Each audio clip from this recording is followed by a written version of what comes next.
Okay, guys, here we go. Welcome to the live.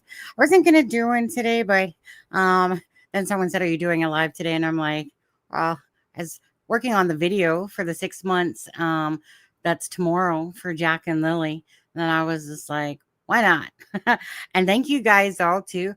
You know what? I have the green screen on, so if you see my hair go in and out, it's because I have the green screen on, but I don't have my green screen behind me. Too lazy to grab it. But anyways, thank you guys for joining us last night. And I know it was glitchy with Zach last night, but it is what it was on there. But for the Halloween, so hope you guys all had a happy Halloween last night. Were you at Hawaii? No, I'm trying to remember. This was actually from Jay Slater. And I'm trying to remember what that island was called that he went on. It was a case that I was following. But anyways, I felt like a little bit of sunshine, even though it's like right now I'm looking outside and it's like it's kind of like been a rainy day, but then the sun's coming up now. Good old Vancouver for you. But anyways, oh my goodness, gotta stop. Here's my Ben. How you doing, buddy? Anyways, hope you guys all had a happy Halloween last night. Again, we did up the live for Halloween and stuff like that. And me and Zach will do another live together over on his channel like next week. He might come on here tonight, perhaps, but he's busy at the moment eating.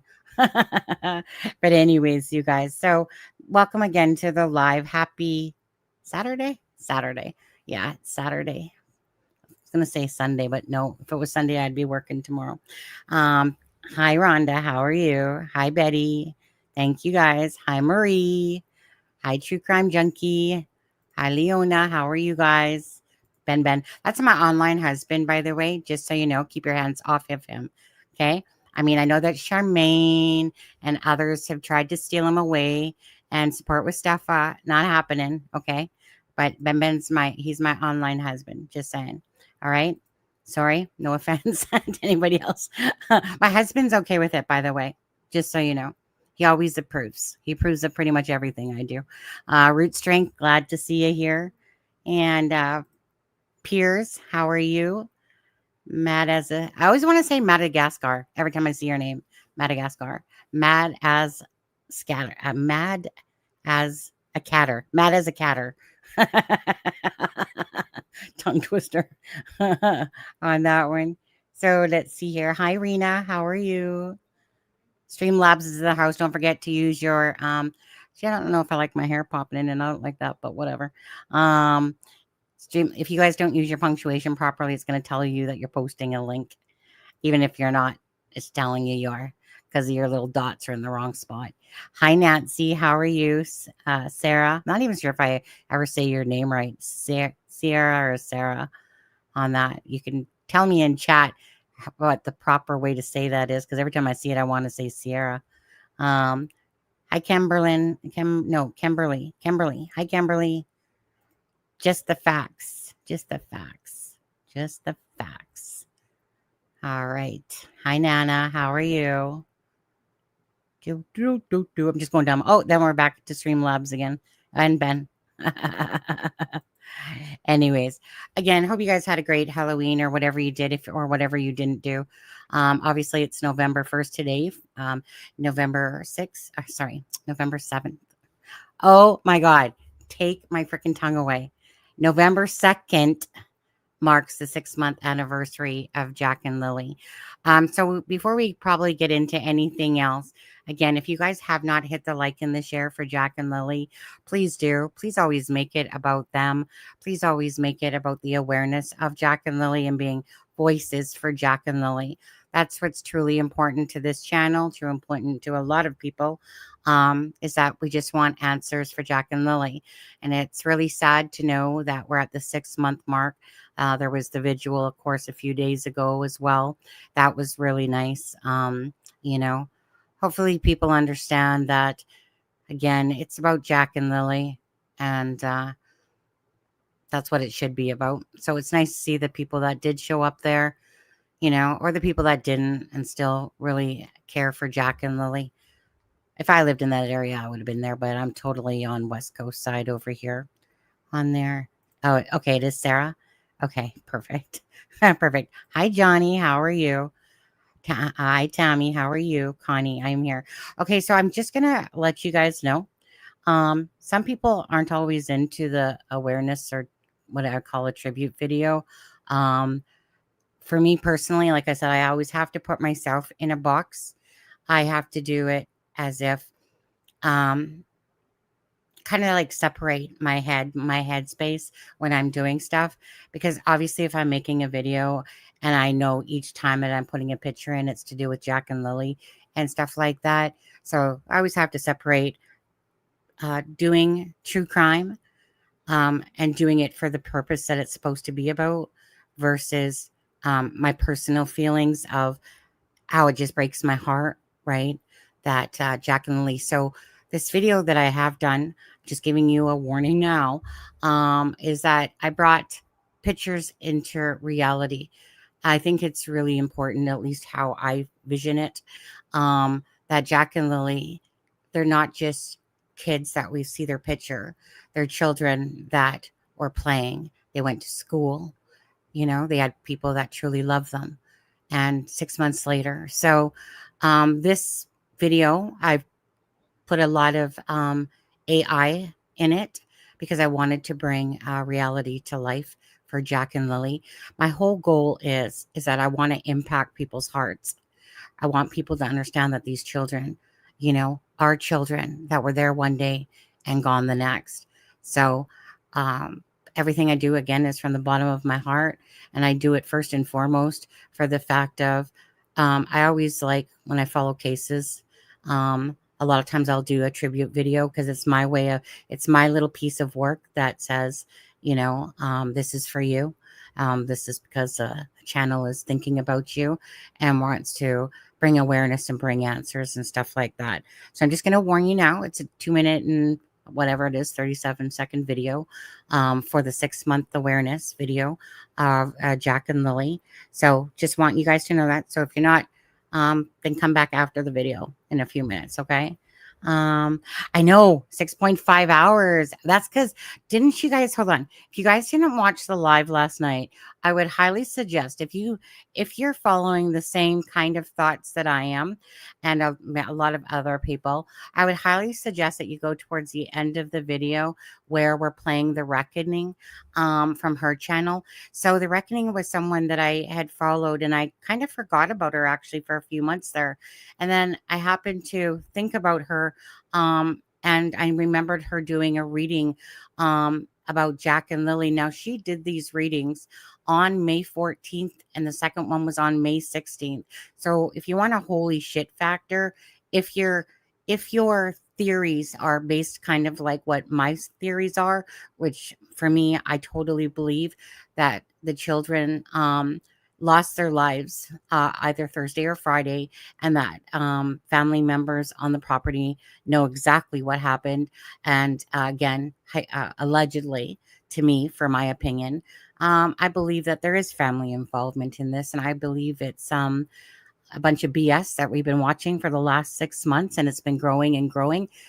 Some people think like I can see that, and there was an email that I got today, and I want you to know that I read it, and I appreciate uh, what you said in the email. I appreciate the apology in a sense as well, but don't feel a need to apologize because some people think that perhaps, like I was spitting out of control with Daniel and, my anger and stuff like that towards it. No.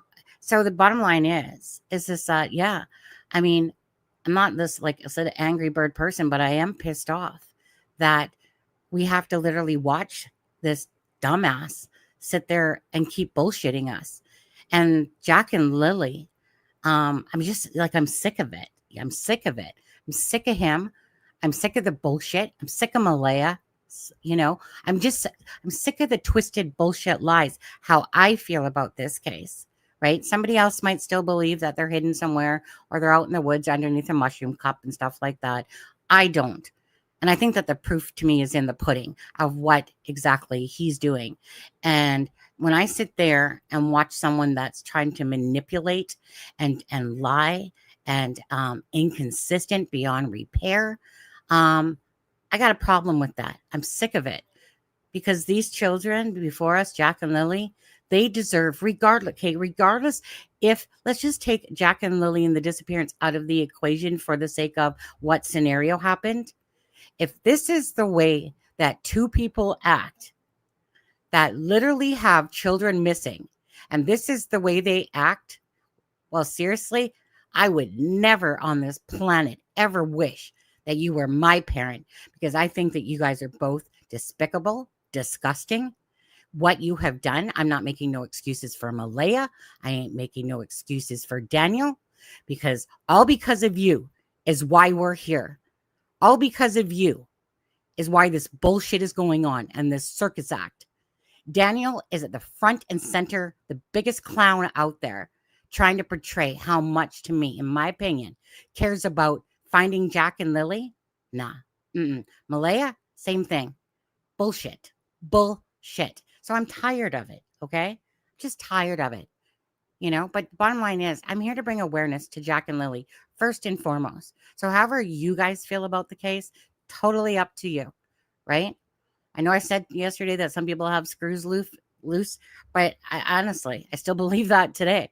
I mean, if someone cannot understand that regardless of anything, Daniel is a liar, inconsistent, full of shit, and he's trying to make us believe something. I ain't that gullible.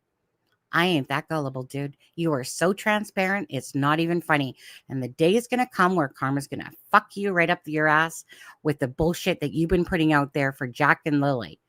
Okay, regardless of if you did anything, how you are treating this case and the joke that you are as a stepfather that you call yourself and representing Jack and Lily is just an absolute bullshit BS circus that you two have created. Okay, I said my piece on that. All right. Okay. So we're saying that. That's just, sorry guys, that's how I feel. These are children, our precious gifts. And if honestly, I've watched a lot of cases, okay? I've followed a lot of cases. I've covered a lot of cases. This rides up there with one of the biggest bullshit cases. And it's so heartbreaking that there's truly family members and friends and relatives and people that they went to school with that have to keep watching this, right? Kind of like with that, what is his name? Robert Parker, right? Nobody believes that they're in the woods. No, because most people believe that, hypothetically, allegedly, that family members had something to do with it. Duh, right? That's how I see it. Sick of it. You don't act like this. This isn't the way you act at all. And I'm just not making any excuses for it anymore.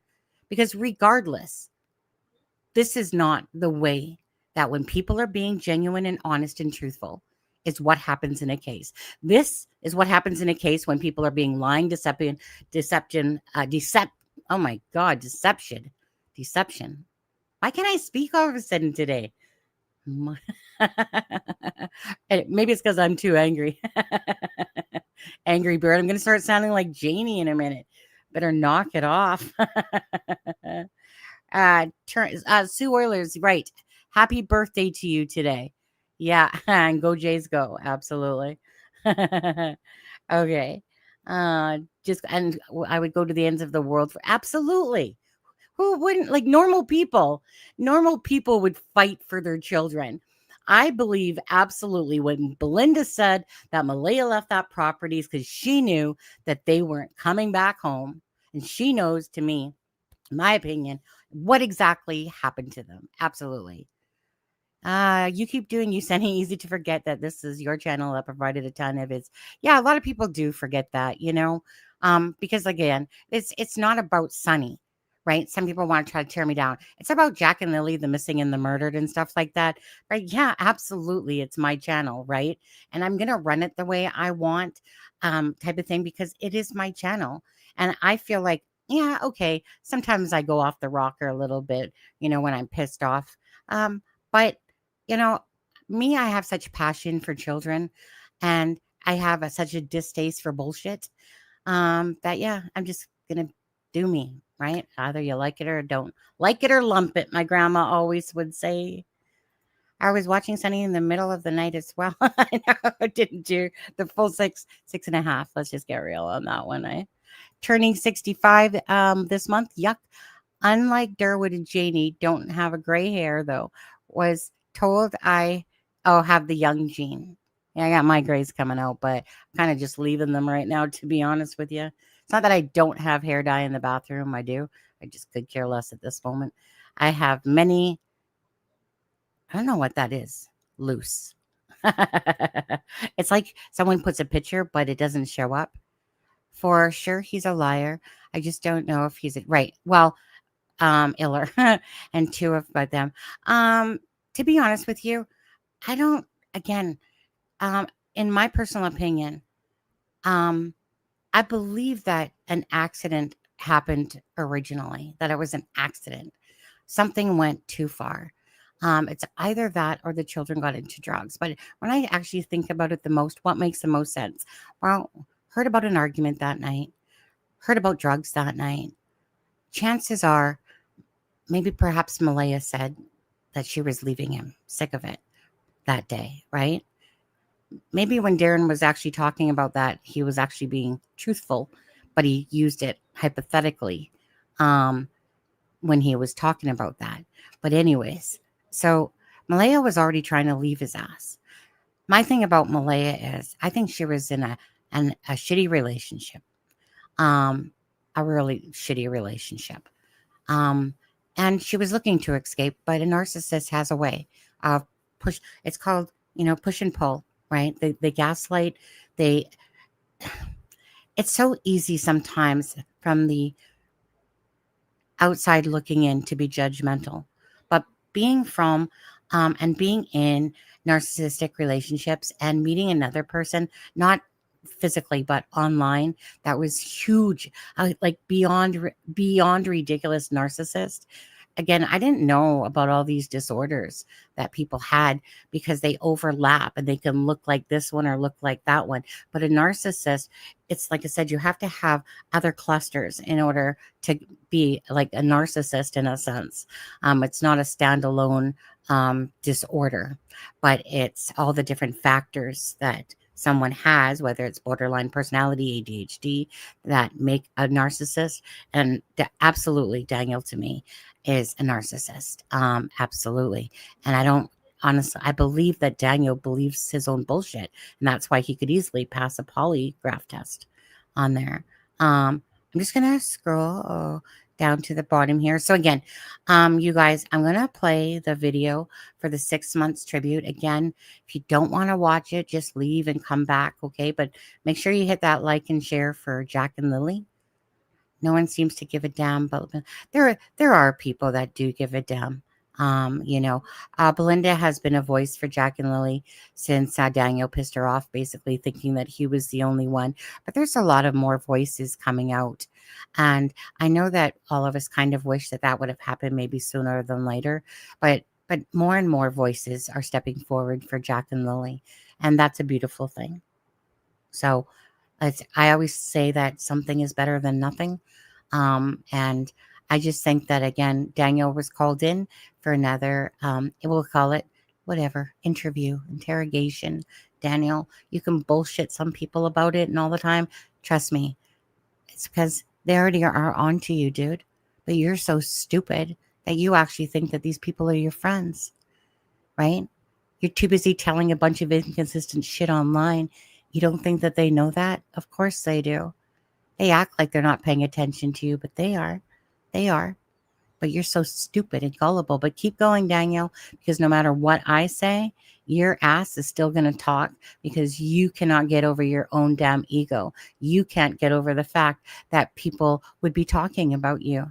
And you're trying to shut people down and you're trying to misdirect and you're trying to lie and bullshit. And I'm here to call you out every fucking chance I get because you are a freaking BSer, bullshitter, manipulator, abuser, user, loser, and all the above. And I'm not going to keep listening to you. Like every time I can call you out for your bullshit, I will. Why? Because Jack and Lily deserve so much better than both of you at all. Meadow deserves better than both of you. Meadow deserves to be in a loving, caring home, away from both of you. Okay, so let me pull that up quickly. Share screen. I do have it on private, that video. So I will just play it from here. And once I'm done with this live, I will release it separately as well. So if you guys can support and share that video out, that would be really great. Again, awareness for Jack and Lily. Actually, I'll turn off the banner for a second here. I'll take that off for a second.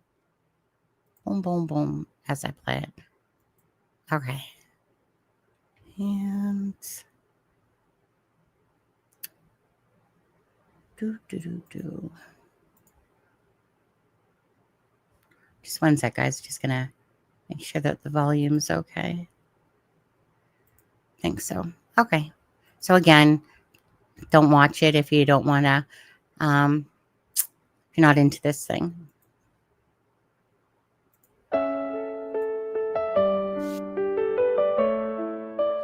In the woods where shadows lay,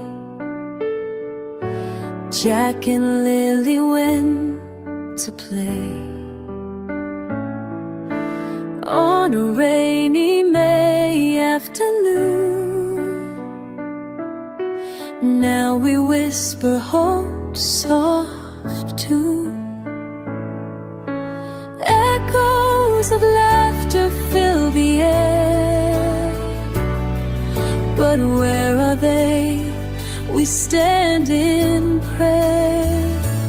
Oh, Jack and Lily, where have you gone? We'll hold on tight through this endless storm. In our hearts forever you'll stay. With every prayer we send your way.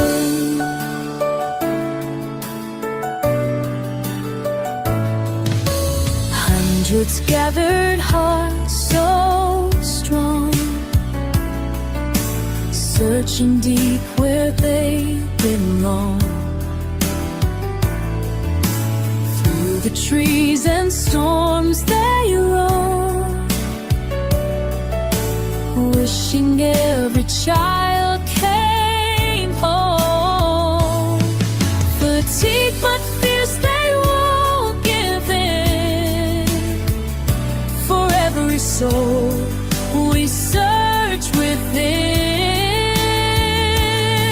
Oh, Jack and Lily, where have you gone?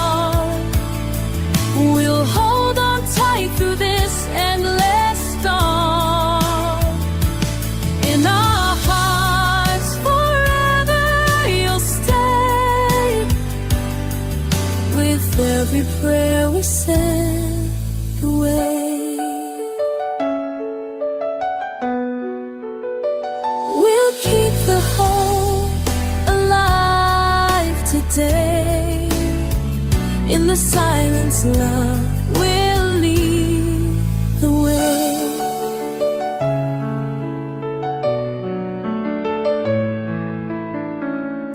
Please help bring us home.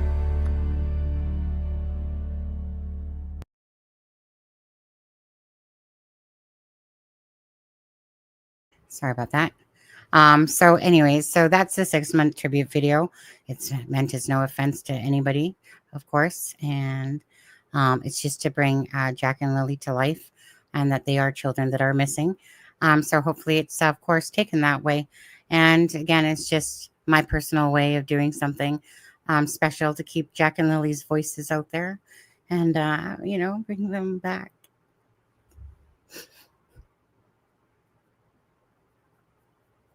Shit.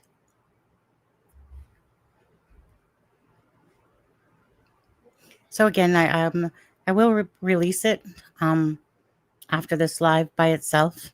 And if you guys could just support it and like and share it, thank you. It always hits home, doesn't it?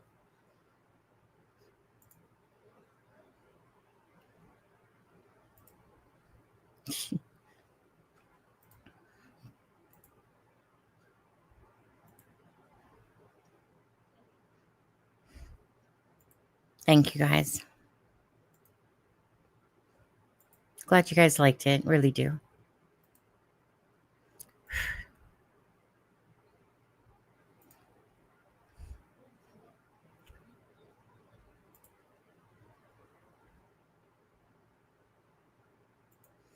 Okay. Gotta catch my own self here. Yeah.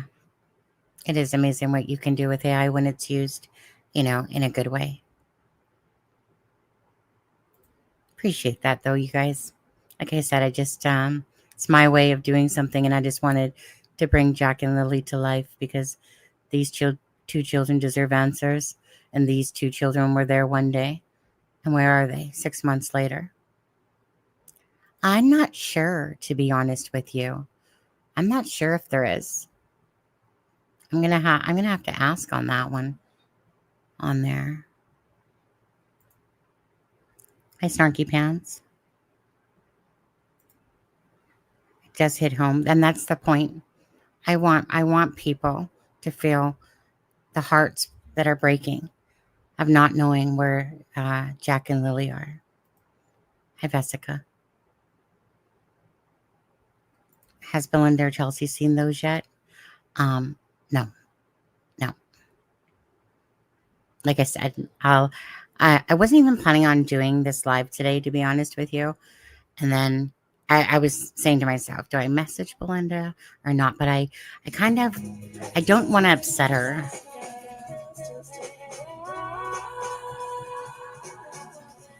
Thank you, Mama G. 62 super chat, 10 Canadian dollars. You're awesome. Thank you. Thank you. Amazing. Well done, Sonny. Thank you. Thank you, Mama G.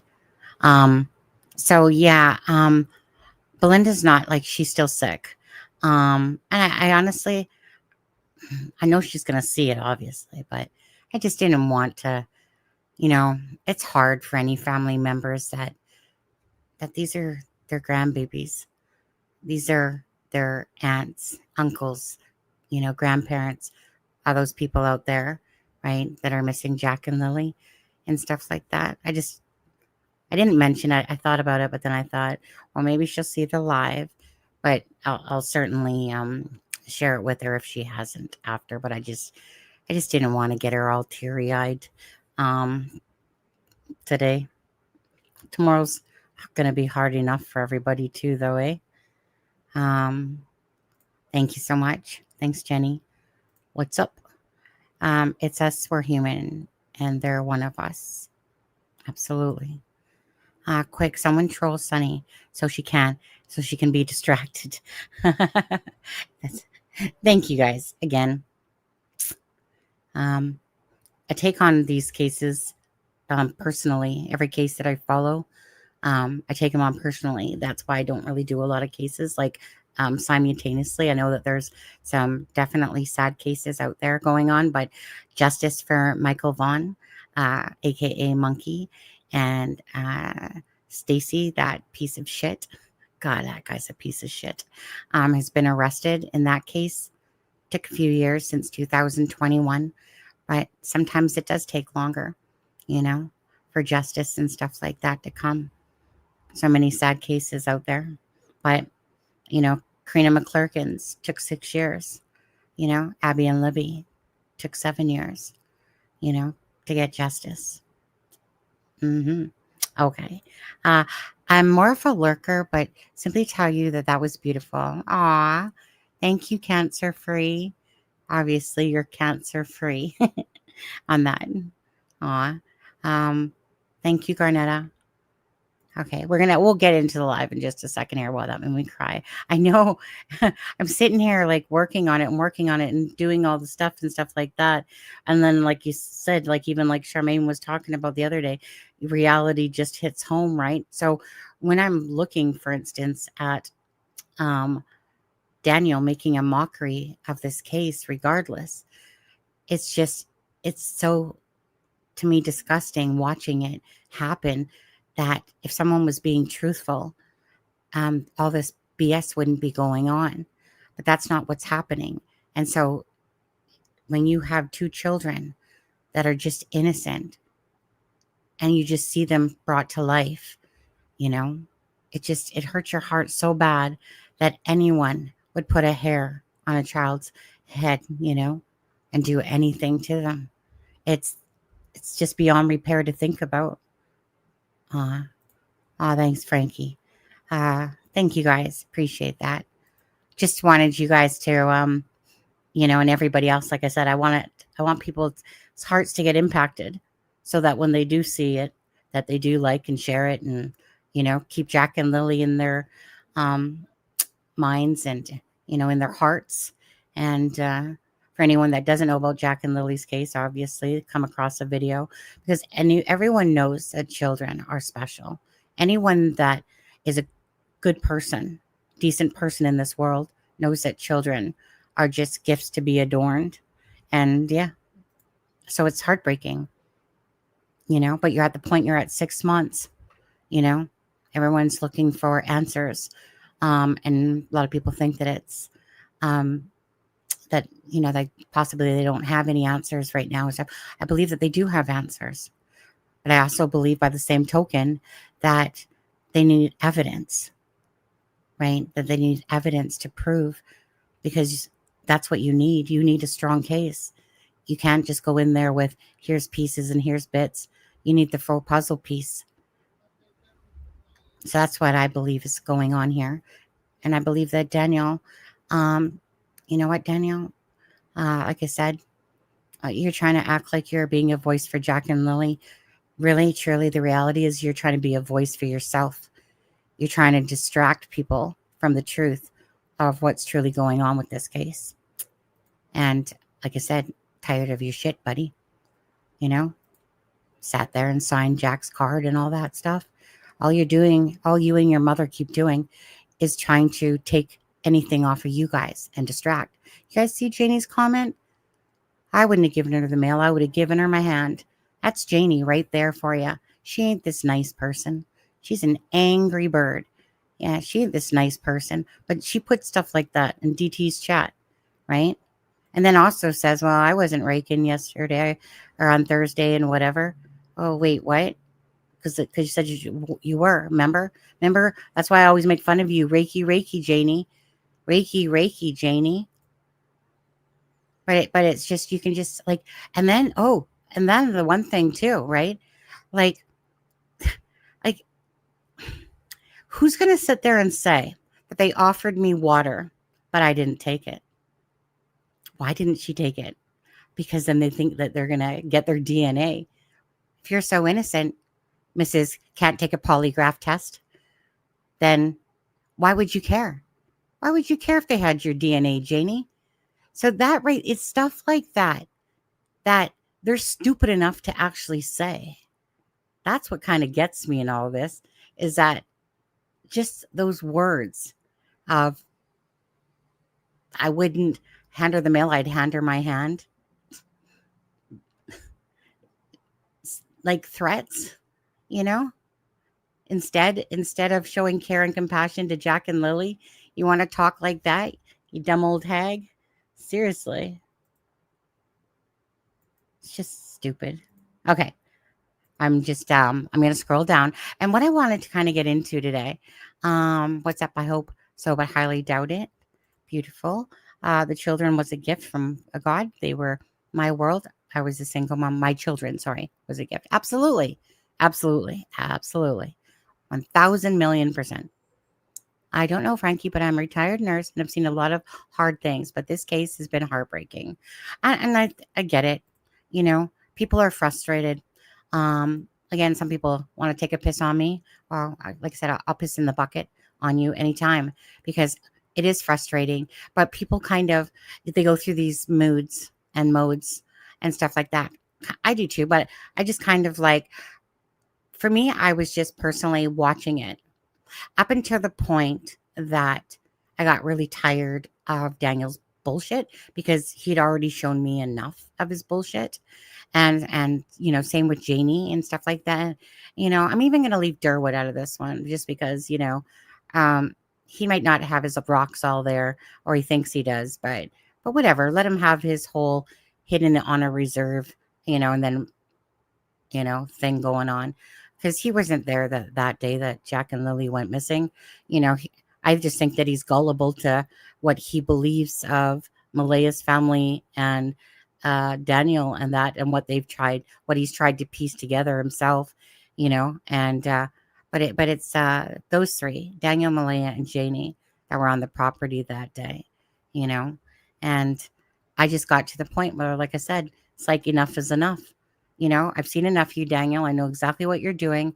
You know, I sit there and I do what I need to do. You know, you're always gullible enough to talk to me. I don't know why, I wouldn't. And you're gullible enough to keep coming in this chat and watching and hearing about yourself. I don't need to know anything more about you. Honestly, your colors have shone through right to me, and I'm just sick of you. Sick of your bullshit, sick of Malaya's bullshit. And now it's just, okay, well, we'll just have to wait for answers. Search is coming on November 15th by Please Bring Me Home. And they're going to check the waterways and stuff like that. And, hopefully the truth comes out, and Jack and Lily. So what I wanted to actually talk to you guys about, oh yeah, at the vigil. Absolutely. Hi, Belinda. Okay. Others American Justice. 1 second here.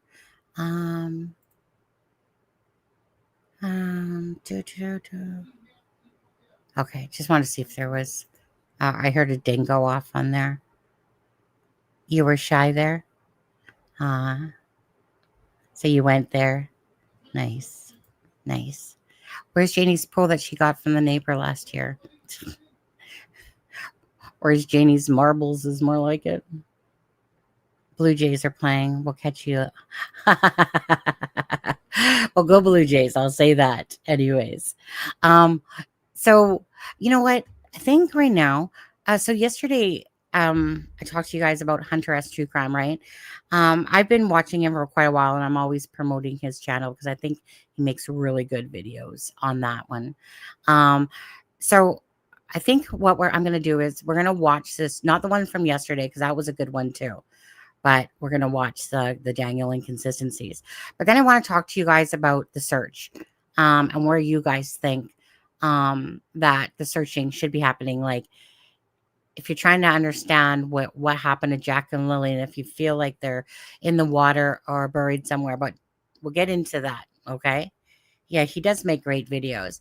He has the time to do that, which is great to put out that, because videos take a lot of work, right? I can do a live so much easier, but videos, man, they take a lot of work. That's why I stopped doing videos so much, because it's just so much easier just to go live, and then that way I get to talk with you guys as well, have discussions and stuff like that. So let me just quickly go to, I think it's right here. Yeah. So boom, boom, boom, boom, boom, boom, boom, boom. Okay. So this is his channel right there. I'll put up his thing into chat here. Copy. I'd like to watch this one with you guys. This one right here. Ugh. Do. Nothing was located. Okay. But before I do that, let me drop that in chat. You got 4 bracelets. I bought 4 bracelets, dropped one, hope it was found there, likely under a tree. Hopefully somebody found that. Yeah. I think a group like CSI needs to search that house again for blood evidence of abuse.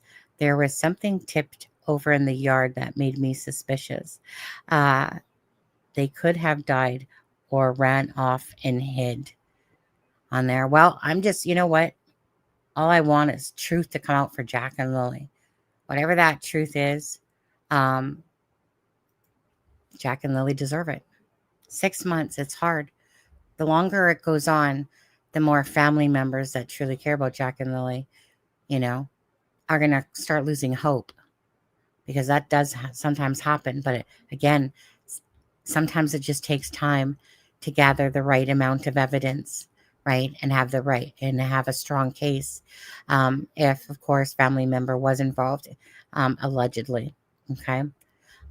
So that I totally understand because I've seen this happen many times where whenever there's lulls and stuff in a case. Now, there hasn't been lack of lulls in a sense in the case too much. There's been kind of one for a little bit, but there's not so much. There's a lot of stuff going on, right? And again, I mean, Daniel's just going to keep going and make a mockery of the case. But again, he keeps slipping up, and that's going to be to his downfall, in my personal opinion. And like I said, whatever the situation, just answers for those children. I don't know that. I don't know. I wonder how many people that thought that they were hidden at some point have now changed their mind. If you're one of those people, let me know in chat.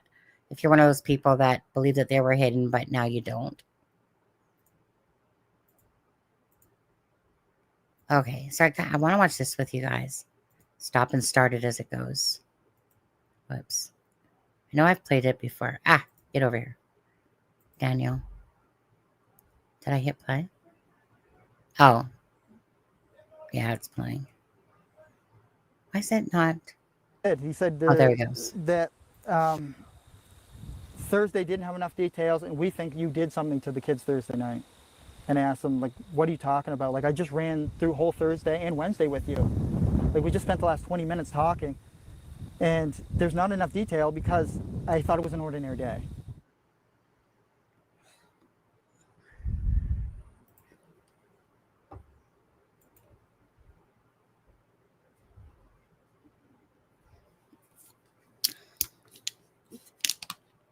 I went to bed actually a lot later than Malaya did, I think.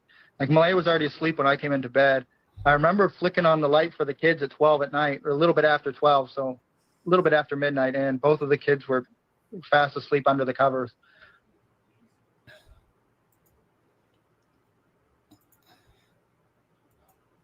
Okay. 1 second. So that's where we have two of Martell's neighbors reported hearing a vehicle coming and going from the property late Thursday night. And obviously that's going to be Brad and Justin. Now, Brad, I've talked to him about this, about the vehicle. And again, there's like, as far as I know, and what Brad has said as well, is that the only place that had cameras would have been that house on the corner, which she said that you could tell some of them weren't working, like that they didn't have cables running to them because they have like about 4 or 5 cameras. But that house, unfortunately, didn't have cameras working on there. So Daniel keeps wanting to say that it was, like he wanted to know about the details of Thursday, but Daniel's like, it's just an ordinary day. I mean, there's nothing really to think about. But no, there was quite a bit of stuff that happened. Remember, they went into town. Malaya had her blood work appointment. They went to the Dollarama and all that stuff. And that was on the Thursday, right? They did all those trips. So what do you mean it was just a regular day? It wasn't just a regular day. The kids weren't in school. Right? You can't even remember. And Malaya, again, it always blows me away. Whenever I hear someone say this, that they repeat the same thing. That is the biggest horse shit, that they keep repeating the same thing. If you listen to Daniel and even Malaya on the things that she said, and then go to those statements, and Janie too, there's so many inconsistencies in it all. So when people keep saying that like 6 months later, and I heard DT say this too, what do you mean he keeps saying the same thing? No. At what point is Daniel Martell? No. How many times has this man switched up his stories? Hi, Daphne. I wonder if that's why the car turned around. Oops. So going back to that, right? So I had asked Brad, you said 3 or 4, And then you said 5 or 6 to the Globe and Mail. I said, how many times? So I think it's just one of those things where you're not paying attention and then you are paying attention, because it was just like the oddness of it all. Like, meaning in his area, obviously he would know when something seems off, right? There's very minimal people that live there, in that specific area. I also asked him about the black house, and he said that no, nobody does live in it. And I was like, well, Charmaine kind of had a picture with garbage bags there, and I was like, is there squatters there or something like that? Who knows exactly, but yeah, like that house, nobody's actually living in it. But unless they just started living in it recently or something like that. So he said about 4 to 5 times. 4 to 5 times. And again, it's just recollection. And I asked him about how long it took for the vehicle to kind of like do a full loop. And he said about 25, 30 minutes, not each way, but kind of like a full loop, that it would go. He'd hear it, and he could hear it in the distance, and then it would stop and then do whatever and then come back. And then it happened again. So let's just say like 4 times if Daniel Martell was in this vehicle driving it, and 5 times if he took the car somewhere else after, right? Let's say, I don't know, Uncle Ron. Let's just use Uncle Ron. Why not? Right? 1 second. Let me just see what you're saying there. If these were my babies of Nova Scotia would hear me screaming for my kids. Breaks my heart that they are still missing. Absolutely. Absolutely. Hi, Daphne. I watched yours and Justin's live last night. Yeah, I only caught a second of it. And it's only because I was watching Charmaine and she had you guys on screen there. I haven't had a time to even look at it. Actually, totally forgot up until this moment. Had me and my hubby cracking up. You were adorable. You two commentary was hilarious. Yeah, happy Halloween. I did one last night as well. 6.5 hours. I asked him on my chat about going up 289, then down McLeod Trail. I asked him about 1 second. When you have children, no day is a regular day. I have 4 children. Right? They were the same when they were younger, routine every day, but the days were always different. Yeah. Is there a chance that we didn't hear the car? It was out of range. Well, he said the word in earshot. So that Daphne said something else as well. Oh, okay. That's all you said? I thought you said something else. I asked him about on my chat about going up 289, then down McLeod Road.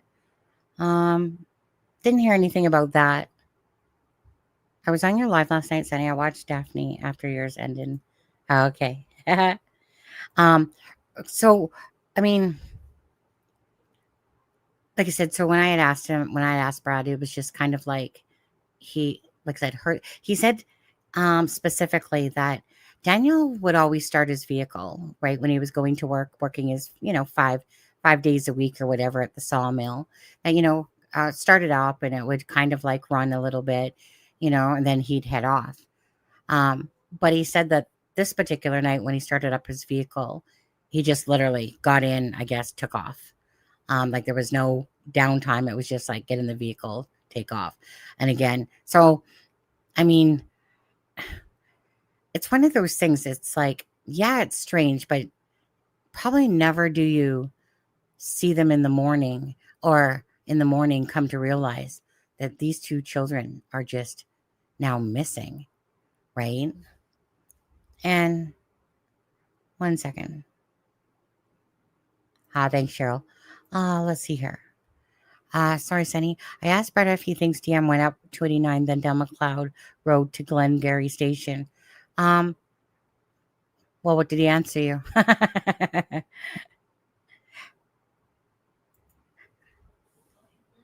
Kind of feel like he would have said that to me, if that was the case. I did ask him if he heard any ATV that night, and he said no. he didn't hear the sound of an ATV at all on there, which I'm sure he would have on there. What's 1,000? Daphne, talk to me. Talk to me. He said 1,000. That he went up, Glen. That he went. Oh, I'll go to that map in a bit. Sunny. Well, now you got me all confused. Sunny, I asked Brad if he thinks DM went up 289, then down McLeod Road to Glengarry Station. I'll have to ask him.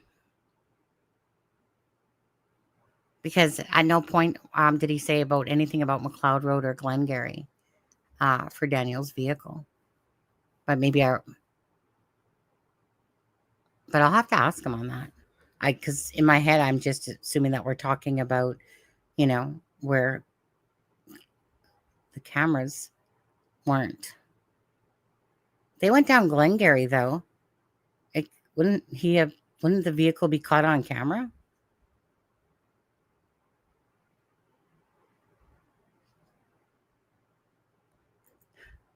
Yeah, when you said 1,000 at first, I'm thinking it was percent when you first said it.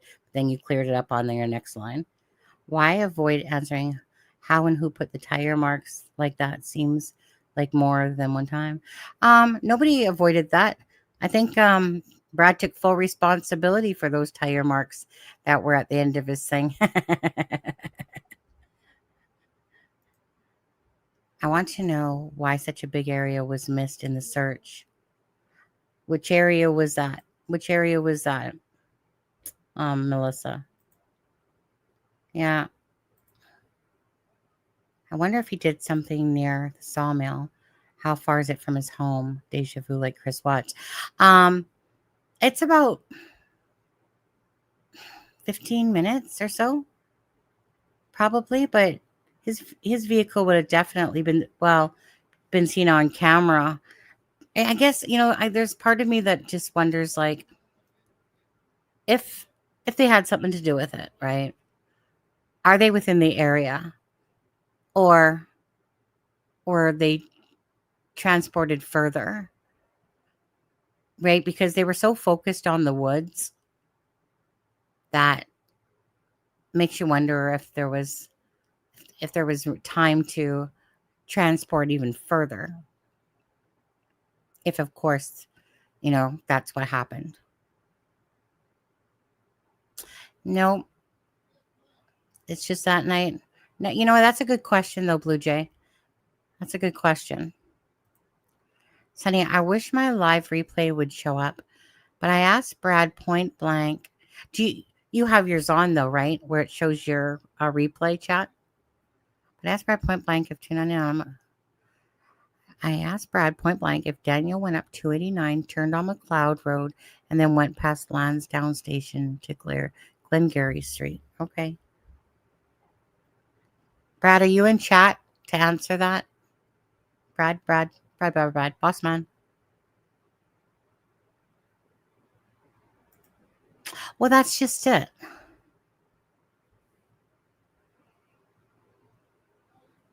Guess we'll have to get some clarity. Close by, and then them coming back to search Glengarry Station, and now the neighborhood moved that did an interview. Tells me a story. Yeah, I have to ask that. Let's see. I'll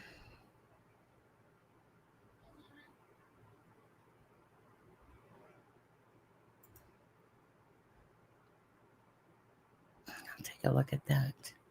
Okay. Give me a sec. Let me keep playing the video. I just want to message Brad and just ask him about that, if you don't mind. Okay. 1 second. Put myself on mute and keep.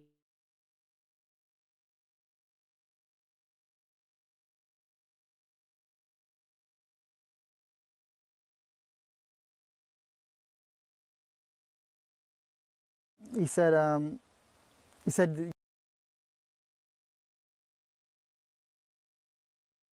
Can you hear it still, the video? Just to ask, make sure that you guys can actually hear it. Can you hear it? Or is it silent?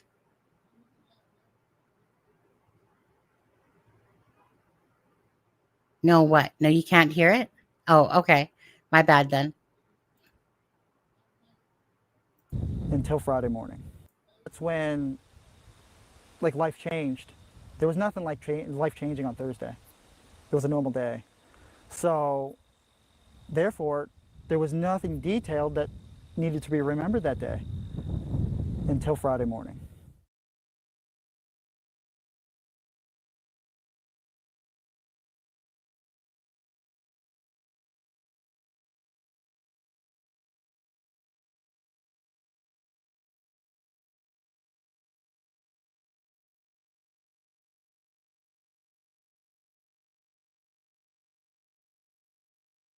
And then that's when I asked him, do you know anything on the case? And he said, not really. I've seen you on the news once. And that kind of alarmed me, or, you know, shocking, because you're having somebody that's trying to get you to admit to something and they don't know any details. So therefore, my Thursday didn't have any details. Your knowledge of the case didn't have any details.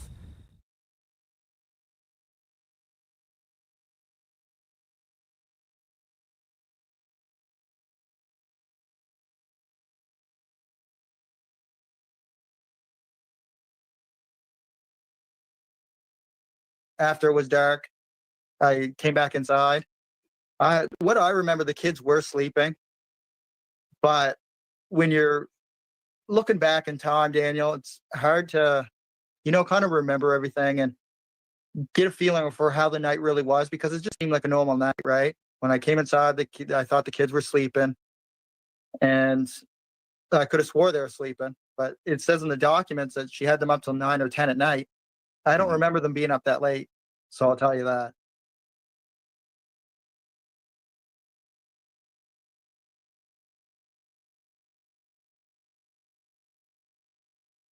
What happened was we woke up, I heard them playing in the next room beside us, and I was drifting in and out of sleep.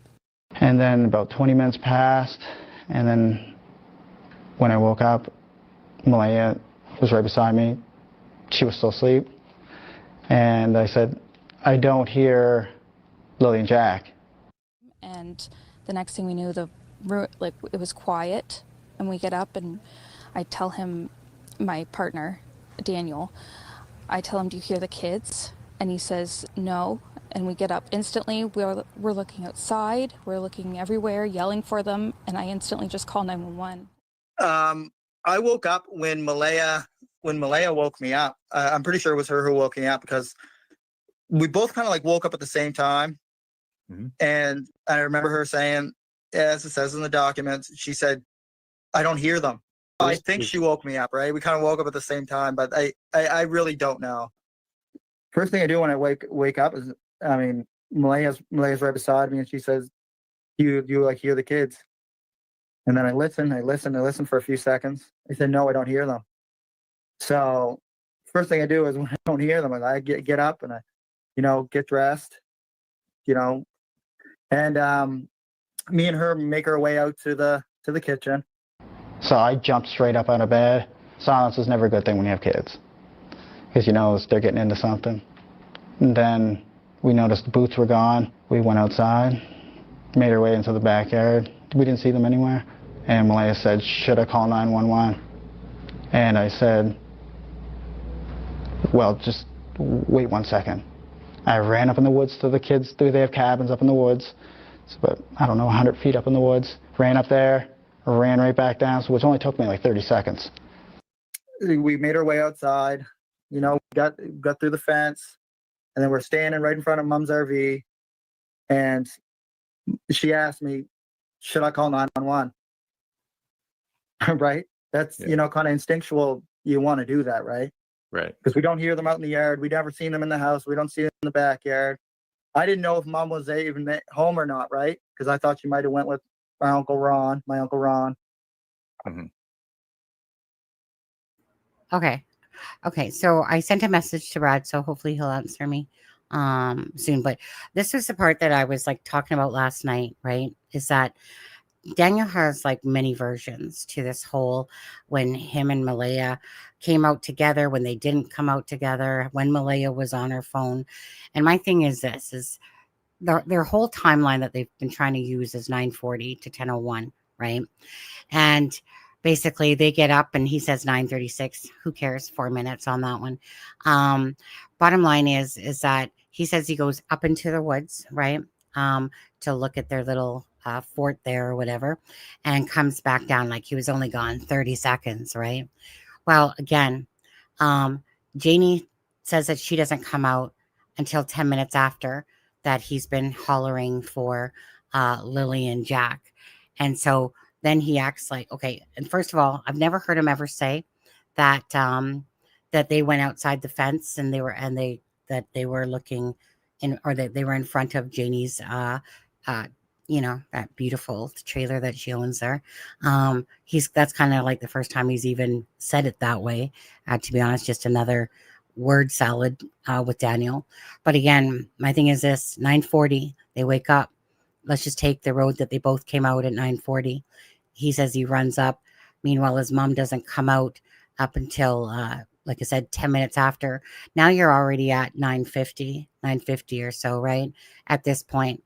And so I don't know how Daniel claims that he kind of came down and then all of a sudden, like that Janie somehow saw Malaya first and all this shit, and her holding baby Meadow. And then all of a sudden Daniel comes where? Like what, back out of the woodwork again? But I thought you just did that when you at the start of your story. But anyways, then Janie, like what happened to the kids, blah, blah, blah, has to put her boots on, blah, blah, blah, blah, blah. Right. But that call was at 10:01. So where did, wrecked leg Janie there, who walks with her limp, and all that time managed to go up into the woods there, up to the top of the hill, down the old road, all in that time. Don't forget, she said she left her cell phone at home, and just like Daniel claims too, like these people, please. Anyways, Janie says that she didn't even get her phone up until the RCMP arrived, and yet on her phone she's talking to her brother at 10:19. So again, just all these little things, but especially the fact of this timeline of 20 minutes. And when you try to put it all together, like I said, it's just a mishmash of a bunch of shit. Bullshit is all it is, because it doesn't make sense when you try to equate the time. And so during that small period of time that there is a car without a dog barking, without anyone hearing the little pebbles coming up their driveway, somehow this vehicle managed to come up there without any sound and take away Jack and Lily and stuff like that. And then Daniel will be like, in his talk to DT here, like, well, I mean, I guess she could have. You never know, Daniel. You never know, DT. That, I mean, she had metal laying in her arm and stuff like that. How would Daniel, like I said, the whole 8 o'clock to 8:30. Oh my God, I can't even get into such, like, it drains my freaking, headspace with these two. 8 to 8:30, right? That's what they said. They avoided that whole time. 8:28, Malaya calls their mom. She has to obviously get up and go to the window. And you're going to tell me that Mr. Mathhead there is sleeping, because he already said he wasn't in a deep sleep, right? So how could he act like he didn't even know Malaya tried calling her mom and stuff like that? TV's turned on. Lily pops her head in and out of the door. 1 minute Lily says something. Next time he says something, she didn't say something. Then, oh yeah, right, she did say something. Oh wait, now there's a lock on the door, and that's what woke him up and stuff like that. But Malaya has his ass out like a light from like 6:18 to 9:40 and stuff like that. Like that stuff right there, just kind of says everything. Just the whole BS of this timeline. Sonny, you have to admit me into a straitjacket after this case. I know, right? It really truly is a case that is topping the total absurdity bullshit list of how typically a case would transpire. Daniel is just out there like a, you know, like a loose cannon, just always talking now, always thinking, but you go, Daniel, you just keep talking. And the more you keep talking, the more the police notice. But you're like, even as I'm saying this, the only reason why I'm even saying this right now is because he's such an idiot that he'll keep talking and he won't shut up. And the more he talks, right? Like he doesn't even look at it the way I'm looking at it at all. He just thinks that, you know what, I'm going to make believers out of you yet, as if he's, like the star of the show. That smirk on Daniel's face every time he talks, you can just see him, with that smirk on certain things when he's talking, that he's just enjoying it. Like he's enjoying thinking that he's playing like the freaking RCMP for idiots. Playing people for idiots. The way he talks about Malaya, like I really shouldn't tell you that she passed a polygraph test, but I will. It's so ridiculous. I just don't know how, he obviously has 9 lives like a cat because he almost died like 3 times it's now, right? At least 3 that we know of. But yeah, it's definitely, the thing is that it's ridiculous, but it's not funny. Obviously, 2 children deserve answers, right? But when it comes to people's thoughts, I think people keep going back and forth, or, like I did at the start, you're flip-flopping because you're like, wait, what the hell is going on here? Like nothing's making sense. Nothing's, adding up. Is he smart enough to make a video of the kids to make her think that the kids were not playing? Is he smart enough to make a video of the kids to make her think that the kids were not playing? Not going to lie. That one twisted in my brain somehow. I didn't understand it. Yes, I understand this case is confusing. It won't change my mind. 3 knows what happened. Bingo on this. Let me see if Brad answered me back. Oh, 1 second. I'm just going to mute myself for 1 second.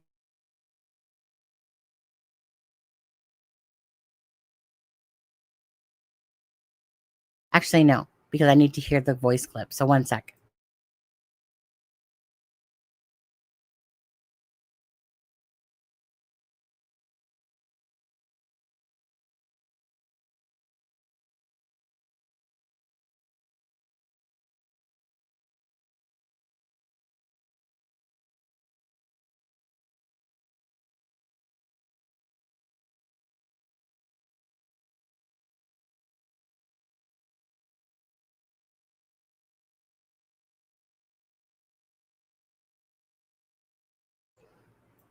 Okay.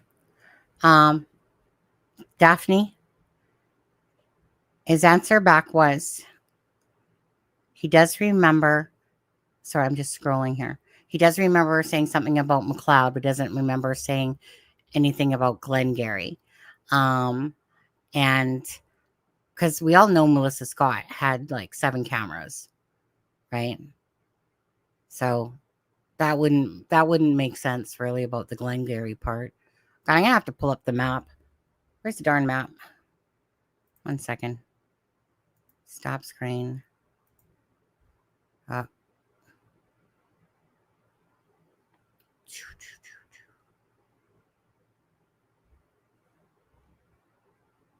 1 second here. Share screen. Okay. What is it with your problem, StreamYard, with pulling up my stuff? Why is it not working properly lately? Blah, blah, blah. 1 second here.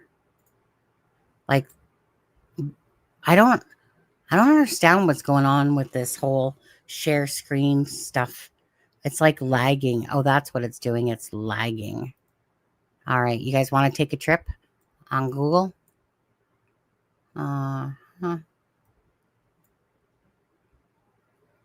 Let's see. We'll take it over to the helipad. Whoops. I stopped it in its path. My bad.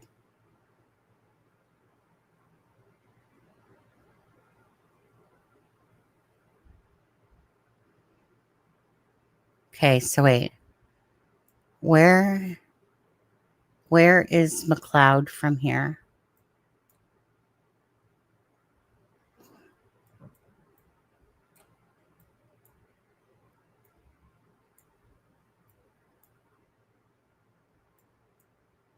Where's McLeod from here? Point me in the right direction where McLeod is. Tell me where Sunny didn't even give us parachutes. I told you to complain to StreamYard. They have literally given me 3. Oh, right. I'm going to complain to StreamYard. Right. Because those people got very greedy. Instead of it being $25, it went up to like, I don't know. All I know is in Canadian, it's like $64 now. And it used to be like 30 something. Where's McLeod? Go up 289, left or right? Towards Lairg. Okay, that's what I thought. I thought it was over there. Well, hold on. Let's take a look for a second. Oh, let me just take this off the screen. Okay. So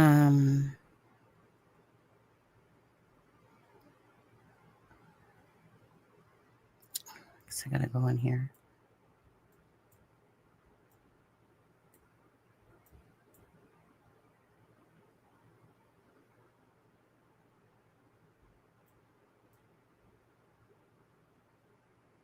Am I too far?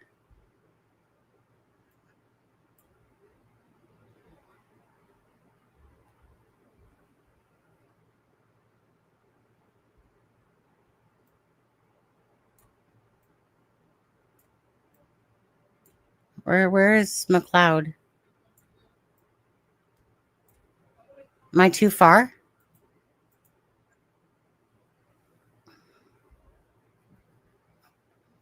One second. Let's take a look here. Mm-hmm.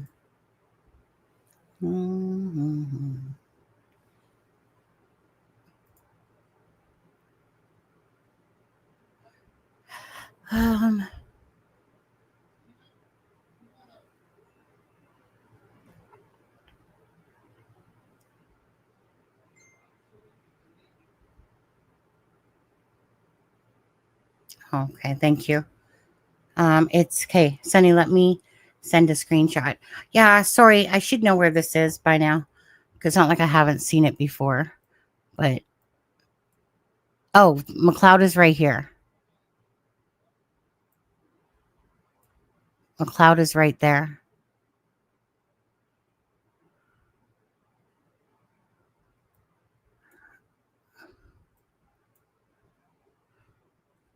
McLeod is like right here.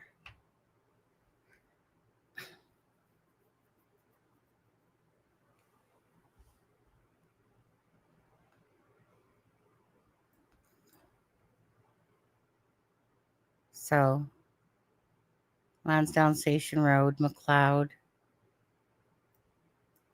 And I think, if I'm not mistaken, Justin owned some parcel of land up here, couple right up in this area. I think it was right there.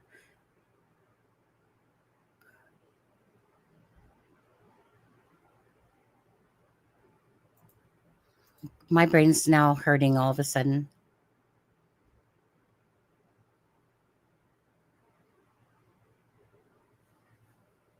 Yeah, but I found it.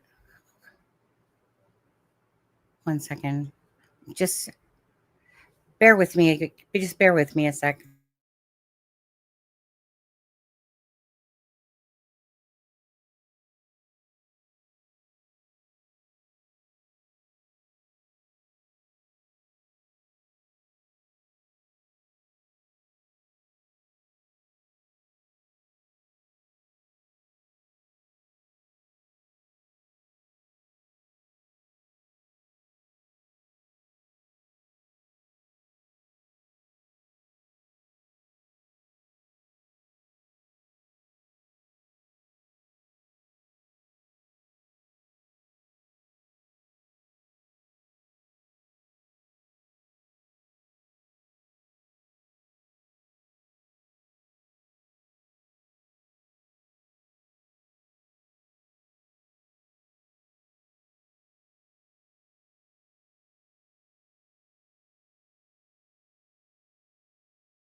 Yeah.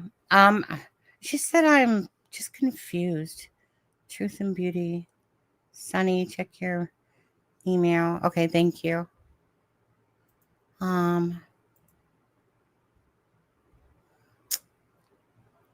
Let's see here.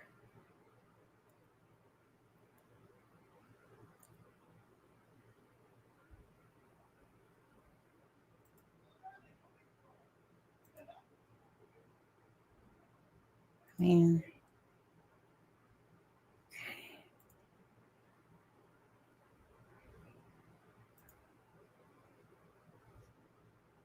1 second.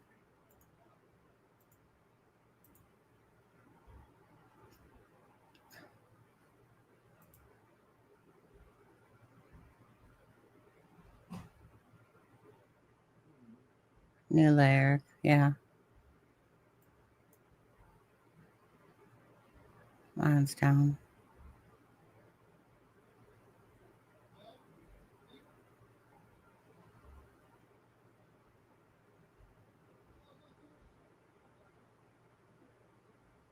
I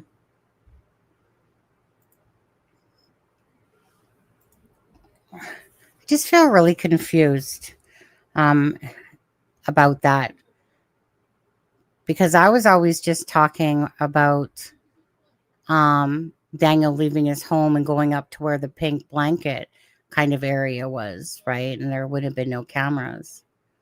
But I guess I just was always assuming that that's what I was talking with Brad about, was just that particular spot, not about, like, I know that Justin talked about that his vehicle went down to the tracks, turned around, and went up towards Lairg, right? About 1:30 there. So I'm just wondering if I just didn't ask the question properly, because I just thought I was just talking about this time from where the pink blanket. So now I'm just left confused, to be honest with you.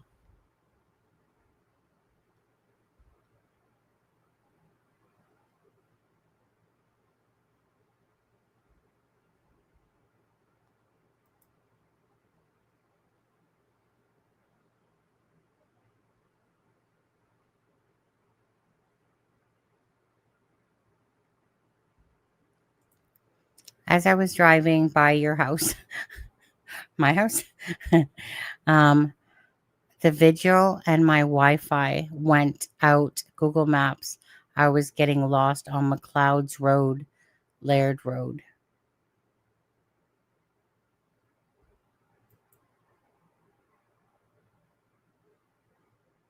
Okay. You said via that. Okay. Um, let's see.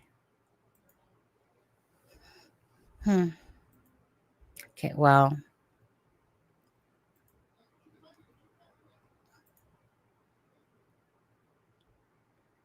why is it? I don't see a message from you. But 1 second here. But then Facebook's being a piece of shit as always anyway. I don't see a message from you, Daphne. Wait, did you send it? Are you on my regular one? Check spam. Wait, I was check spam. Glengarry Station would be on the railroad line. Are you talking about on my It's a Crime and Shame messenger? The one with your name. Oh. I thought you were on my regular messenger. It's a Crime and Shame. Okay. Wait. What is wrong with these programs? Seriously.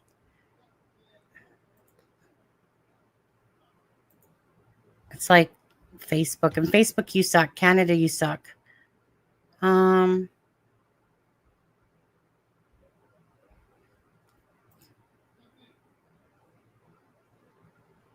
The one with your name. So I'm on the one with my name, called It's a Crime and Shame one, if that's one you're talking about. I don't see a message from you, though.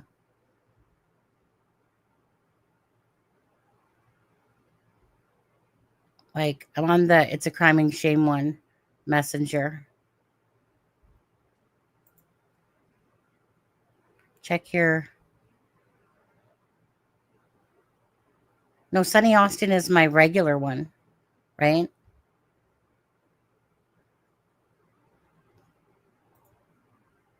This one's It's a Crime and Shame. Oh, how do I get out of here? 1 second here. Let me just try loading up the regular one again. Okay, so it's not there.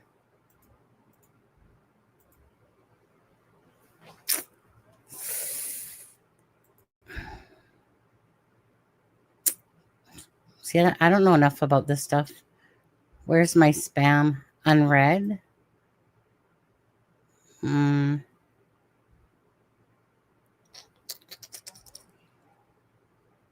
All. Suck at message. Suck at Facebook too. I don't see anything.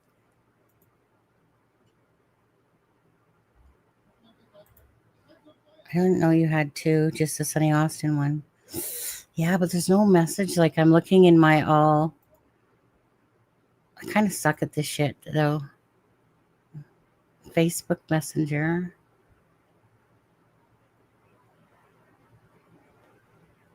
Huh.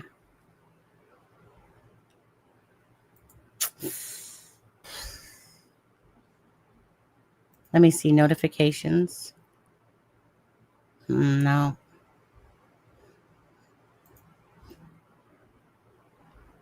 Hi, Shannon. Yeah, I don't know. I'm looking at all messages, and whenever somebody sends me something on, even if I don't have them added, I'll see it. Check the spam or the message requests. Yeah, I don't. That's what I'm saying. I'm like looking at that stuff. Message requests.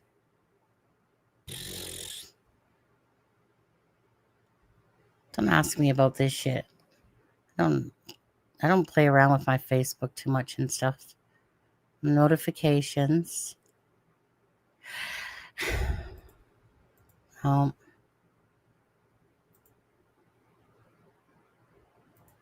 don't know how you check spam, though, on Facebook. Groups. Unread. All. Yeah.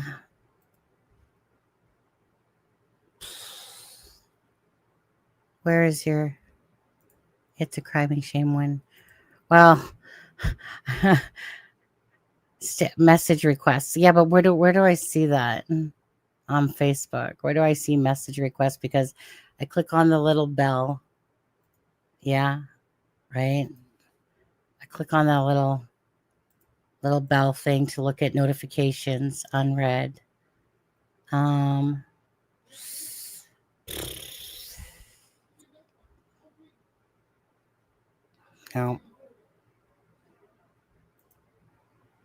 Go to the horizontal lines after you click on Messenger. Go to the 3 horizontal lines.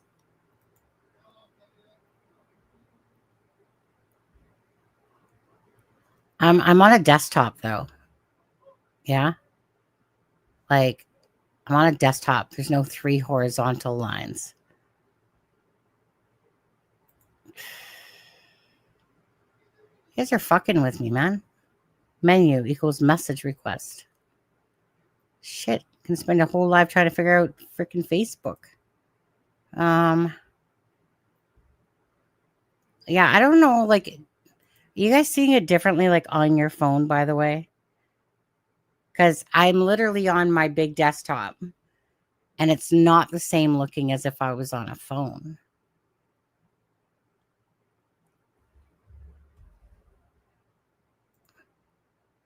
One sec. Can you see something that looks like would open a menu? No?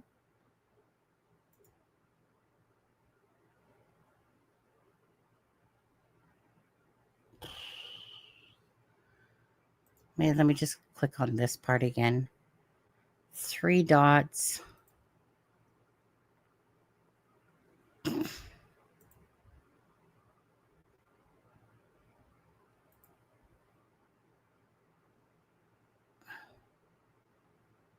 Okay, 1 sec. I'm going to go to my iPad.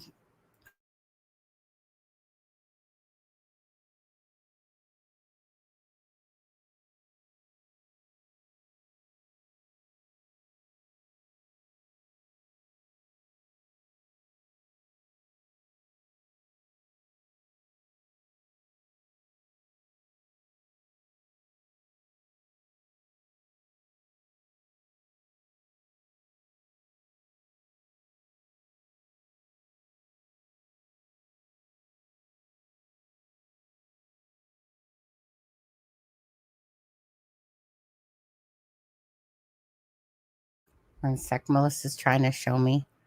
3 dots. Yeah, I'm on 3 dots. Says view as, search, profile status, archived. I'm on the 3 dots. Like, actually, the picture that you just sent me, Melissa, doesn't look like what I see.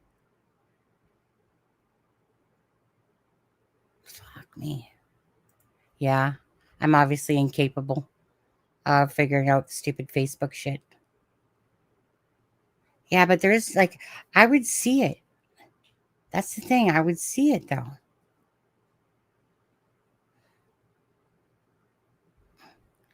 You know, but that's just it.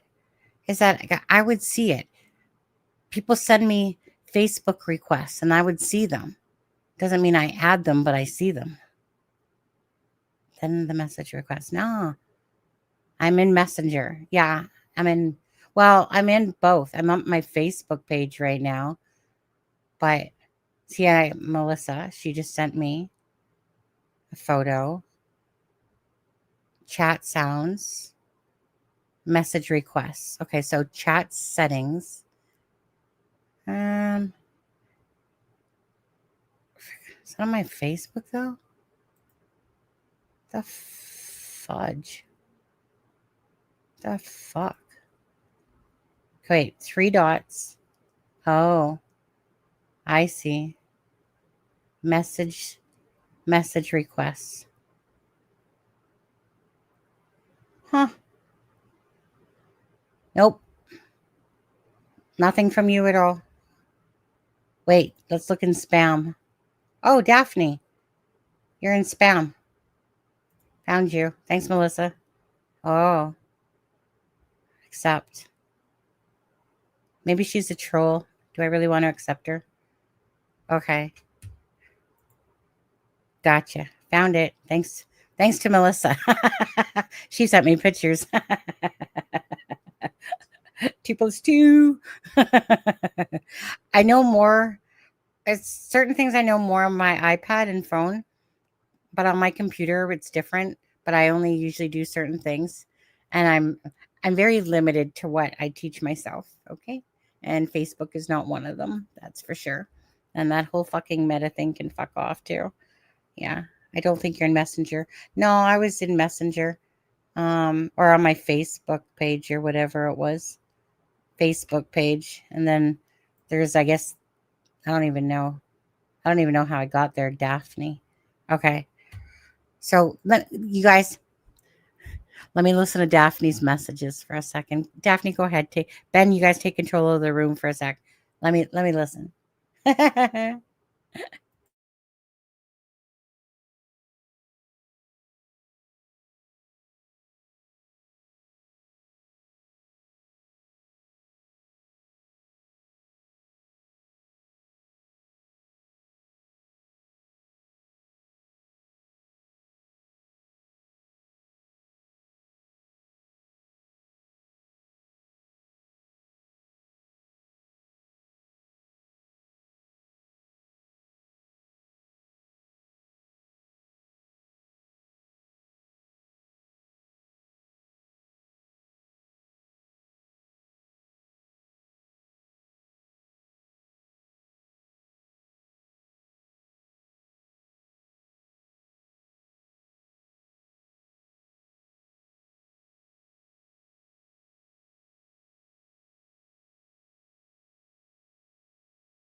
Well, shit, Ben.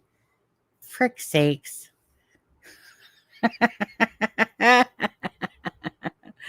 Color me purple.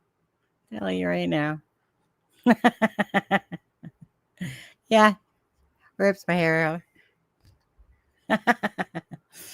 out. You know what? I'm just gonna have to like erase this part of the live. Cut it out. Okay, so what Daphne's saying here is that the vehicle. Who's messaging me? Who's messaging me now? Hold on. Who's messaging me now? Let me just take a look. The air shot is this. He went up Lansdowne Road and up McLeod, then turned vehicle off. Okay. So Brad said yes. Okay, I'm just reading it. Hope it's okay, Brad. If not, well, you're gonna have to slap my hand. He says, yes, I meant when I said I can hear him within earshot, as in went up Lansdowne Road and up McLeod Road, then turned vehicle off for like a span of 10 minutes, roughly, because I heard it start again. And also, I'm on a hill, which is why I can tell direction. So, okay. So, okay then. Okay then. Grateful for Brad. Thank you. See, I just assumed that I was talking about, like from Daniel's house, like, to where the blanket was. So what about them apples? Okay. Okay. Let's see here. Don't worry, Daphne. We'll solve this case before the end of the night. Okay, guys? We got this. And the night was silent, not even a breeze. Okay. Okay, so, right? Okay, so up New Larg, down on the thing. So let's go back to the maps. Wait, is he saying something else? Oh, wait, there's only this road in McLeod on my side between Tracks and Concord. Oh, okay. Wait, 1 second. Whoops.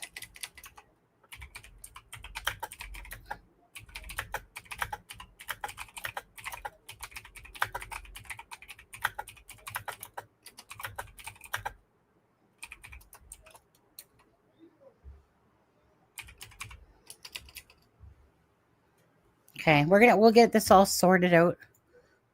Okay, so stop screen, share screen.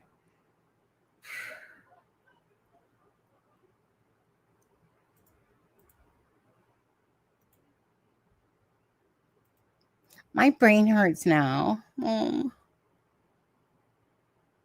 Yeah, they searched all the cameras by now and should tell us what cars were in the area. Okay.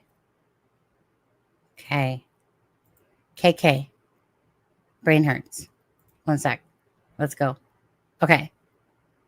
So if I'm looking at 1 second here, where's Daphne's picture again? So up around, okay, up there. Okay. I think I got this. Up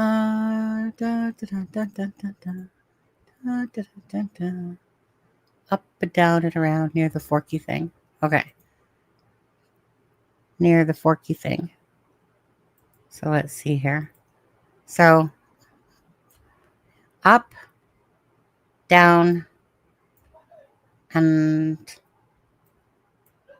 dang, I keep looking at your picture. Let me go back to it again. Up, down, McLeod. Where did your little picture stop? My God. Okay. Oh, okay. And then it goes around. Okay, gotcha. Okay. Frick me.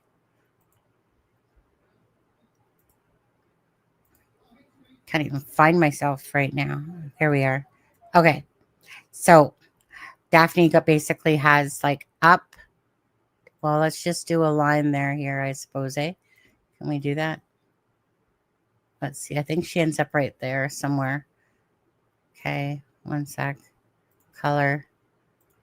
What do we want to do? We'll just do a bright yellow, I suppose. Okay.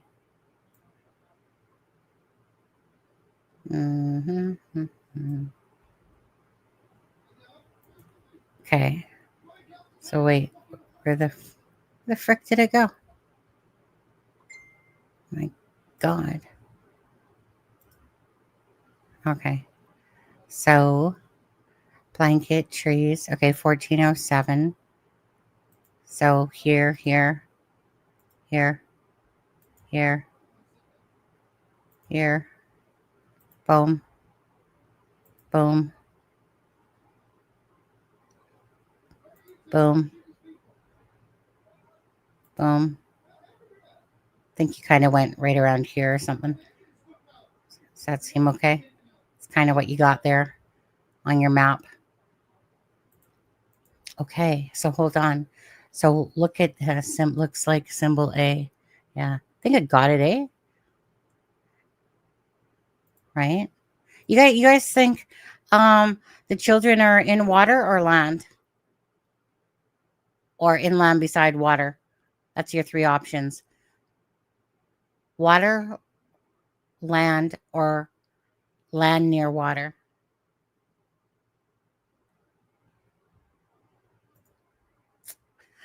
Okay, hurt my brain. Yes, the blanket was up Lansdowne Road. Yes.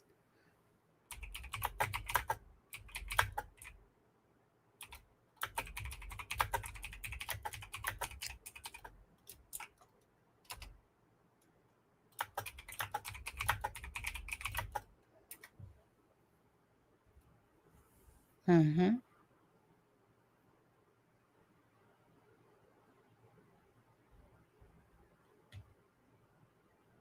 Just start reading what Brad's saying.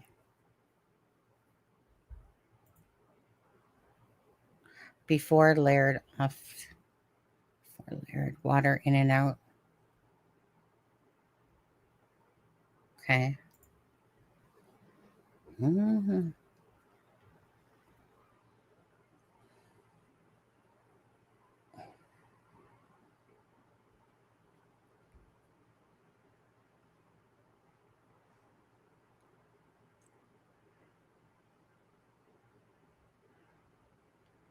Okay. So let's see. Brad probably can hear from there. Yeah. He said he could hear up to Concord. Like, and Concord's over here, right? In this section here. Because he lives here. So he said sometimes he can hear up to here.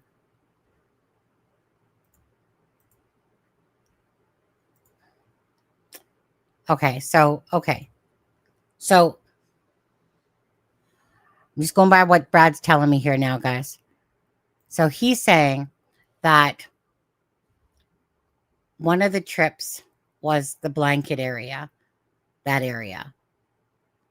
And then another trip was McLeod up 289 to McLeod, you know, and wherever the vehicle kind of stopped and then stopped for about 10 minutes. So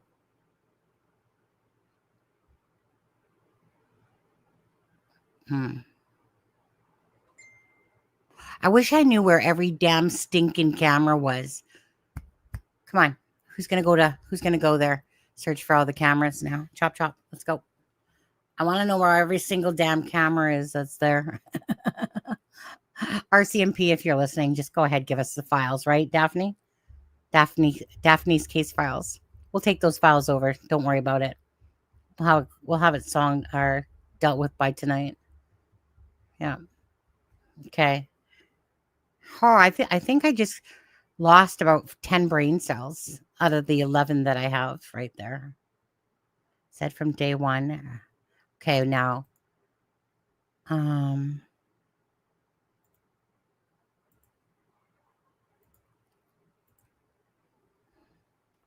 Yeah. Mm-mm-mm-mm.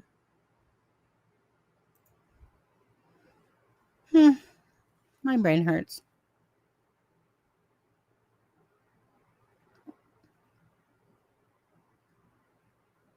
I'm just gonna. Hey, Daphne, come on. I'm gonna ask you this again. Do you want to come sit up here with me? Or are you too busy for me? Again. 6. Daphne. Oh, Daphne. Us.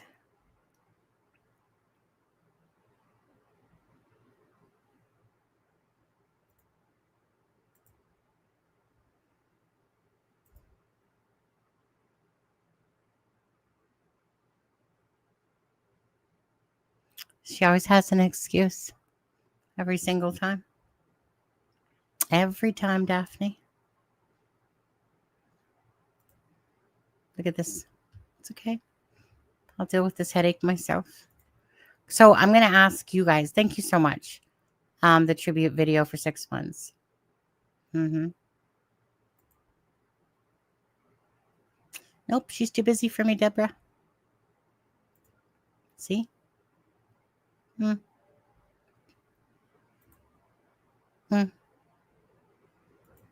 just going to sit here in silence for a sec. I'm trying to gather my thoughts. So actually, you guys, tell me. Wait, any muddy tire tracks around?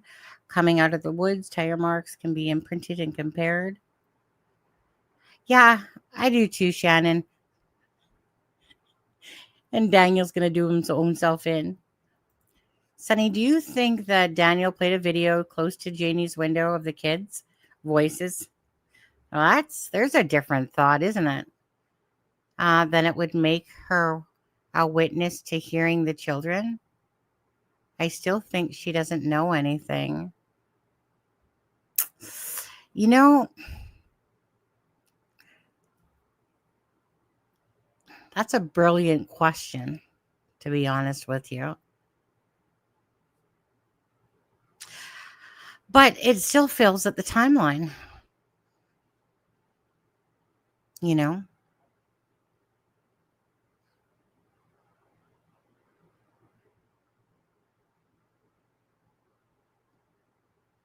Thinking about that question.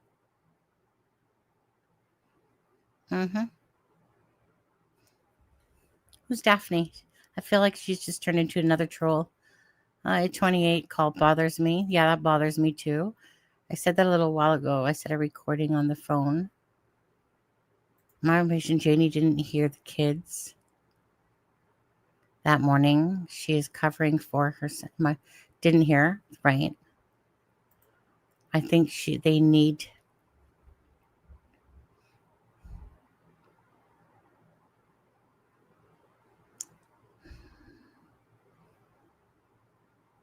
Just trying to think about that for a second.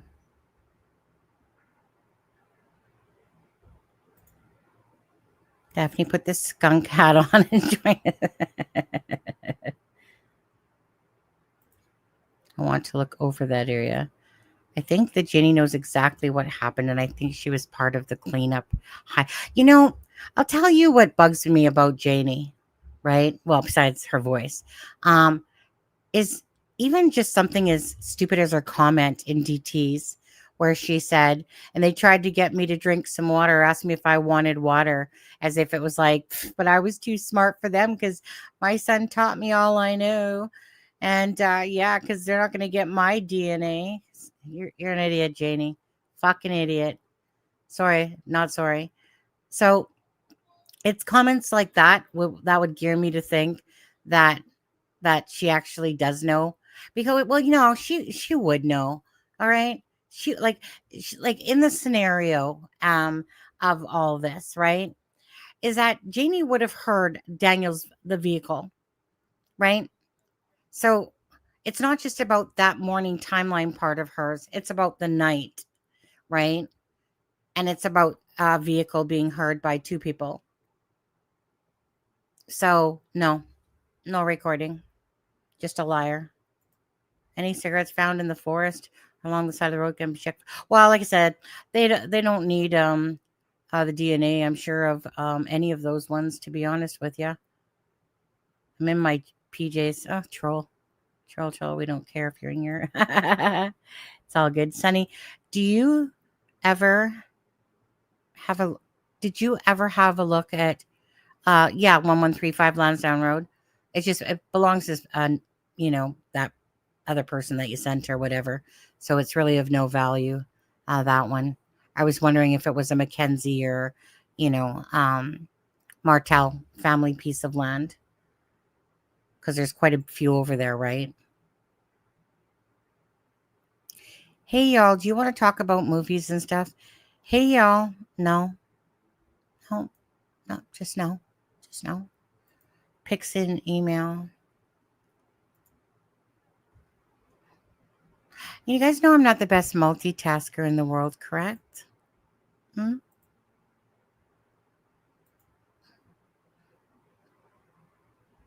Mm.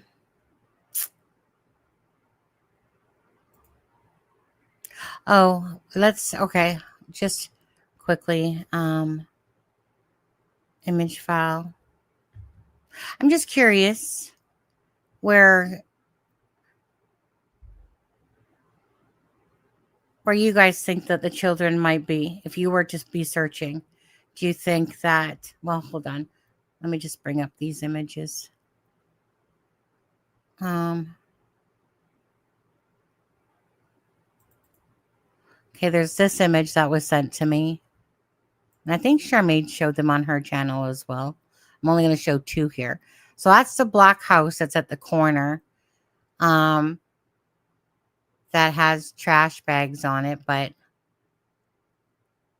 I mean, how long have those trash bags been sitting there for? Because that truck's been parked in the same spot over there. Right? I don't know. Was that trash there before? Did they come in once a month to clean up? What time are you going on tomorrow? Tomorrow, it'd be like 6:30 my time because I have to work till 6. So it'd be like 6:30, 6:35, as a matter of fact.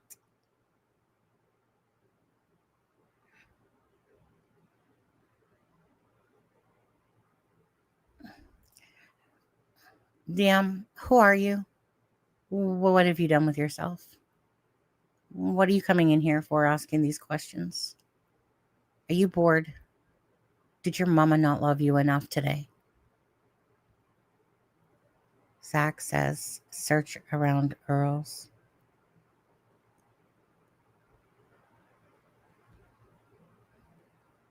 No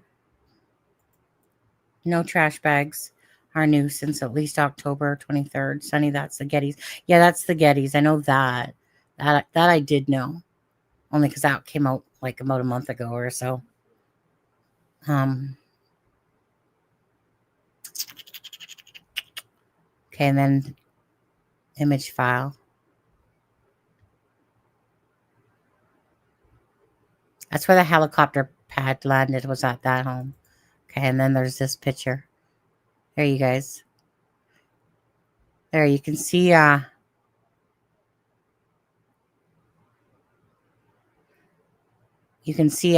Daniel's Escalade there in the driveway.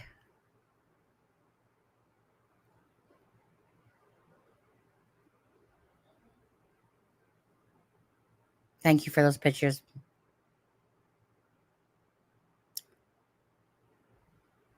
Yeah, I've seen where she thought as well, but it's all about cameras. It's all about digital footprint.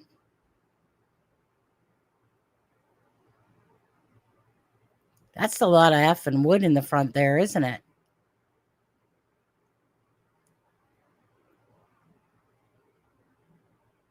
It's a lot of friggin' ass lumber right there. Probably Earl brought it over in his dozer or something, eh?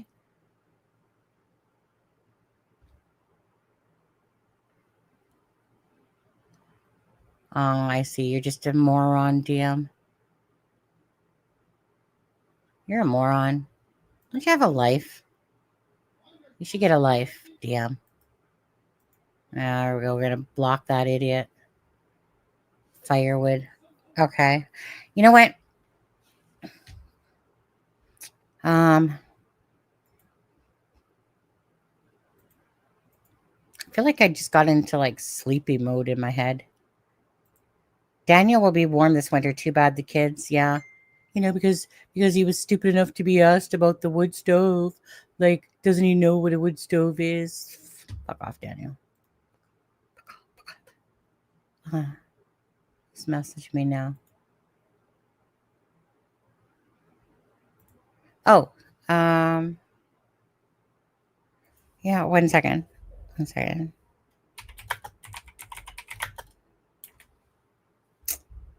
Let's see here. I think Zach's gonna see if he's gonna.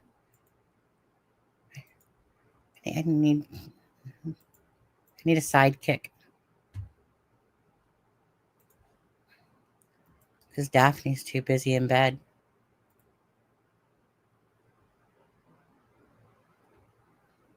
Let's see.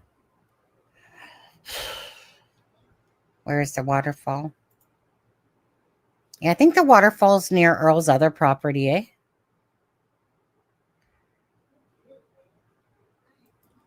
Yeah. They ain't in the woods. Yeah.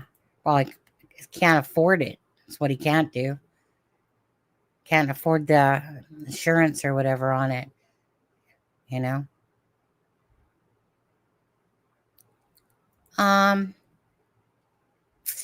Trying to think of what that is called now.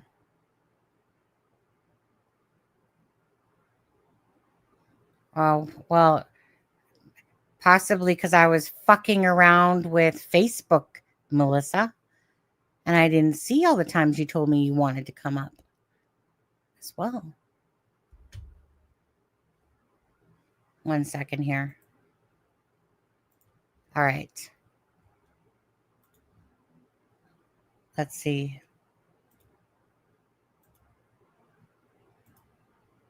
It's Daphne's fault, Melissa.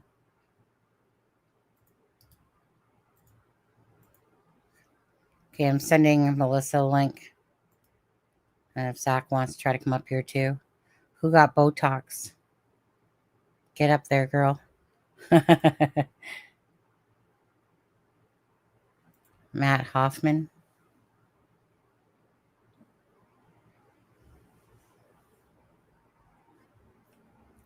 Daphne hurt my brain cells, guys.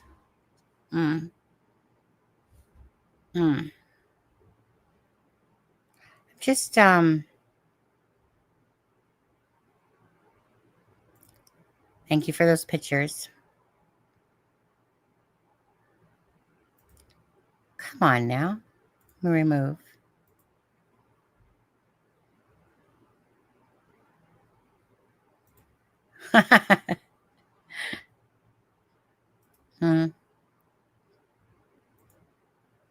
I don't believe Daniel carefully planned this out. It's not about carefully planning it out.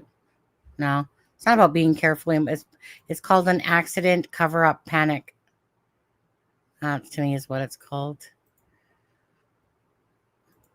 Hey, Melissa. Hey. Can barely hear you. Oh, can you hear me better now? Yeah. Yeah.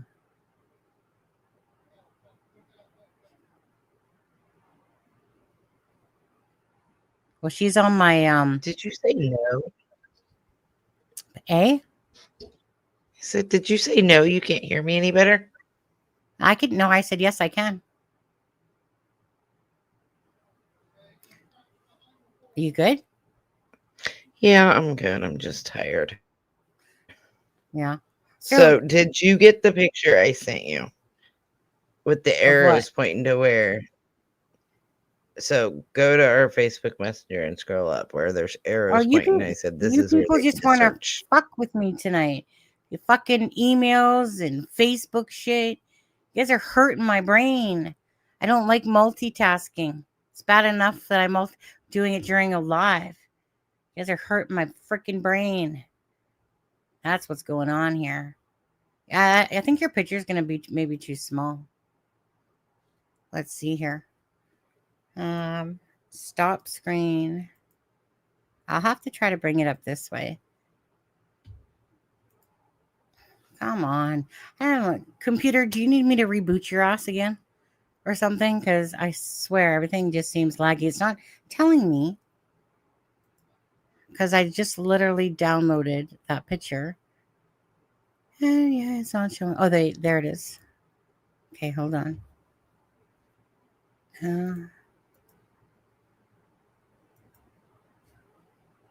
Let's see.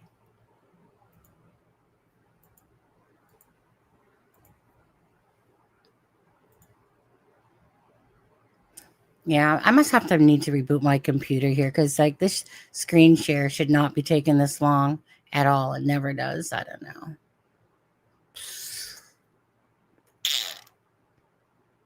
Yeah, you definitely see more lag the last couple days. No, I wasn't meaning the last couple of days. Just maybe. Maybe. Doesn't seem like it. Except for right now. Like, seriously. I'm legit clicking on the darn picture. Where are you? Stupid thing.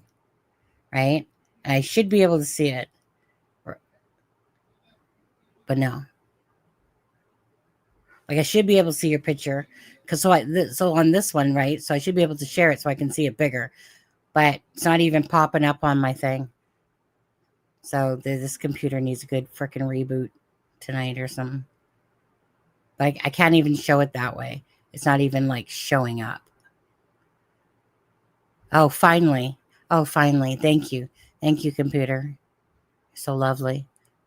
Okay. So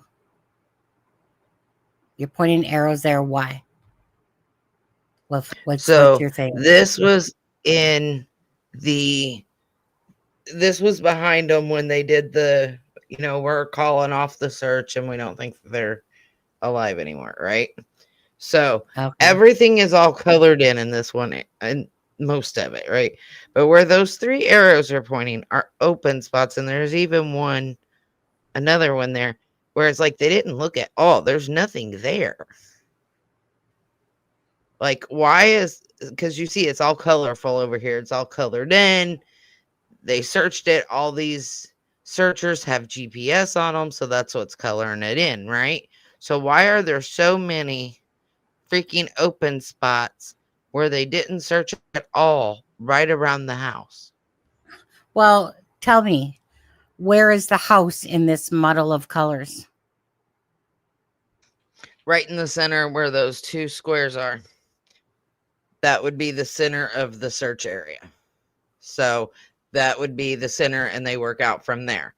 So the house would be where there's 2 little like yellow boxes in amongst all that colorful area, like dead center. That would be the house. Vesica, do you have that by chance? Like, to email me? Do you have that map by chance? Of the exact path the searchers searched. Yeah, because that's a very blurry kind of map.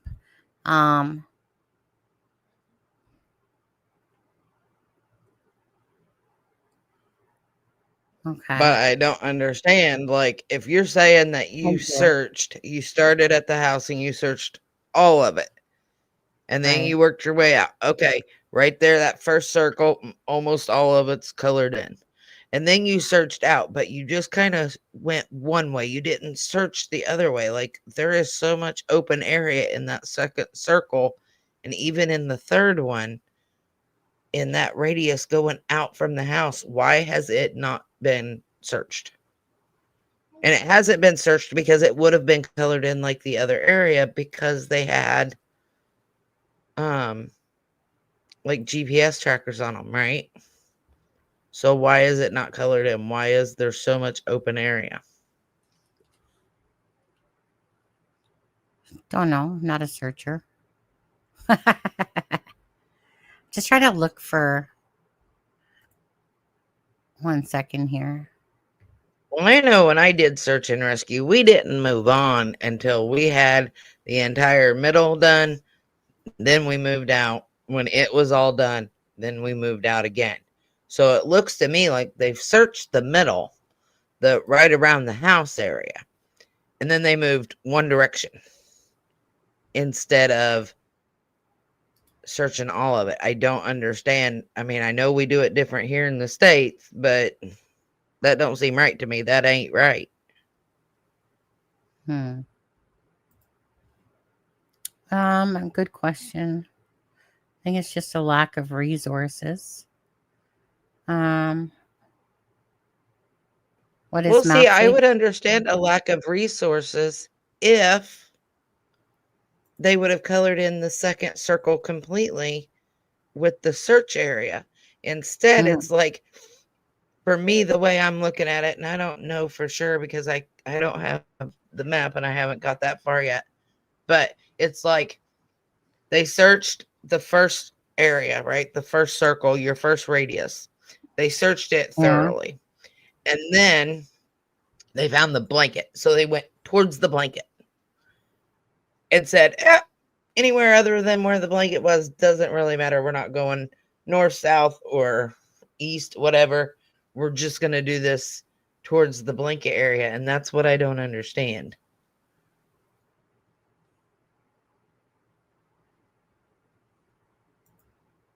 Just looking at this map here.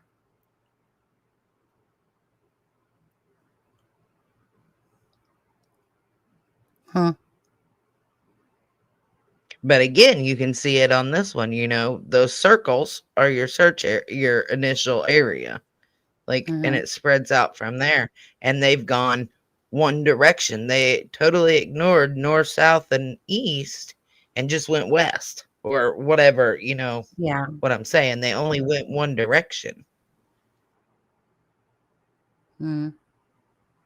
And they went towards where the blanket was found, in my opinion. And they said, screw everything else. But there's a big body of water up there that wasn't even searched. Which one's that? From what I can tell.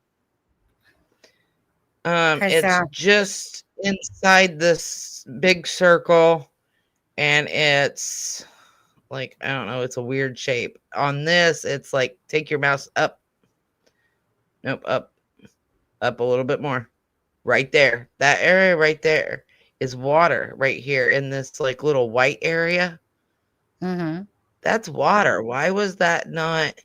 And then if you take that and you go back to the other one, it's like they only searched one. Exactly. They only searched one side. They only searched and fully concentrated and saturated one side, one area. And it's like the rest of the 3/4 of it, it's like they didn't pay any, they maneuvered, I guess, because they had the helicopter and drones, but they didn't actually get down and physically search it, or it would be colored in like the other one. Right? Because you've got one color is your drones, and one color is your helicopter, and one color is your searchers, and they have all these different things, right? All these different colors. So it would be all colored in if the searchers had actually got out there and searched. Right. Yeah. And, like I said, I could understand resources if they hadn't went so far out on one side. Because if it were resources, they had enough resources to go out, why didn't they concentrate on one area than the bigger area? Like I said, it's like they were concentrating on that middle radius, that main point, where, ground zero per se, where the kids went missing. And then they found the blanket and they went towards the blanket and said, screw everything else. And for me, I think that blanket is a distraction. That is them saying, go this way when you need to go the other direction. I don't think the kids went by that blanket. I really don't. I don't think when it comes out, I do not feel like the kids are going to be anywhere near where the blanket was found. No, absolutely. I feel like they're going to be on the other side where it wasn't searched. Yeah. Yeah. Oh, hey. Hey, Belinda. 1 second. Hold on. One second. There he is. I made Zach. it. Hi, how's it going? We'll see how long that lasts. Yeah, we'll see if it works tonight. Yeah. How's it going? It's going. People are hurting my brain cells though, because I don't like multitasking too much. I do enough multitasking on a live, and then Facebook stuff throws me off, and well, email's not so bad, but Facebook stuff for sure. But anyway, we'll see how long it lasts with you tonight, eh? Yeah, hopefully it works and there's no problems. There's no wind or anything crazy going on in my area, so let's see. Okay. Yeah. Okay. Belinda's in the house, guys. Hey, Belinda. Belinda, did you see the tribute video already? I wasn't going to show it to you tonight. Just didn't want to make you too upset because of the realism of the video on there. Tomorrow. Did you see it? Did you see me play it? I haven't seen it yet, no. Oh, no. Yeah. Belinda, did you see it? Yeah. There. Just saying if she is. Hi, Zach, says Cheryl. No. Okay. Well, I'll play it just because, like, you haven't seen it. Belinda hasn't seen it on here. So I will play it again. It's 2 minutes again. If you guys don't want to watch it, then leave. But let me do that again. Whoops. Where am I going? What am I doing? Touch things. I keep touching things, and all of a sudden it's like, 1 second here. All right. Okay. No crying. Okay, yep, Zach? no crying. Okay, 1 second. I'll come back. Stop screen. Share. Okay. Put it up here. Make it full screen. So this is a 6 month. Oh, we're down in the corner. Hey, how are we down there? Oh, I guess I should take us off. 1 second. There we go. All right. So 1 second here. So again, it's a 6 month tribute video because tomorrow's 6 months. All right.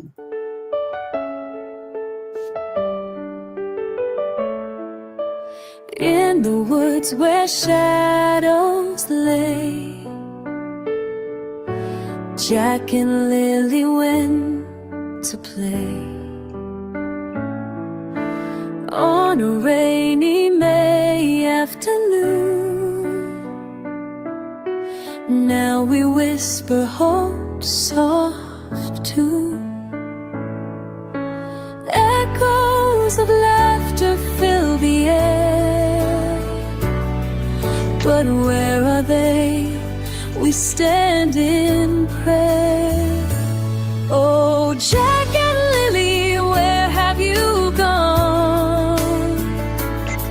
We'll hold on tight through this endless dawn. In our hearts forever you'll stay. With every prayer we send your way.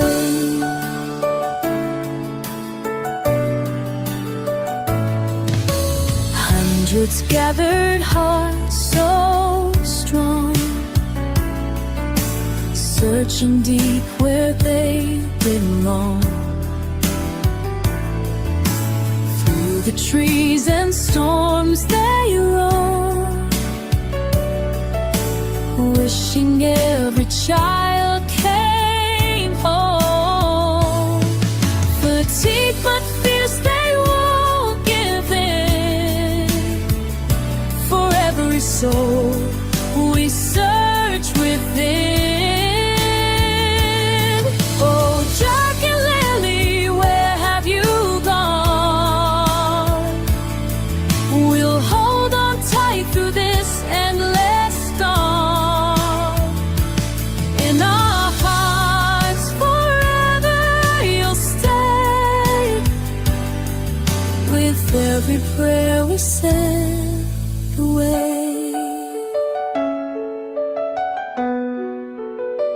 We'll keep the hope alive today. In the silence, love will lead the way.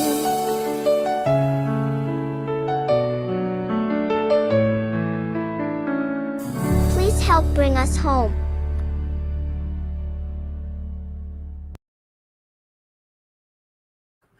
That was the video on there. I know it's sad.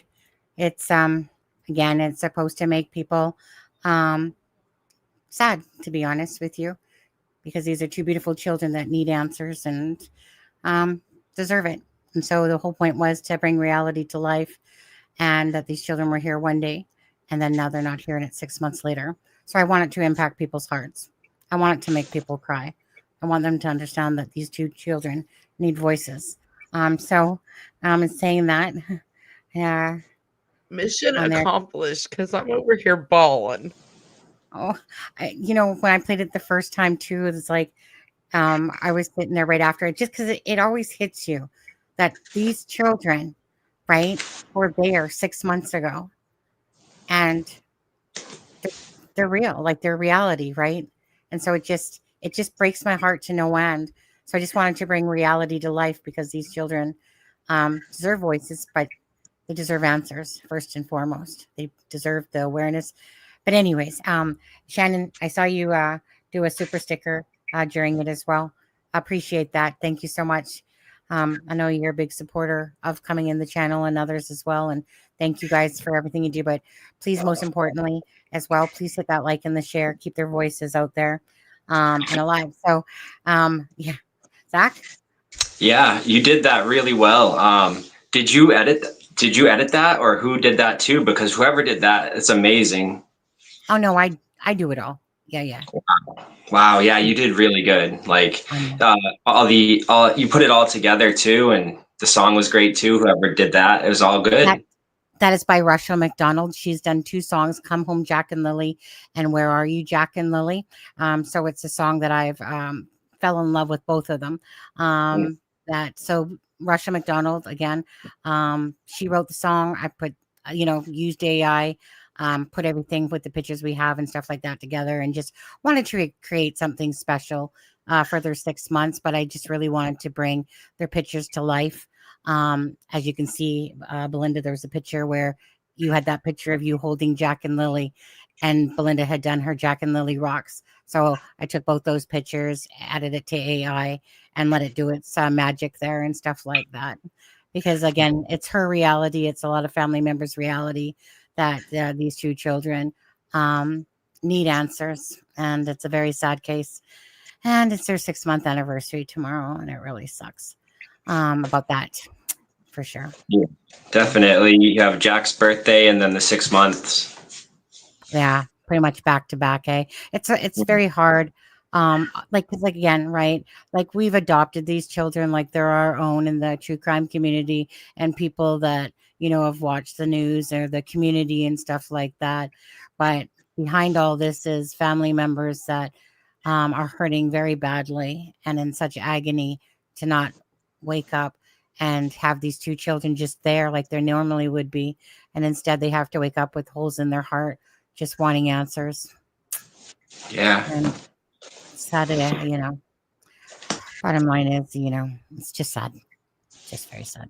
But yeah, so thank you guys for all that. Now, so I know Zach, so and Melissa, so Melissa, she's been on with me on lives before, because we've covered Sebastian Rogers' case and as well as Delphi cases.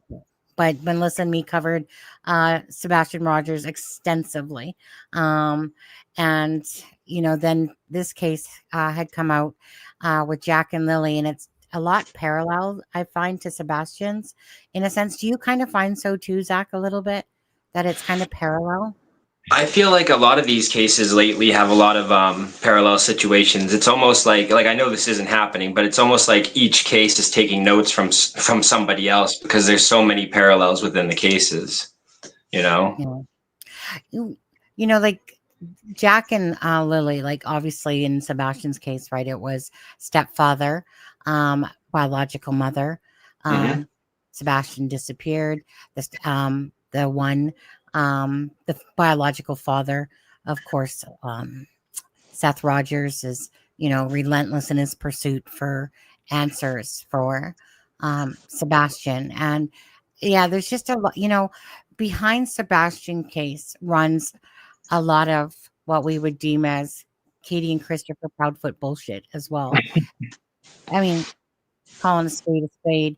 And Katie reminds me of Malaya in the sense of Katie never projected like she overly gave a shit about finding Sebastian.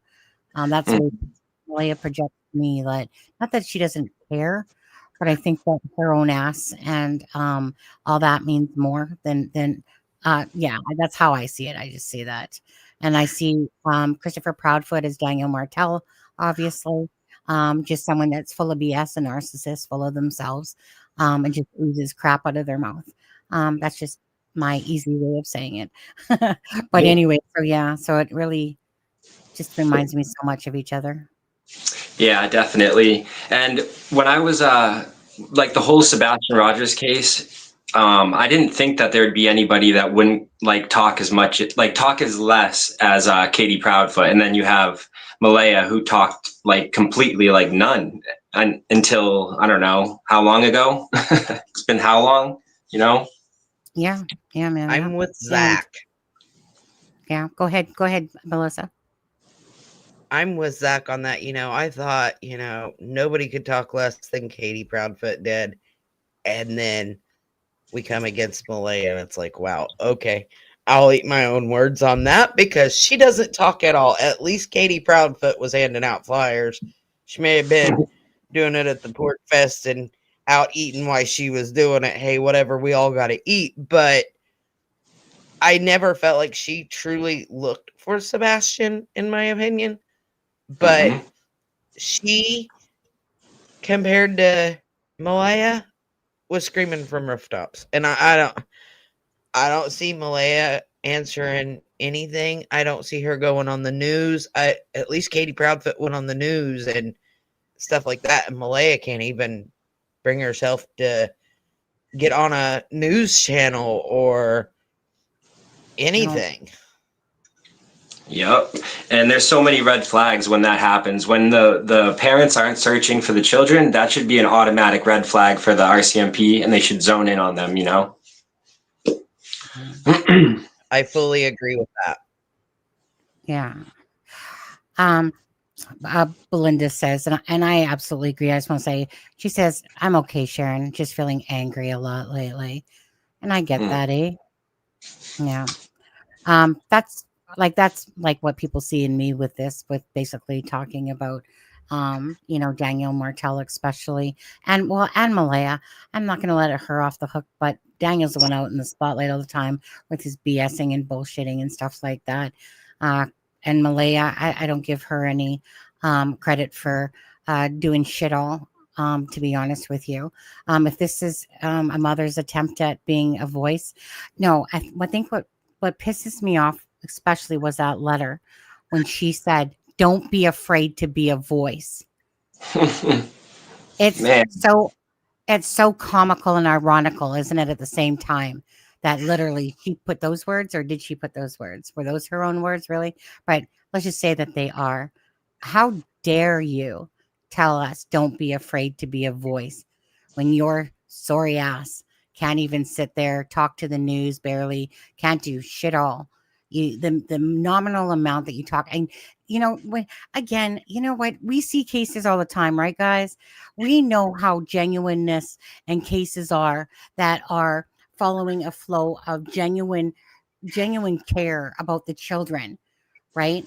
So whether it's the stepfather or somebody, and then the mother had nothing to do with it, but you see the genuineness here. Do you two see any genuineness here in this case going on between the mother and the stepfather? Do you see anything genuine out of either of them? If you do, say it. If not, say it. I mean, it's very hard to pick something genuine. The only thing genuine I think that's happening is Malaya shutting down and Daniel lying. That's the genuineness between the two, I think. Honestly. Melissa? Yeah, I have to agree with that. I don't really feel anything genuine. I've tried to give Daniel grace and most people have believe him, but like Christopher Broadfoot, when the mouth is moving, he's a lion. And, you know, I could almost forgive Malaya and her silence to the news and not giving interviews and not talking if at some point she had cried out for her children, you know, in the beginning, or even if she were going to the vigils and not talking to anybody, but still going. And, you know, all I can say about the vigils is, you know, Janie, you said you would definitely go to the next vigil. Honey, where were you? Did nobody have any cigarettes for you? Whoa. Well, she did, I'll say right? what everybody's thinking. I don't care. Yeah. So I believe that Malaya has knowledge, and I believe that I totally believe that Malaya is exactly what Belinda said right from the get-go, that the moment that Malaya left that property is because she knew that what happened to those children. And Belinda Agreed. does not believe the children are alive. I do not believe the children are alive myself, but I think that I was always trying to, because of the bullshit between the two of them, I just couldn't quite wrap my head around why we had Malaya doing this, Daniel acting this, Daniel pointing fingers at Malaya, and this twisted game going on. But to me, then it just really, as time has gone on, and it just kind of sealed the deal for me that Malaya and Daniel both know exactly what went on. Malaya is they're both contradictory, but Daniel obviously more so. But all I see is two people that know what happened that night, that are afraid that their own, and this is hypothetically, allegedly, by the way, just our thoughts, that she knew exactly what happened that night. Not that she did anything herself, well, in a sense, but I think became about Meadow. And I think it also became about saving their own asses. And it was something that happened that wasn't meant to happen, but did happen. Then they go into panic mode, and basically try to cover it up. And now we're getting fed a bunch of bullshit about them being hidden. And I still think that Daniel is trying to control Malaya by basically like, if I go down, you're going down, and you know it. And I think that the fear of that alone is going to keep anyone trying to keep the charade up. So I just think that Malaya is better off hiding behind, because she's probably a worse pathetic liar than Daniel is, to be honest with you. And I think that she's avoiding these vigils and anything to do with going to these events, especially because, again, when you have guilty knowledge, again, you don't want people talking to you. You're going to try to avoid this shit. And you're going to keep making shit up. Like you're celebrating Jack's birthday by yourself. You know, why you're not going to a vigil, why you didn't go to the last vigil, why you're not doing anything with the news and stuff like that. I just see that as her just hiding from the truth. But yet, if again, for people that know about Malaya and stuff like that, as of now, in a sense, you guys wouldn't be too happy to hear exactly, you know, how Malaya, of course, what she is doing, in a sense, and how she's been acting. And I just think it's really disgusting. And I just think that she's not going to talk. Her and Daniel are just saving their own asses. That's how I see it. And that's why. So for Malaya, like I said, she might have been in a rotten relationship, but she stayed in, whether she was doing drugs herself, she stayed in this piece of shit relationship, knowing full well that Daniel was doing meth, because she's already admitted to that, right? That before Meadow was born. So And she left her children around that. Absolutely. Yeah. She knew it, and she left her children around it. And, you know, you like back to something that you said, Sunny, you know, she's staying away and having these private things. Well, who all was at your private celebration? You and your mama and your grandma, maybe, because the rest of your family was at the damn vigil for your son, who's missing and has been almost 6 months now. Like, let's get honest here. You are a crappy parent. You left your child in a known situation that is dangerous. That is the very definition of neglect. Like, whether or not you did something or not, all three on that property know what happened, in my opinion. Yeah, I agree, and I definitely like to point this out. I think so. I think that, of course, you have Daniel, who I don't think is grieving as much, but then you have Malaya, who I think can't grieve properly because she has to portray an image that Jack and Lily are still alive, even though most people think they aren't, Mhm. and she can't necessarily grieve properly because she has to put on an act every time. And I think that yes, she may miss them, but that's why Daniel can probably lie and lie and lie because he isn't grieving as much or at all. Because I don't think that, I just don't think he is. You know, I'll go back to the reporter.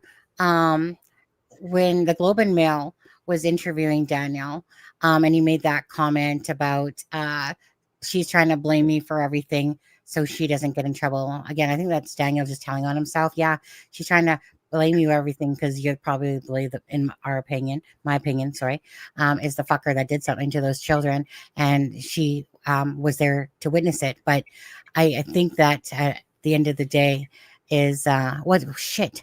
I'm so sorry. I lost my train of thought on that one. What did you just say, Zach?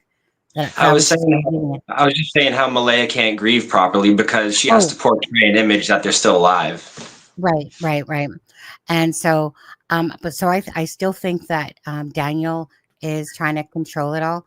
I do really think that when he says that Malaya's family has the children, and he's trying not to, like he's implemented Malaya multiple times because this is where he's a contradictory, just a walking contradictory of himself in a sense. But but in the news article recently, at the start, one of the things was that the reporter had said it's like he cared more about his relationship, about Malaya leaving him Hmm. than Jack and Lily.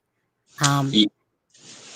Yes, I definitely agree with that because I think that when all of this happened that night before, in my opinion, I think that he was willing to do anything for her at that moment because whatever happened. And I think that personally, I think he was the one that helped cover it up or covered the entire thing up. And I think he was doing it for her at that moment. It wasn't, and himself, of course, himself first, but her too.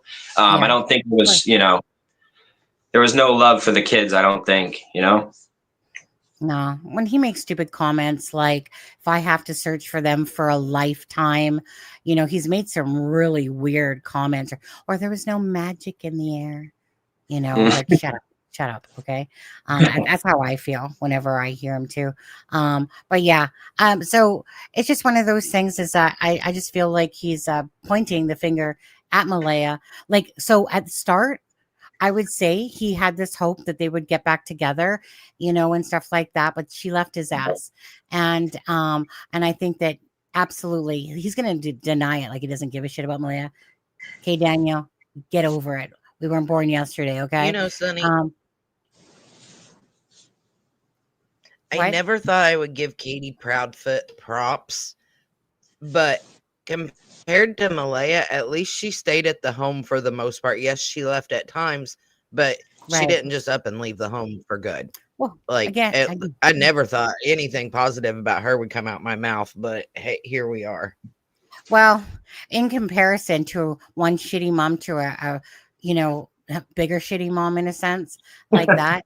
Like, Excuse me. I mean, Excuse- honestly, because if anyone knows the Sebastian Rogers case, they would know that what we thought was pathetic of that mother, well, Malaya, just it's like a glowing piece, like thing in your face. Basically, is the comparison to the two. That her actions are even way worse than Katie Proudfoot's. Right? She makes Katie Proudfoot look like a freaking angel, and compared to her, and that's saying a lot for Katie Proudfoot. Because she virtually did not a lot, and she didn't really seem to act like she cared, but she did do a few interviews, a lot, even though some of them were weird. But anyways, but yeah, in this case, I just really think that Daniel is pissed off. Like at the start, it's like I remember about the blanket. First of all, I remember that it was said that he was just doing that to protect. He lied about the blanket to protect Malaya. So so within that bullshit of that, I believe that Daniel was still hopeful about him because he's so warped in his freaking brain cells that he was hopeful that him and Malaya still had a chance. But once time kept going on, then all of a sudden he started really pushing this narrative. And it's almost like it's like he was doing it. It's like he's doing it because he's pissed at her still. Right. And he's like, I'm going to blame your family, but I'm going to still, Malaya, say that you weren't involved, even though I've called you out many times for being involved and a shit parent. And I did everything for the kids and you and blah, blah, blah. And he keeps now referencing the documents, right? What, you couldn't remember what you said in the documents anyway? You know, now you're trying to reference those documents a lot, you know, instead like, just look at the documents, just look at the news article. You know, and stuff like that. But anyway, so all I see is someone that's still trying to control Malaya, but he's pissed off and he's like, you know what? I'm not going to say you, but yet I have multiple times, but I'm just going to keep directing it and misdirect you guys that way. So Malaya, shut your mouth, you know, because if I go down, you're going to go down. Just remember that. And I think Malaya knows that, right? I think Malaya absolutely knows that. And I mean, like by all intents and purposes, she's best to shut up because she'd probably, between the two of them, if they were both talking, well, I mean, I think the RCMP would have a heyday, you know, with the amount of timeline that doesn't ever make sense and stuff. I have a question. Do you know how many times Malaya has been interrogated, like separately, or is it just that one time? No, it's been a few as well. Yeah, I can't tell you how many, but it's not just been once. It's definitely been a few, right? Gotcha. Yeah. No. And you know, I want to respond to something Belinda said, that she hopes Meadow sees her parents through Jack and Lily's eyes, and I get where she's coming with that. But you know, I hope that neither one of them ever get that baby back, because she deserves so much more. And I don't think Cheryl should have the baby, and I don't think, you know, Janie should have the baby. Like, I give that baby a chance and let a good, caring family take her, because I feel like there was too much abuse. And, you know, that's like I sent you that picture earlier, and it's like, I know it's probably partially lighting, but his eyes both look swollen and discolored to me, besides the lighting. And, you know, even in this picture with the plaid shirt on, he's got a mark on his cheek. I mean, how much more do you have to place abuse or neglect charges on the parents? Well, you know, I think that they're waiting to fry the bigger fish part here. It's not going to do them any good to me to stick them in jail at this time. They want to make them comfortable to me. They want to gain their trust. They want to bullshit them, right? Like, I think that's exactly what they're doing. That's why Daniel keeps having this delusion that they're actually his friends, because he is that warped in his head. He's such a full-blown narcissist to me. That man truly can't see past his own self, and he truly thinks that he's pulling the wool over people's eyes. But to me, he's got another thing coming. And dude, see, I feel like I can literally say this because it's not going to put one indent in Daniel's brains, because he's still going to walk around thinking that the police are his best friends, basically. And we saw his attitude once the police didn't tell him they were coming in to do a search with the dogs. Then look at Daniel go bipolar on us, right? Getting all angry and shit. Yeah. Kent's at home. Yeah. Narcissist to the max, yeah. But go ahead, you two. You guys go off and spiel whatever you want. I've done enough talking right now. You guys go ahead. All right, I'll let you go first. Well, I was going to say the same. You know, I know that you had some technical difficulties. I think the a lot better today. Spirit World was playing tricks on you guys yesterday. So why don't you go ahead and maybe say a few things and what you've done and what you think, because everybody here that has heard me talk knows exactly what I think, because I'm not shy to share it. I am Sunny 2.0. I'll speak my mind whether you like it or not. So I'm going to let you go ahead and talk. All right, that sounds good.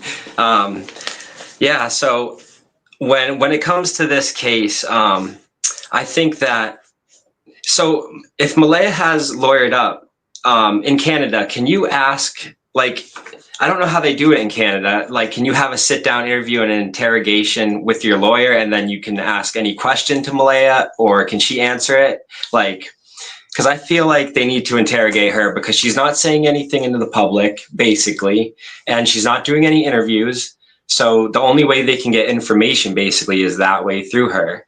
And yeah, and I think that Daniel is just going to run around in circles over and over again and say different things. So you can't really get a straight answer from him at this time, or really ever. I mean, in the beginning, people believed him a little bit here and there, but at this time, I think he's run out of gas, so to speak, when it comes to his stories. But I think that if they... Yeah. No, go right ahead. Go right ahead. No, I was just going to say the same thing that you just said there, to be honest with you. Run out of gas. I mean, but Daniel, not with Daniel. Daniel can keep adding to the storyline. Yeah. But, yeah, one way or the other. Yeah. I mean, if Malaya truly wanted to talk, she could talk. And I'm trying to remember. I'm trying to remember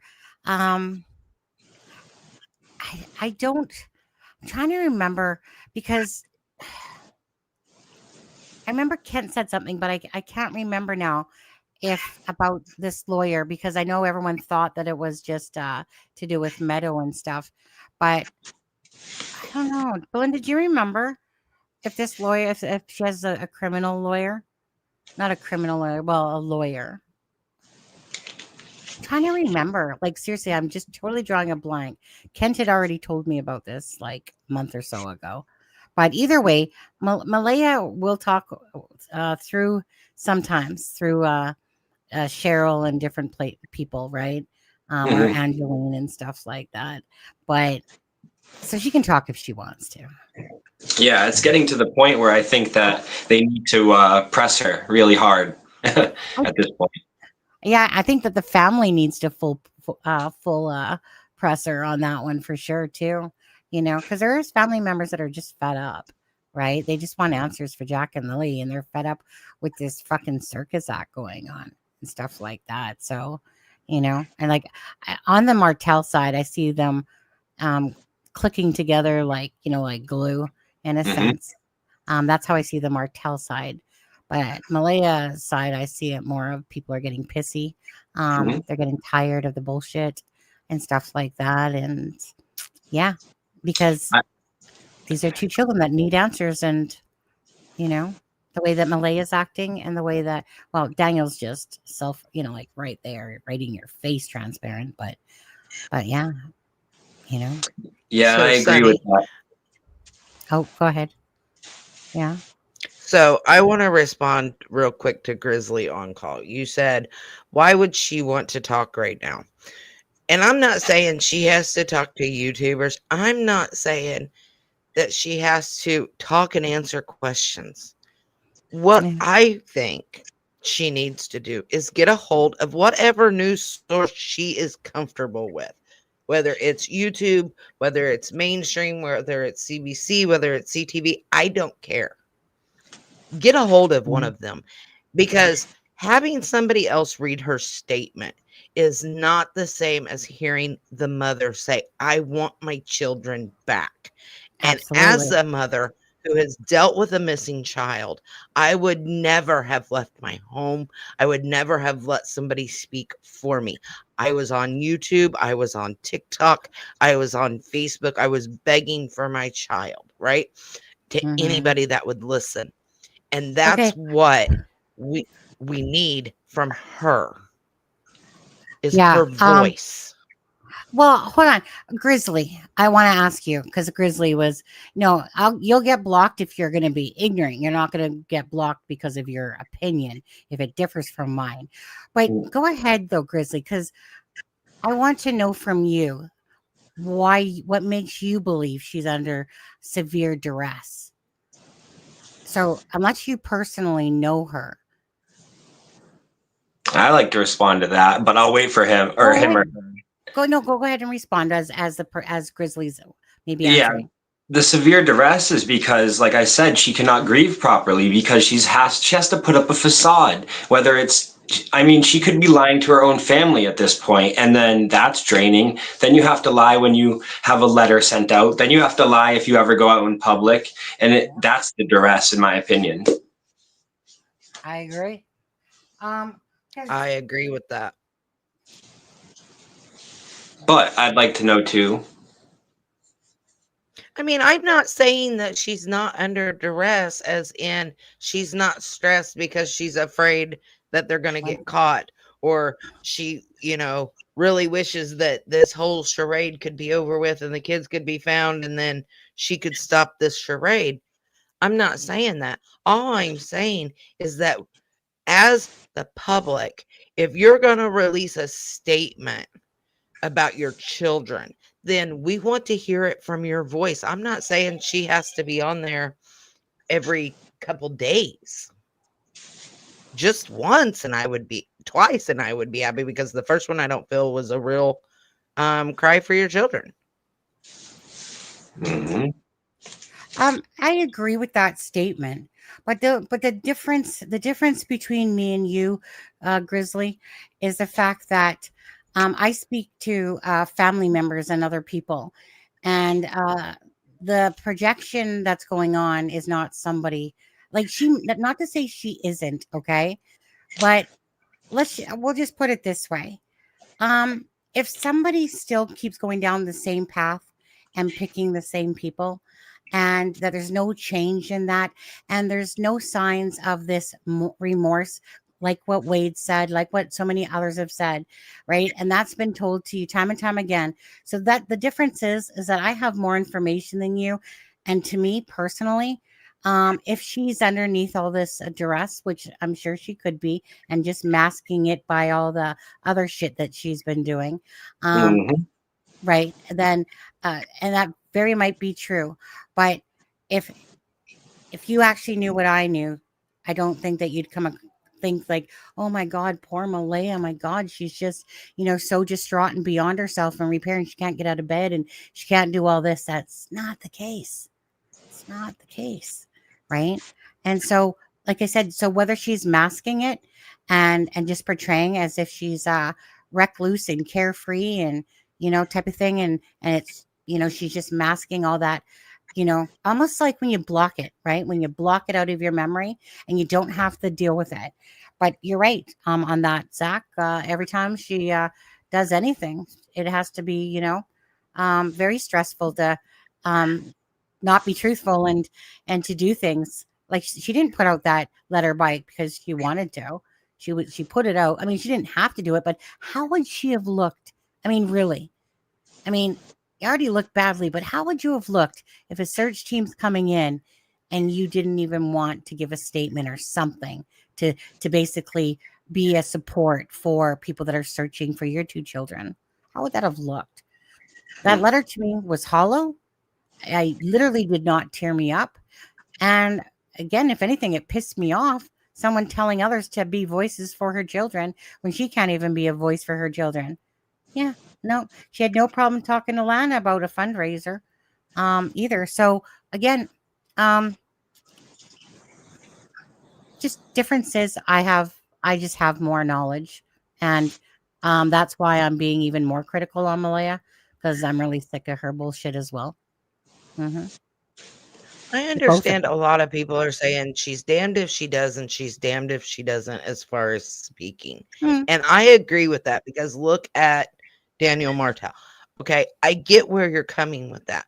But so she doesn't speak at all, right? But instead of releasing this letter that somebody else read, if she would have wrote it out, read it in her own voice, that would have made more of an impact way on people more than having somebody else do it. That's what I'm talking about. She needs to say something. I'm not saying she needs to do it all the time, but when she does do it, don't release a statement, a two-page letter or whatever for somebody else to read. Read it in your own voice. They are your children. Well, that's, you know what? That's the bottom line of it. They're her children. They're her children. Quit your damn ass hiding. Well, to me, you're hiding because you're just lying, right? That's my whole thing. Like I said, not sugarcoating that. But so even if she would have read that letter, like it would have been nice to hear her voice. But because I don't buy her BS either, it still would have been nothing to me. But I mean, if she's going to try to put on a charade to me and she's going to try to make it seem at least a little bit genuine, then yeah, she should have put her voice behind that letter to read it and stuff. If she wants to try to get people's favors by, sympathizing, difference is that people are trying to give her more credit than actually it's worth. And I'm sorry, she is the freaking ass mother of these 2 children. And to watch this, that's the bottom line. She is the mother. No excuses. No excuses. I don't want to hear this bullshit excuses. If you guys have your children and this was happening to you, are you going to tell me that you're going to hide away from the news and you're going to hide away pretty much from everything when these are your 2 children? Get real.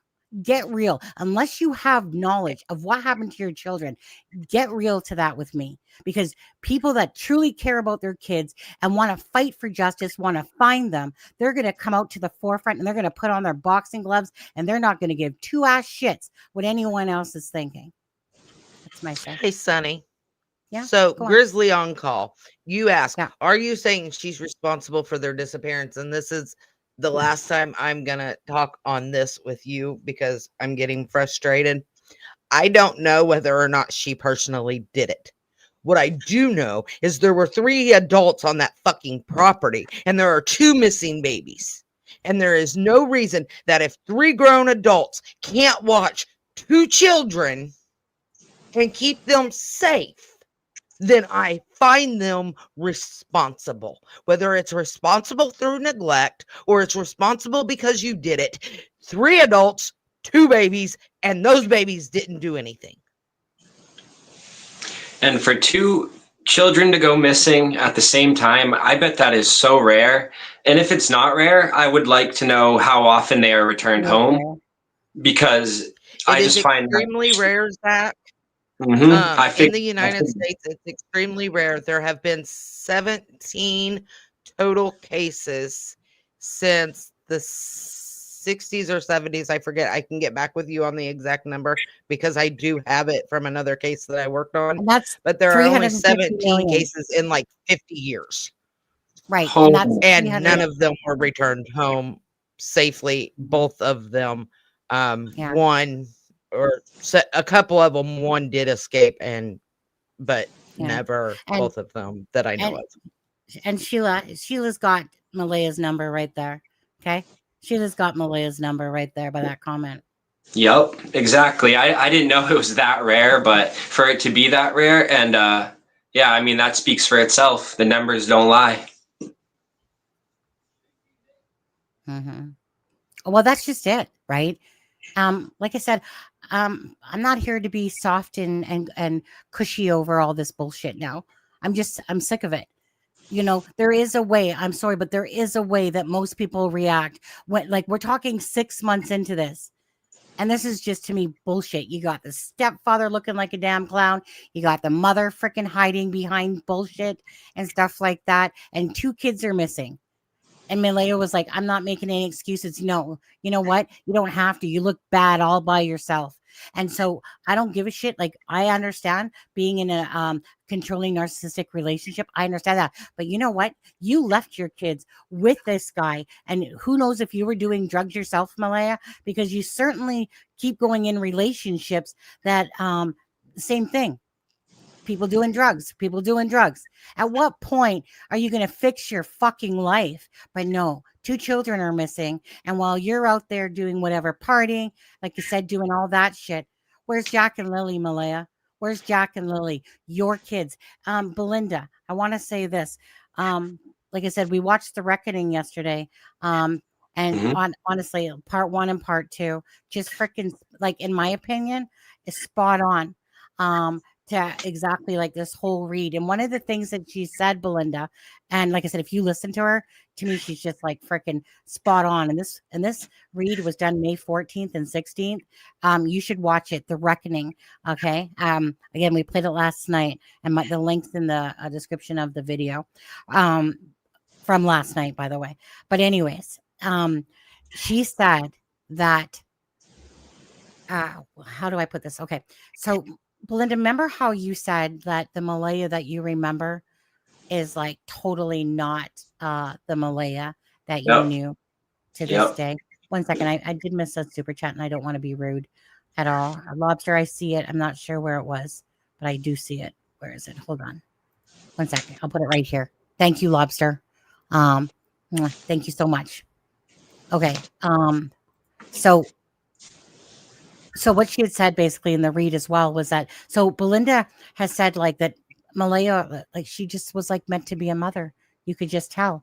And so then it's like Belinda made this comment and basically was like, I honestly don't believe that I maybe knew the Malaya like who she is today versus the Malaya I remember are like basically say two different people. Like she couldn't believe the place she was living in, let alone all this. Well, during the read, um, I think her name is Kim. I want to say Kim. Let's just say Kim. Let's just call her Kim. She said, goes, I don't understand. She goes, I kind of get this feeling like who she was before isn't who she is now. And I couldn't help because she was spot on to what Belinda had said that the Malaya that she knew that, and not to say because like Belinda said that Malaya never raised her voice to her kids, never got mad and upset and stuff like that. That's why I really can't see Malaya being the person myself to have done something to Jack and Lily. Um, because I believe that. But I think that the person that Malaya turned into once she met Daniel was a far cry from what she ever thought or a place that she thought she would be in. And her life just took a drastic turn up until the point that she did try to leave a few times. But, then all of a sudden now it's too late. It's too late. I have a question for Belinda. Um, when you saw Malaya or like when you knew Malaya, did she ever seem to have like anger problems or that type of thing at all? No. Yeah, I would like to know that because yeah, just for No. Yeah. She can answer no. you too, So but she didn't. Mhm. So Go ahead. Belinda has said before that she was never one to get angry. She was just kind of monotone, kind of. Yeah.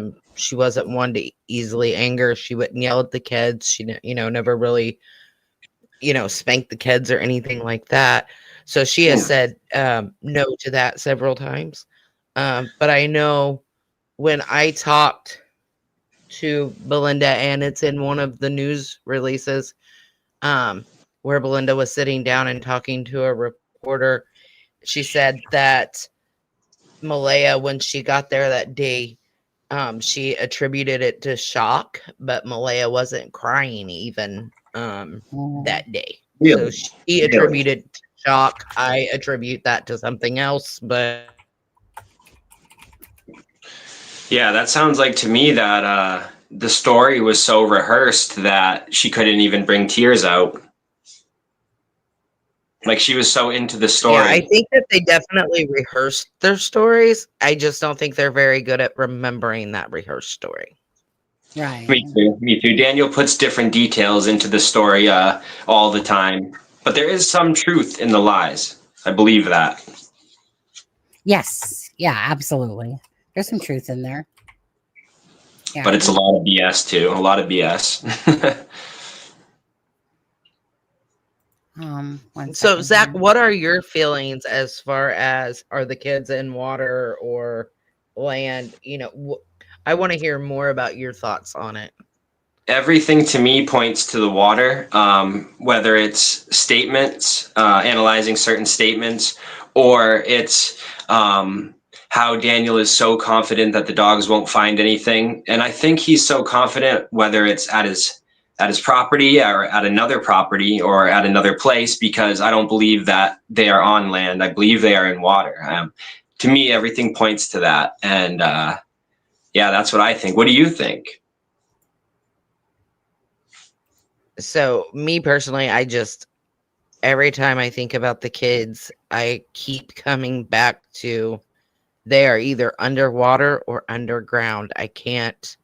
They are close to water, in my opinion. They are either in water or really close to water. but they are covered up by something. Just quickly, you guys, that link I just dropped.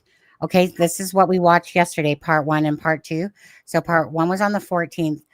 For everyone believes that the children are not around, trust me, go listen to this read and then have your hindsight to go back, like to listen to it and realize what she was saying back then is basically where we feel, or a lot of us feel, where this case is sitting at now. Belinda, I would highly suggest that you watch this yourself as well. I think you're going to resonate with pretty much all of it. Wasn't it crazy? Wasn't it crazy, Zach? Yeah, honestly, she's very good, and somebody that does the same type of thing, you know, not with tarot cards, but the same type of thing. Basically, she's very good, and she's spot on with a lot of what she said. And she said this early on in the case when she didn't have much information. So I do think that she's working with a gift, and I do think that Belinda should definitely watch it for sure. Yeah, I absolutely agree. She's working with a gift. You know, I was gifted when I was moving and leaving my first ex that I was with was from 15 to 26 years old. Right before we moved, me and Margarita went to go see this psychic that somebody had recommended. She didn't know anything about us, but I'm telling you, Zach, my God, you know, so just like most people, you're skeptical, right? Yeah. I remember when we first got to her home that day after work, and she said, I don't want you to tell me anything. It's my job to tell you.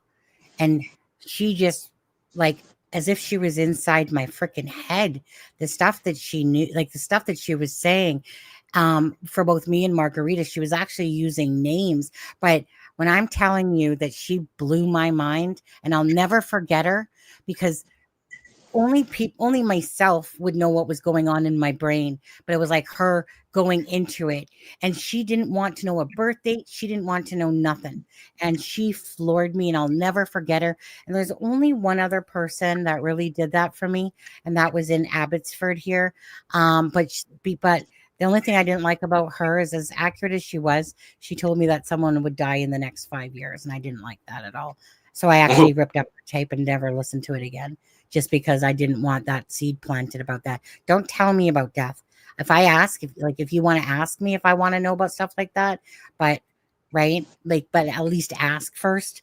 But I just found that was really heavy, because at that time my son was little, and I'm like, oh my God, it's my son, is it my husband? You know, is it, you know, But anyways, all I know is that I was just blown away by two people ever, like in real. By the way, when I say real, not that you're not real, Zach. Hey, Sonny. I just Yeah, like in real life. I know what you mean. Yeah, over here. Yeah. That's pretty cool though. It's awesome when people can do that. I love doing that for people. Like when I do solo readings and stuff like that. It's really cool. Sorry. Thank you, Zach. What were you going to say there, Melissa? So there's been a couple comments. Okay. Lori, Belinda, not everyone is the same. Some people's mind shuts down. Then you're asking if Cody wants to talk. Things like this from somebody else. Let's not bombard Belinda or blame Belinda. Belinda has been honest and truthful. She is grieving, and just that's my piece on that, because I will not stand for somebody. I'm not saying anybody's doing it now.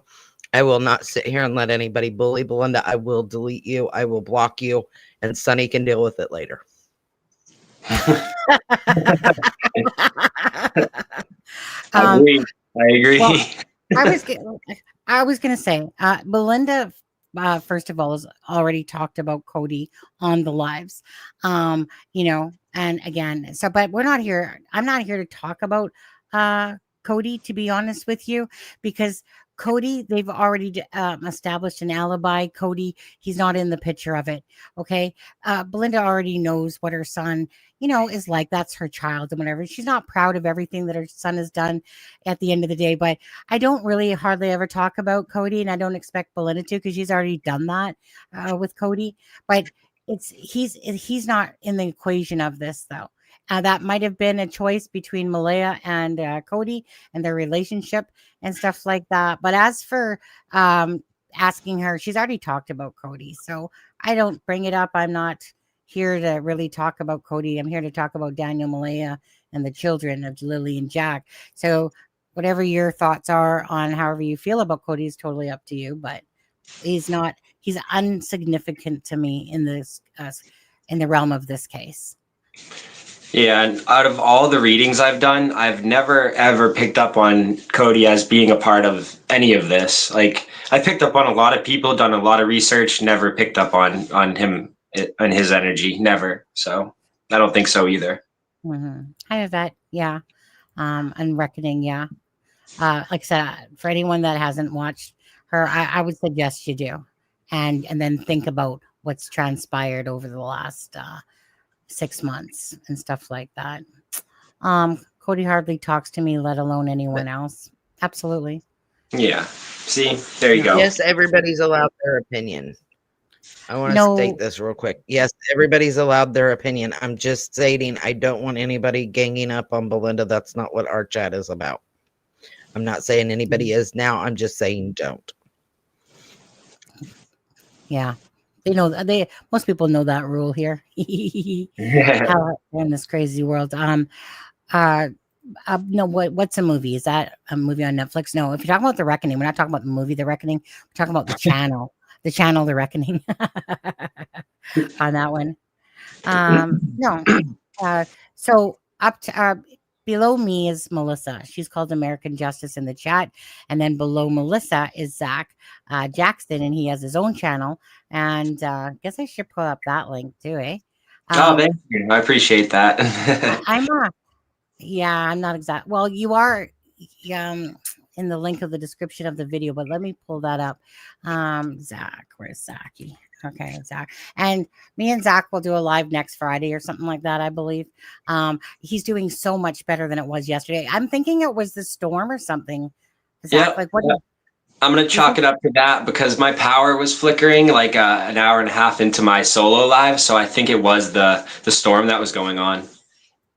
Yeah, because we're not having any issues with your sound. We're not having issues with you freezing and, so it was probably, because obviously maybe during a storm, the internet and stuff like that, right, gets impacted. But that's Jack's channel right here, guys. So again, we're going to be doing a live on, I believe, Friday, because that's I'm in my nights coming up, this week for the next 2 weeks again. So I only got really Friday and Saturday to really do anything. But yeah, so if you're not subscribed to Zach, subscribe to Zach. Melissa, are you even doing anything on your channel at the moment, really? Not really, not at the moment. Every free moment I have right now is going into the Jack and Lily document. So that's kind of where I'm at right now. Yeah. She goes hard when she does that. Again, it's a lot of work. It's something like she said she did in the Sebastian Rogers case, and it's kind of like having the holy grail of information, right? It's not going to have everything because there's just 6 months worth of Daniel popping in and out of chats and screenshots and stuff like that. But yeah, I got a question. Why? So I know why there's things redacted in the documents, but do you when do you think those redactions will come out, or is it not going to come out until there's a trial and that's over with? Are they going to release that? What were you going to say, Melissa? I wasn't even thinking about talking. Oh, okay, because I heard that. Okay, so as for the documents, it is it's so rare that a case in Canada even releases documents at all before a case. It's so rare. But this case, I guess, is rare in a lot of ways. But so the redactions have happened, of course, because of the news, the lawyers that have gone to and RCMP basically taking it to court and saying, like this. We want transparency. This should be transparent. Da, da, da. So will there be more? There might be, but we don't know for sure. So there's already been three, I guess it would be. Couple minor ones. The first major one, obviously, releasing the documents, and then a couple minor ones after that. But there might be more, there might not be. Don't know yet, right? Yeah. I mean, they can't very much give us the basket, I suppose, as much as we want to see the basket of what they have. Yeah, but so might be, might not be. But to even see this is rare, Zach. It's not United States. United States is way more transparent. Yeah, I'm learning all about the things in Canada when it comes to the documents and the case itself. This is really the first case besides, I don't know if you've ever heard of Kenley Matheson, but that's the only other case I've really covered in depth from Canada. Oh, okay. Grendel's. Now, you changed your name? Sandbox. Where did you hear that from? Can I ask? What do you say?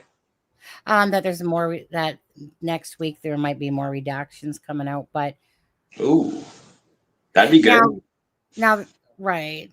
So I'm just curious where you hear that. Where did you hear that? So this little mama said, did you see my comment earlier about the blanket? I wondered what you guys thought of that theory. I did not see that, so if she could retype it, I'd be Yeah, I didn't see it either. I busted out the Ouija board. I go. Yeah. Well, I'm not gonna lie, my pendulum said water. When I asked it. It was so I just do things very simply, right? It's like back and forth or a circle for yes, back and forth for no. But when I asked pendulum, it was doing a circle for water versus land. Maybe it is close to land or water. I mean, and stuff like that. But like I said, got my little pendulums. That I don't really do them on here or nothing like that. I just do them privately, just to see, right? Because sometimes it can be a force. Do you ever play with pendulums there, Zach? I haven't yet, but that's interesting. I'd like to look into that. I've seen a couple of creators that use different types of methods, and it's cool to me, but I haven't yet. Well, the reason I ended up getting a pendulum is because I was doing a live with someone during the Delphi case, and they had a pendulum. And you always believe that their hand is moving or something that's guiding it, right? So, of course, I wanted to order. So I got a couple off of Amazon there, I think that they're broken. However, I feel like they're broken. But there's times that I could literally ask it something and it just spins wildly. And I know I ain't doing it. So I just really did it. I got that because I just wanted to see for myself, right? Actually, I even have sticks. I forgot that I bought some of those wonton sticks or whatever, the things that what are those things called? Those dowsing sticks. Dowsing rods, I think they're called. Dowsing rods. Yeah, that's what I saw people using. Yeah. Yeah. And even with Janie got some Temu freaking cards here, right? Some tarot cards. Is Janie. Someone has Kent always called her Jeannie all the time. I was like, it's Janie. Right? Janie. Anyways, tell you what, Janie. Let me see if I'm going to pull out a card here. Do I buy Janie anything from Temu if she tells the truth? What's in it for Janie? Wait. Let's see here. Some Winston's. Well, I see water. So it must be a pool. I must be buying a pool from Temu. Yeah, for the kids. Yeah, I don't even know how to read cards. Well, I mean, she leveled the ground for it, right? Yeah, apparently. No, apparently she said no, she didn't on Thursday. She took that back. Yeah, she's done changed that. Yeah. That's so weird. Why do you think she took that back? Do you think she meant to, or do you think it was a slip up? A Freudian slip up. Let's see. Yeah. Hold on. Share screen. I think just it was 1 a second. Freudian slip, just like she said in one of the things that she never went outside and pushed the kids down, and then she changed that to something else. Yeah. 1 second. Yeah, Is this- she's had a few of those too. Like one of them was like she slipped up and said, "I had to carry Jack through the woods," and it's like she always slips up with what she says for some reason. Yeah. So Well, if this she one would right, pronounce hysterical right, it's hysterical. So hysterical, not hysterical, Janie. hysterical. Doesn't that fucking crack you up? Whenever she says that? Like, seriously, it's like not a funny case, but every time she says that shit, it's like hysterical. Hysterical. You can't help but almost mimic it. But right here, in DT's chat, she says, no, kids here way, drinky, Janie, have a good was not rate. I swear this like she was drunk on this particular post. No kids here way have a good or no kids here way have a pool was not we have a pool not was not raking driveway on Thursday night. If I did, don't you think the RCMP would notice? They are not stupid. You're right. You're stupid, Janie. You're stupid. Oh my God. She probably was sipping and tipping and then wrote that and then accidentally came out with that. So yeah. So, but isn't it? It's just like this is Janie. This is her freaking anger attitude, right? You know, wouldn't you think they would notice stupid if I? Well, look, do you want me to show you all your screenshots of your freaking raking job underneath of that table bench thing that you got going on out there? You know the one. Okay, don't you find this funny? Okay, so actually, in her raking spot is where they found like 2 boot prints. Wow. In her soft reiki spot, right? Crazy, right? They found it right here, she said. Right Yep. here. Yeah, she said it during the interview. So how can she take it back? Well, not only that, but she wasn't even pointing to her damn pool area there. The part that she all reiki, all reiki. I can find that photo. And it didn't even look level. Like I don't think she ever even leveled it to me. I don't know. I could be wrong, but it didn't look level to me. All I know is whatever. I'm still trying to figure out why you would put a pool on gravel, then put water in it to puncture a hole in the pool. It all sounds like a last minute made up lie to me. It doesn't make exactly. All hysterical. Yeah. Yeah. Let me just find. Where's my folders here? Come on now. She's definitely not well educated by any means. No, I think it's very low education. Mm-hmm. Let's see here. I just gotta. Okay, wait. Here's my 1407 Gairloch Road. Let's see here. Show you. Let's. Is it this picture a good one? Oh yeah, there we go. Okay.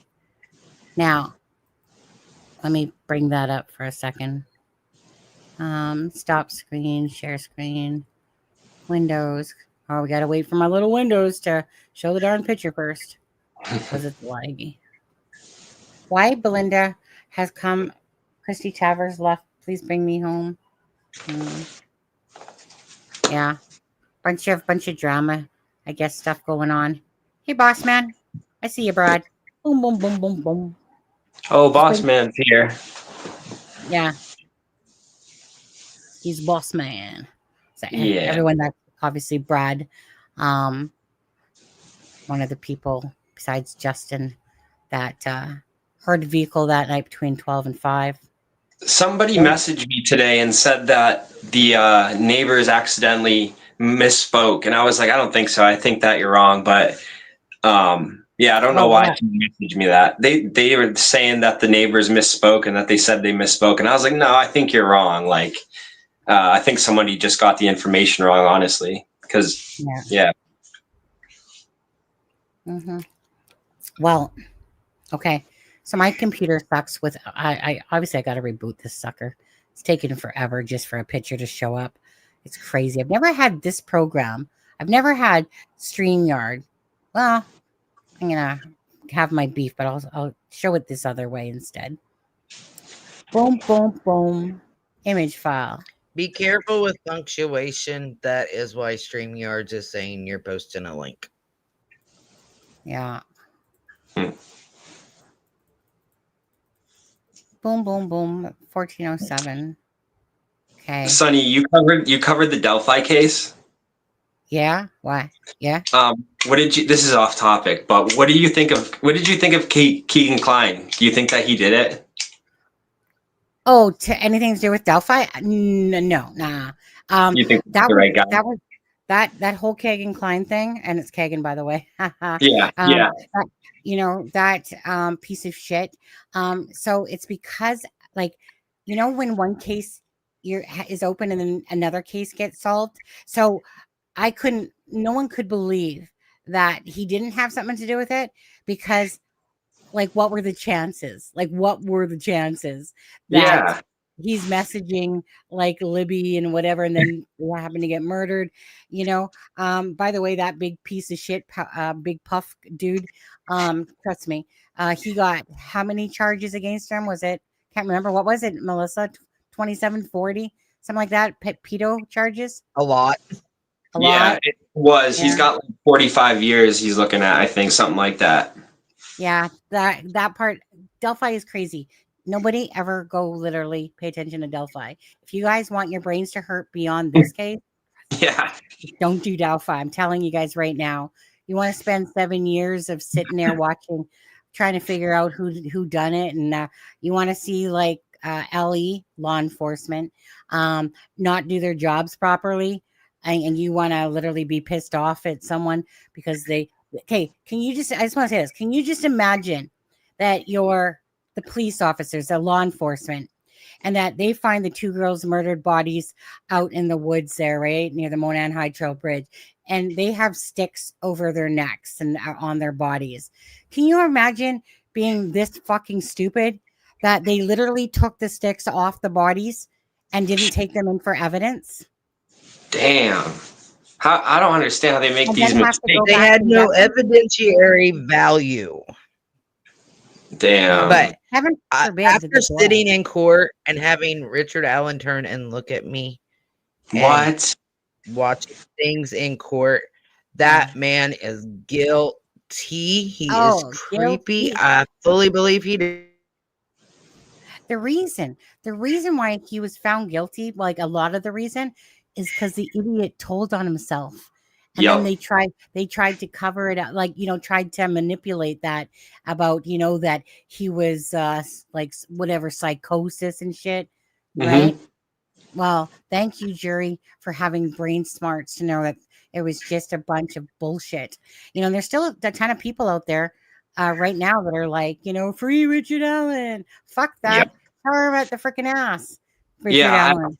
I believe that Richard Allen did it. I think he's guilty, and I think they got the right guy. But for some reason, I think that Keegan either set this up or, like, vice versa. I feel like he was involved somehow. Yeah, I know. I thought so myself, but honestly, and maybe they just, because they were just so stupid on how they handled things and stuff like that. But I mean, there was such a correlation there that it was hard to even wrap your brain around that he didn't have some, like, I always believed that he was nothing to do with their physical murders, but I always believed it was more something to do with him giving information and luring the girls there, if anything. That's what I think. That's what I think for some reason. Okay, so back to this for a second. Sonny, so what? Go ahead. No, I just want to respond to this real quick. Gas P. Gal, I don't know how you say her name, at 10:56. Just heard something interesting on Justin's podcast that Janie pleaded in a video to whoever took the kids at nighttime to bring them back. Interesting, since she heard them in the morning, ? So I don't know about the podcast, but I do know because I was listening to it today. So it's still fresh in my mind. What she said is bring them back at nighttime when it's Right. dark and drop them off because we don't have cameras and we don't have a street light. Just drop them off at nighttime and you won't be seen. I Yeah. have not heard her say anywhere that they were taken at nighttime. Yeah, because so I'm not gonna lie. Again, because like I said, like I know that they're not my clips, but when I was going through all my clips of that, and I came across that part, I was like, "Holy shit!"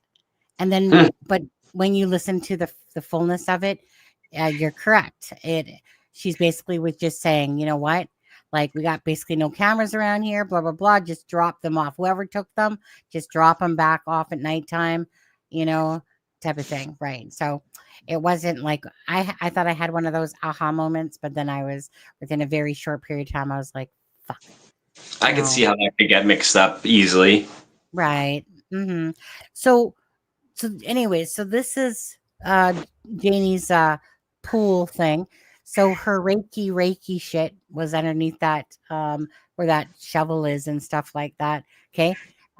It's like a big square, right? Now Janie, she didn't point there. She pointed like down further, if I'm not mistaken, right, Melissa? It was like down further where she was pointing. She wasn't She pointing. did, because that ladder that's in the bottom corner down here was actually behind her. So she's a good 10, 12 feet towards the bottom of the screen here when she said she did the Reiki for the Yeah, but did she And that's where the point, boot print was found, right here. did she point right to that? I'm trying to, because I don't remember her pointing right there. Yeah, she like took her hands she and she did. took them up in the air and she's like, right here. Anyways, Hold on a right. minute, let Because me go off screen. bottom line is she never said anything to anyone. She didn't say anything to any reporters, nobody. Oh my God, you're showing your face. That's gonna make me want to turn mine off. But she did this number. She's like, it was right here, and this is where the boot print was found. And she's like doing this motion with her hands as she was saying it. And she was further back, like I said, because that ladder and that building there that ladder leads to is actually behind her when she says it. Mm-hmm. Yeah, actually, that's a question too. So, Bossman, you said between 12 and 5 a.m. is basically when you heard vehicle. Was there That's the anything? time. Sorry. I didn't mean to say something, but that's the timeline that I literally said. Yeah. Wow. Keep going. So, Sorry. No. Because I know, yeah, exactly. I know what you said. But I wanted to know, Brad, did you by chance, Brad is boss man, do you recall anything about Thursday with regards to a vehicle at all? Like, is there anything that you can think of from Thursday, whether it was, Daniel and that arriving back home, or if you heard anything Thursday night about a vehicle like leaving that area from Daniel's place? Just asking for a friend. That's a good question. That's a good question, Sonny, because that could determine if the vehicle came from Daniel's originally, or if it came from somewhere else, like maybe Earl's or somewhere else. Just saying. Right. Mm-hmm. The reporter had run to keep up with Janie when she was pointing out the boot print. Oh, right. Yeah, I like no word of a lie. Yeah. Janie was amped up. Oh yeah. But again, I'm just gonna repeat this to you guys that early on in the case that the RCMP, a reporter overheard the RCMP saying that they didn't believe Janie. Really? Yeah. Wow, I did not know that, but that's good information. Yeah. Source on the ground.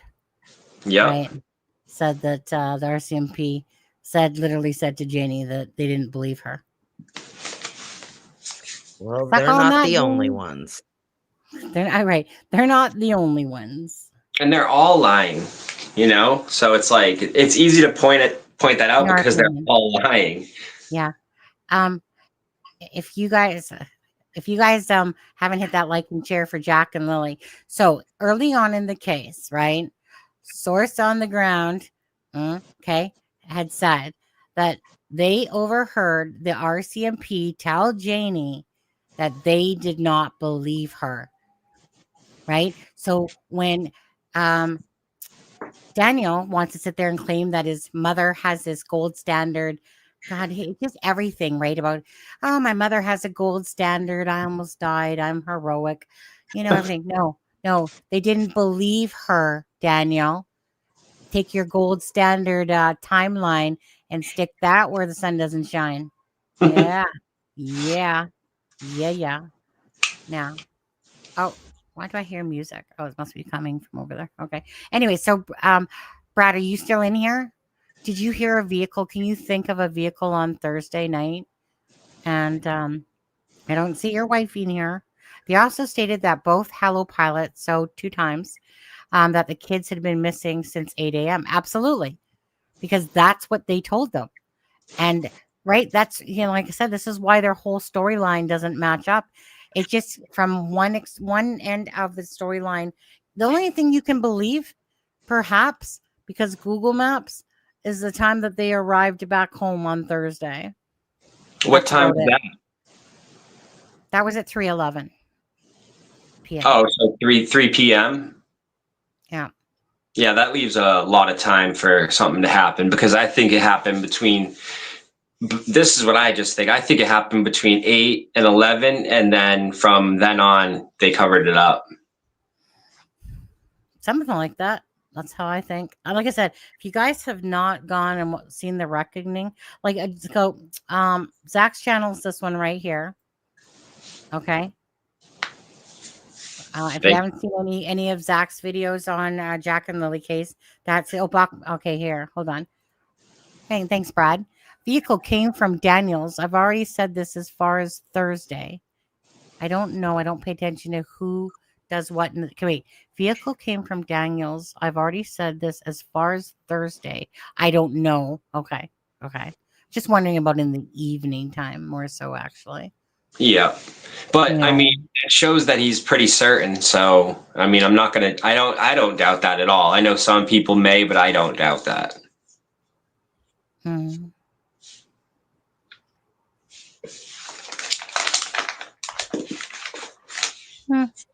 What did you think about Daniel at the vigil? Me? Yeah. Do you think he was saving face? Do you think he feels like he has to go there? Oh yeah. No. Daniel's all about trying to portray an image. Yeah. No, that's just part of his whole charade to me. Right? Me too. I mean, even when I'm looking into his eyes as he's talking, I'm just like I'm looking straight through his eyes to his soul. And He's I'm soulless. He's so he literally is, like it's literally like looking at the devil, in a sense, when I look at Daniel's eyes. Like, it's just, I don't believe it. He's, looking at his eyes. It's almost like when he's sitting in that chair and, like I said, he gets his little smirks on and stuff like that. It's that same feeling, right? You're just not buying it. And as he talks, and it's not because, like I said, this isn't because I go, oh, I just hate Daniel Day. No, it's because, again, when you're looking at somebody's eyes, to me, the eyes are to somebody's soul in a sense. And so I remember this one picture of Daniel. He just totally looked like the fucking devil. Not like, if I would have seen that picture first, I would have definitely been, that is not a good person. Besides more of that, because I wasn't at that point at all, right? I was just kind of watching the case, kind of like looking at some interviews and type of thing, you know, but anyways, so no, I mean, for me, everything Daniel does is just everything to save his face. Why? Because I've deemed him a liar and full of it. So am I going to trust anything about him at all?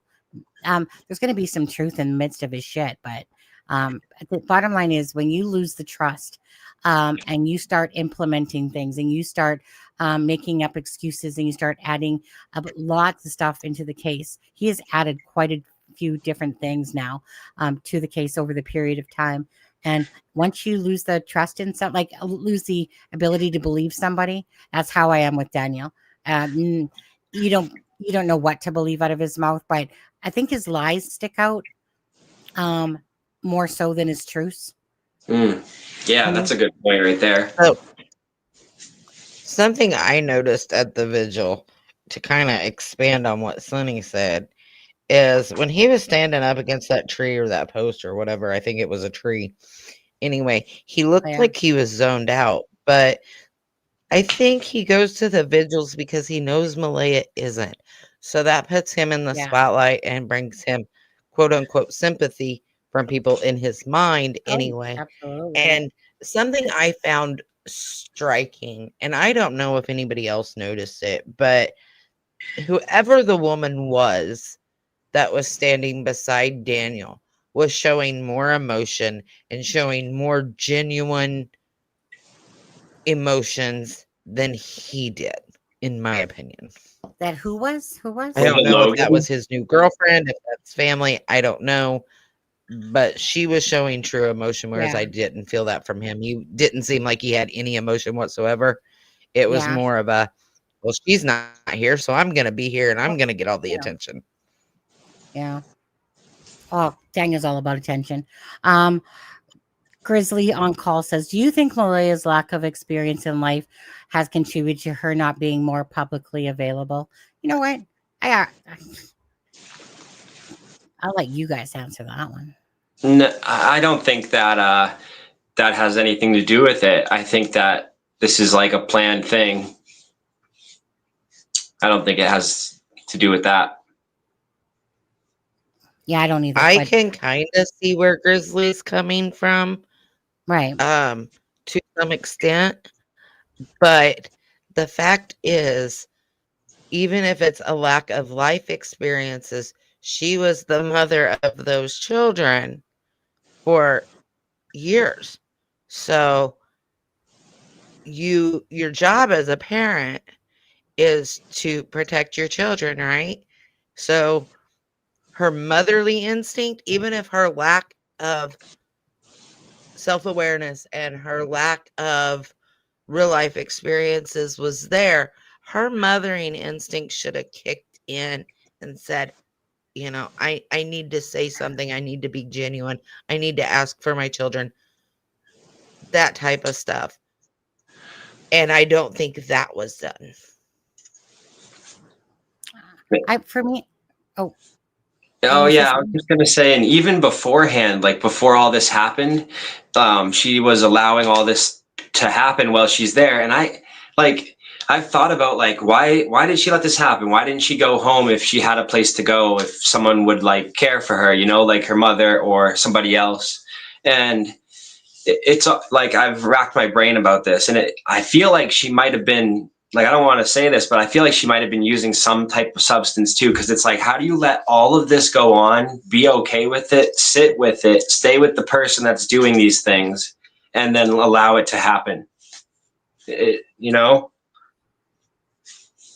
Yeah, I think the root of what personally we're seeing here is that I still feel like myself is that, Malaya absolutely has knowledge to what happened to these children, and that would be avoidance at its finest of why she's doing this. I think that if it was genuine, I honestly think that Malaya and Daniel, all their issues are stem from insecurities, and of course they can turn into different traits or clusters along the way in life.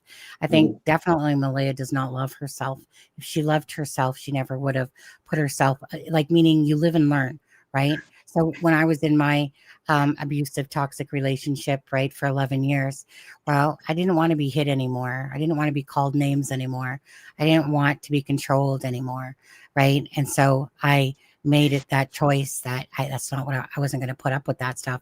Malaya seems to keep diving into these same unhealthy relationships time and time again and not making any changes to even love herself. I don't know what's going on with her personally, like in her brain, but I really think that Malaya, unfortunately to her demise, she ended up with Daniel.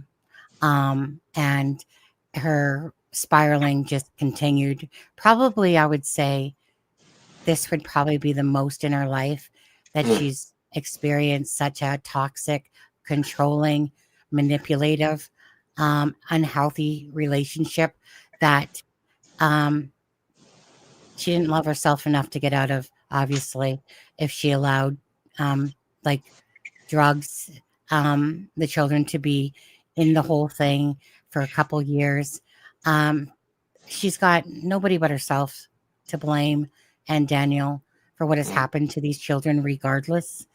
But I just really think that Malaya, at the root of it, I think that she wanted out of there because she knew how bad this relationship was for her. And she was just spiraling and spiraling. And she probably perhaps did disconnect from her own children, like Daniel said, because again, sometimes when you're in your own self-pity, you kind of, what's the word? Disassociate. Disassociate, but you're depressed so badly that nothing seems to make you happy. You're just living life each day, probably, but I just feel like that because I feel like Malaya has knowledge of this and they know exactly what happened to Jack and Lily, that her lack of public appearances is because she's not that person that's like Daniel, where he can just constantly lie and be at one with himself. I don't Right. think Malaya is that way. I think Malaya has definitely got mental health issues going on for sure, and needs to find people need to love themselves. Simple as that. In order to move forward, you need to learn to love yourselves. And I don't think Malaya is there yet. Not the way she's acting right now. But anyway, that's how I see it. I think that if it was a genuine thing and she's truly, I think she would be out there speaking more, like not a lot, but more so. I don't know how people can just like, I have such a conscience that I could not do such a thing that they're doing. Like, I can't even like do a little white lie because then I'm like, my guilty conscience, So these are huge things and these people don't even have a conscience. It blows my mind. It really does. Mm-hmm. We were kind of talking about that a little bit. So you guys never hear me ask for donations on the channel. It's so rare if I ever bring up about stuff like that, and Zach made a comment like, I don't know how some people do it type of thing. It's like, it's not his way either. Right. Because it's that guilty conscience, because you just kind of feel like it's wrong. Like, do you know what I mean? Like, it's wrong to sit there and ask people for money, but if they do it on their own accord and stuff like that, so be it.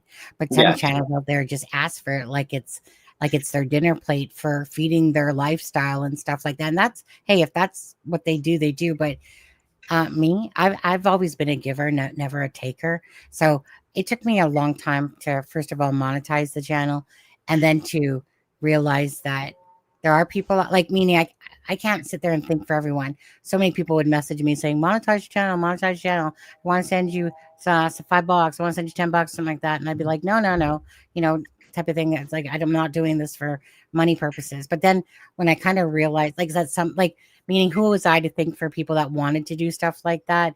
I get it, because, you put in a lot of time and work and the value of it's very nominal and stuff like that. Okay. If you're a bigger channel, okay, you're probably raking in quite a bit of money if you're a bigger channel. So don't let them fool you on that shit. But I've never been a money driven person. Right. So for me, it just feels so awkward and to sit there and be like, hey, give me $5 and I'll stay on for half an hour longer, or, or let's hit my 10 post of, so I think that's just kind of like where, like I said, internally, it's just not us to do stuff like that. If people do it organically or naturally, but not to sit there and be like, feel like we're beggars of the world and stuff. I think that does say a lot about us though, Yeah. Yeah, it's when you're doing it from the soul and you're doing it for the right reasons, Yeah. Well, that's it, right? Like, and that's just it. I'm never geared towards money as my thought, right? I don't even it's not like, it's funny that I truly never think about that stuff. Hardly ever. I mean, I might look at how much YouTube money I've earned for the month, just now and again type of thing. But it's like I said, it's not like something I go, "Ooh, how much money did I make off today's live?" Like when I'm off the live, I literally just log out, type of thing, and that's it. Yeah. I don't even go look at my own stats and shit like that. I might look at, did a couple people unsub for me tonight because I pissed them off? And I had some people, yeah, I might look at that. Yeah. But I mean, just one of those things that's like I said, I wasn't built that way. I was just driven to just want to do things because I do them. So I know that. I know that's who I am, right? I know that you have that kind soul too about that stuff.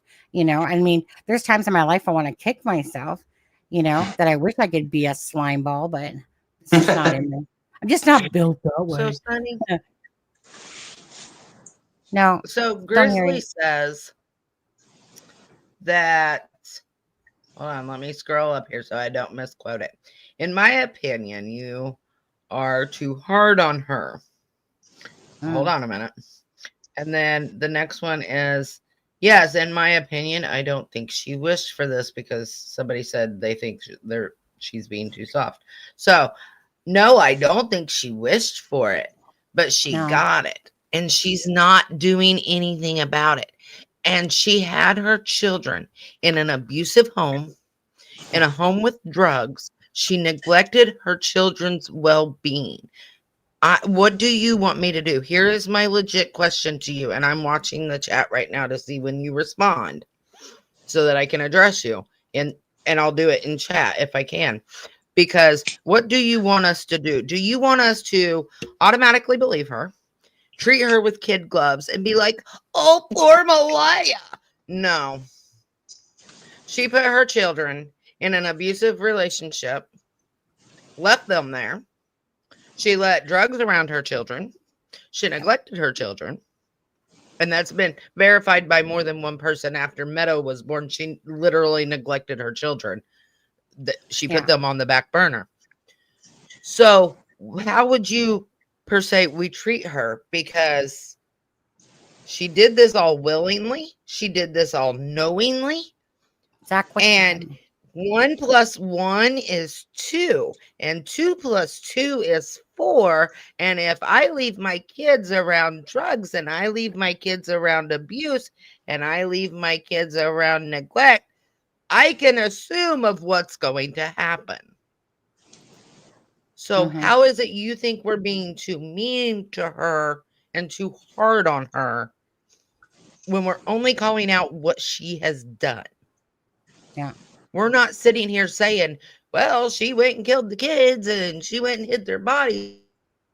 No. That's not what we're saying. We're saying and stating the facts. She neglected her children and is a shitty mom for it. Yep. Zach, put your Venmo in my messenger. Somebody asked about your Venmo. Oh, okay. I wonder if I can. I'd have to close this to look at it, but I can give my Cash App. I know that off the top of my head. Canada sucks that way, man. Why don't we have Venmo or Cash App? Yeah, I don't know. Seriously. Why is it that we have to use stupid PayPal and stuff like that? Or coffee apps. Well, the coffee app is cool. It's kind of cute, the coffee app one. But yeah, that is cool. I like that. I wish I had that. But why are we dinosaurs in Canada with this shit? Seriously. Yeah. Like, seriously. And I think if I close this to look at it, then I probably will get kicked out. So I'll have to do it after. But my Cash App, if you want to know, is it's the money sign and then Zachary Jackson 1. Just like that. Money sign Zachary Jackson 1. There you go. Yep. And you probably have it on your channel too. Yep. I got the Cash App on there. Just not the Venmo yet. You're gonna put that on there. Yeah. Zach could use a coffee. Ben's got it. But I think that I think the creators are too soft on Malaya, honestly, because we go so hard on Daniel that he takes most of the heat. You're right. I had even myself, I feel kind of a little bit lopsided on that one because Malaya hasn't spoken out as much as Daniel has. But bottom line is I feel like I've been unbalanced on this, that Malaya deserves just as much freaking heat on her as well. Like they both do. But Daniel, I mean, it's Daniel. Daniel, you just make it so easy with all your bullshit to constantly pick on you. But I do feel like I think that the creators are been soft on Malaya, and it's for the fact that Daniel does all the talking, and Malaya, there's only certain things that we can produce that she has said since the children disappeared. One, the talking on the interview. Two, the messages to Belinda a couple times there. Three, the message to me. And I think that's about, and then maybe there's been a few other people, but not to my knowledge. But those are the only things that I can think of, really. Right. And so, yeah, so it's really hard to kind of a little bit go off on somebody that's not even making themselves available. But I'm thinking, no, just because she's hiding, no. These children are missing because of these two people, right? They're the ones, like what American Justice Melissa said. We all know that there was drugs in this household regardless, and she kept them in this place. There's no feeling sorry for Malaya on this. She put her children in this space. Everyone has to be accountable for their own decisions. And at least, right, these children disappeared because of their own negligence. So no, right? I have softness when I don't like on people when they're genuinely showing remorse. I'm not finding that with Malaya. I'm not seeing this genuine remorse coming at all. From everything I have heard. Absolutely not. And that doesn't mean she's not has remorse inside of her. But I mean, to me, it's one of those things. Children, you don't fuck with children. And if you do, I'm going to come piss all over you all day long because you're the one that's responsible for the children, not us, but you guys are. And so if this is the way that you feel like children should be handled and treated and loved and cared about, then obviously you need some parenting courses because this is not how children are meant to be brought up by this type of negligence, black eyes everywhere, staying in a drug infested place. You were the one that was there to protect them, Malaya. She's the one, right? That was her job to protect them from monsters, in my opinion, like Danielle. But she didn't. Yep, I agree. The monsters were right there in that household. Yeah. And, and as for Patty, the monster wasn't under her bed. The monster was in her bed. Right. Yeah, basically, yeah. How has all of the investigation moved along? That's a big open question. Hasn't moved it backwards. Well, good question. You want to narrow that down maybe a little bit? How has all of the investigation moved along? I didn't even answer that one. Well, let's just go back to the beginning. I mean, bottom line is for the actual investigation, it's been really hard, to be honest with you. Only up until these documents came out, thank you to the lawyers, it wouldn't be because of the RCMP. The RCMP. Don't let the door hit you there, Grizzly. What did Grizzly say that time? She says, I just can't listen to you anymore. You act like a crusader. I'm out. Don't let the door hit you or the good Lord split you. Oh, I'm not a crusader, but I will tell the truth. Yep. It's talking about you or me. Neither of you guys said anything out of line, so I don't understand. But oh no, it's just when it's like I said, they can ask it, but they can't take it, so it's okay. I'll move on to another channel, right? Yeah. It's called the zero give a shit level on that stuff, right? Other people are going to come and watch you because they want to listen to what you have to say, and this channel does have quite a bit of knowledge about this case. I mean, talked to many family members between me, Charmaine, and Kent, and different things like that. Belinda's been on the channel, Durwood's been on the channel talking, and Brad's been kind enough to talk to me here as well. And Justin, he was nice enough to answer me back as well a couple times. And so, yeah, it's like I said, people that are in it for the right reasons don't give a shit. And that's why my zero level of care with that crap is like, okay, have a good day, bye bye. You know, Especially with a channel like this that has so much information, and you've been so close with some family members and people close on the scene and all of that. right? So like I said, I mean, I know how much this channel has kept the voices out for Jack and Lily, and like I said, the people we've talked to, and we've done a lot. We've done a lot. I relentlessly spent 3 months, right, at least doing live after live after live after coming home from work and stuff like that. Live. Now, at that point in time, there was always one of the fellow workers with me that she always needed to have like the night shifts and stuff.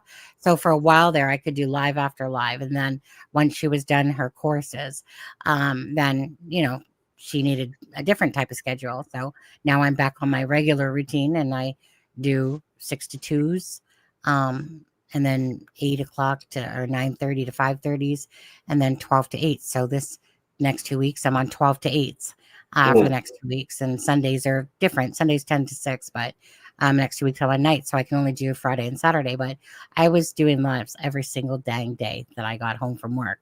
So suck it to those people. I sit there and act, and sit there and try to preach and whatever. Yeah, go watch, But Sonny, go watch porn for all what I gets care. me is when people come in, and I'm not saying just Grizzly or anybody else. I'm not calling anybody out specifically. But when people say, oh, you're being too hard on this one or you're being too hard on that one. Okay, well, here's my reasons why I feel the way I feel. Okay, like Malaya, you left your kids in an abusive drug, inhabited home, and you neglected them. And this is why I feel the way I feel towards you. So now you tell me from your side of the pond there why I'm being too hard on her.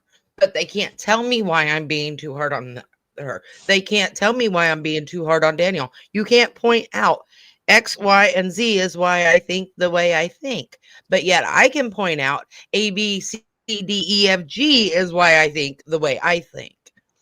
You can't have an intelligent conversation and debate it.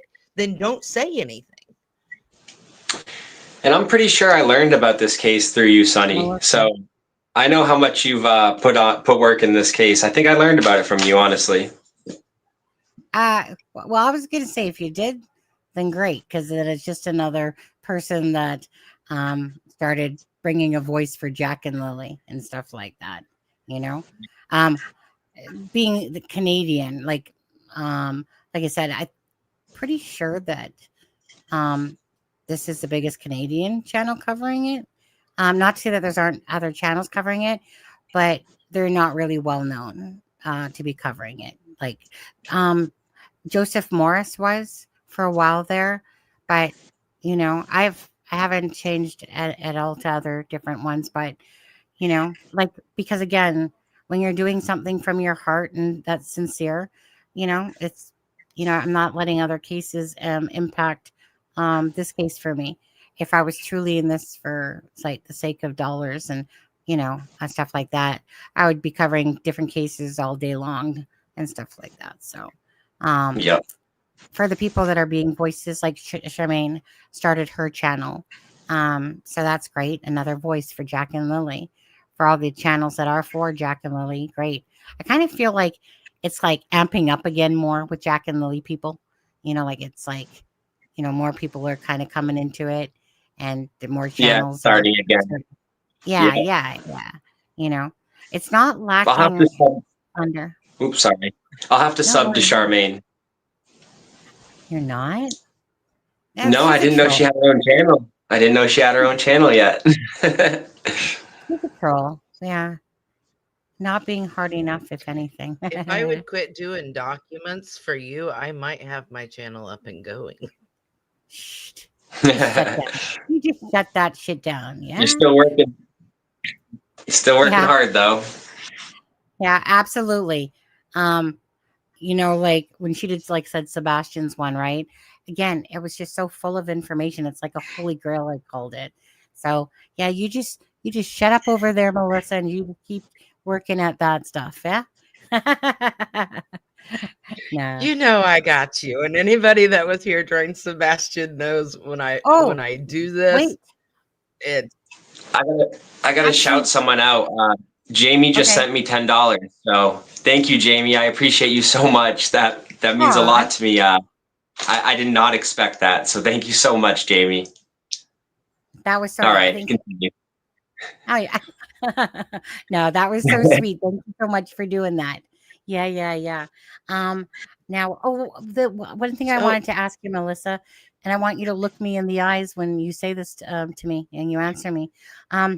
So I heard you on make a mention that on like that you sent Charmaine the documents like that you're working on, and she said Melissa showed me the document that she's working on for Jack and Lily. Did I see one come to my messenger at all? At all? Yes, feedback- it's there. I will resend it again. If you would have scrolled up, you would have seen it right just after I wanna make started sure. it. You're actually a Okay. creator on it. Just like before. No, I did. I sent Charmaine the link and I was like, hey, go click this link because I was trying to add the vigil in. Yeah, go on. And I couldn't get Kent's link to work. And so every time I'd put it in, it would take me somewhere else. So then I shared it to my Facebook and I tried it that way. And she's like, yeah, it's not working for me. So I had to do it a couple different times. But yeah, you're on there. It's been sent to you. It was sent to you the day I started it. I just want to make sure that But I will Charmaine resend is it. sloppy seconds, okay? Charmaine will Yeah, always Charmaine be got a sloppy second. I'm seconds. sorry. And Charmaine's not a creator on it. She can't adjust it like you can. Yeah, go. Belinda, But hey, we love do you. need to respond to Wait. this. Grindle Sandbox asked. Wait, no. Belinda's leaving us. We gotta say goodbye to her first. Belinda, Oh, good love night, you. Belinda. Good night, Belinda. I hope you have a great night. You're awesome, and I hope that things go great for you and things get better. And feel better because she's not feeling well still. Okay, go ahead. Back to Sandbox Grendel. So Grindle Sandbox said, my questions are, and this was Thank at you, Kathy. 11:34. She said, my questions are: one, do you believe in? If not, why did Malaya leave all her clothes at Patty's Wednesday night? Well, but she Two, didn't. why did she tell multiple people when asked or talked about leaving that she already had a plan? Okay, so both Honestly, of those are I false. don't know. I'll answer. Both of those are false. Okay. So because Malaya already answered that question, but Daniel, because Daniel is such a this is coming from Daniel. Okay. Remember who your source is. It's Daniel. Okay. That which is not a source. Right? Right. All he is a lying POS, is what he is. Okay. So I have multiple messages where Daniel says that he has all Malaya's clothes, right? Again, inserting the bullshit. I've already asked this, okay? So I already asked, did Malaya say that? Nope, came back to me. I specifically asked Haley that question. Can you please find out for me if Patty had said that? The answer came back as no. That's what I'm talking about. I'm going to stop Daniel's bullshit every time he wants people to believe it. So don't believe it. You can ask it, right? But then come back to Sunny and ask me if it's true or not. Okay? Don't fucking buy Daniel's bullshit. Always fact check it. Fact check it. Right. So don't believe in that shit. Her clothes were not at Patty's house. Okay? Right? Why would she do that? First of all, because Daniel wants to make you believe that she was doing it in preparation for these famous words that she never said, which was, well, I got other plans. Go fuck yourself on this one, Daniel. All right? Because And the plan wasn't that. The plan happened once everything occurred. The plan wasn't for Malaya to just up and leave. The plan occurred once all of this happened and they had to make a BS story. That's when the plan occurred. My opinion. This whole BS story though of the hidden stuff, this is totally after fact, and that's why Malaya is saying, like, why is Daniel's story changing, right? Because she's coming to herself, like, well, why is he saying all this shit about me? Right. That's after the fact when he started getting pissed off, and then he started making this whole beeline of this hidden shit. That's not how it started off at the beginning. That only came out because Charmaine talked to Daniel and we brought that out, and Daniel freaking played on it after that fact. Okay? So God gave this. Come to Sunny. Come to Sunny if you have any of these questions about Daniel. All right? Don't buy Daniel's BS. Right? So, Sunny, yeah.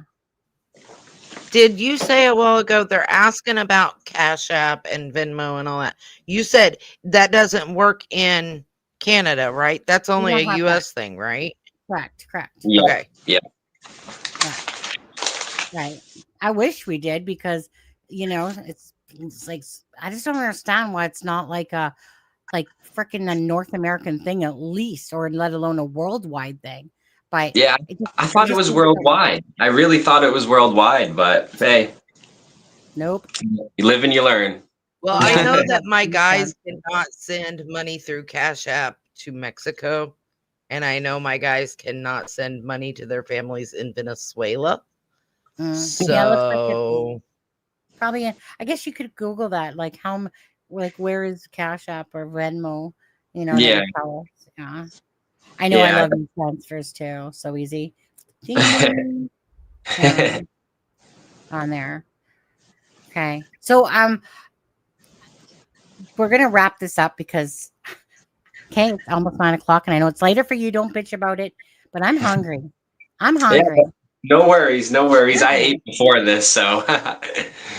So let's ask this question, and Zach, I already know your answer, but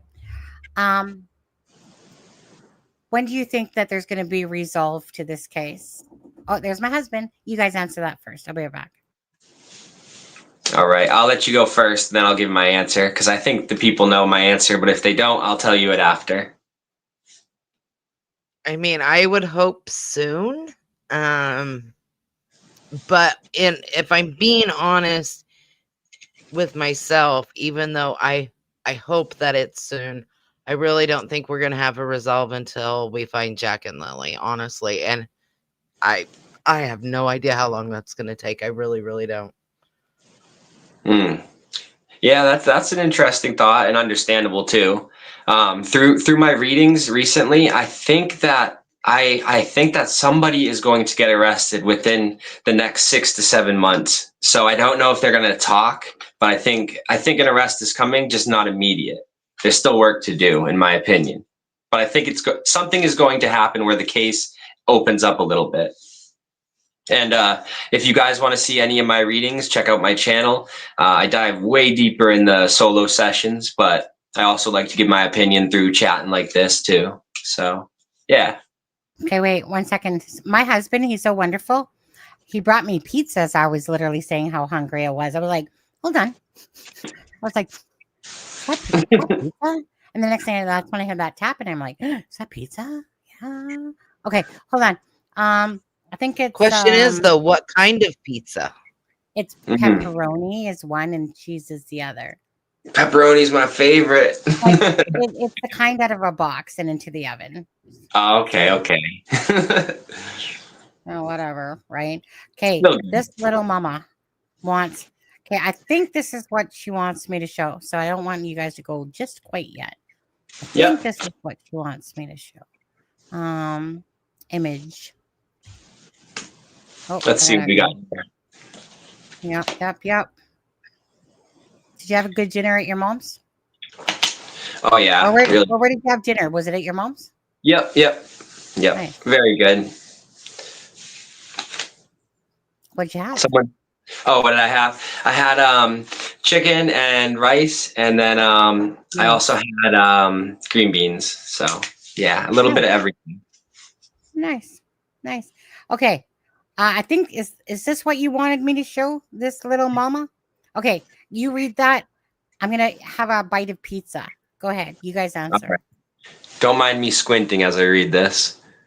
What if they got it in? If they got in the car, and the blanket flew out the window, the car window, and Lily went to get it.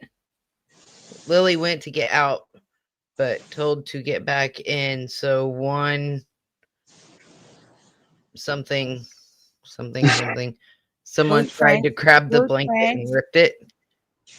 Bullshit. Boot print, DNA, I mean, whatever. I think that yeah, the main portion of the blanket was already thrown away. Like, that's been confirmed through multiple sources, and that was just a piece of the blanket. So I don't believe that part.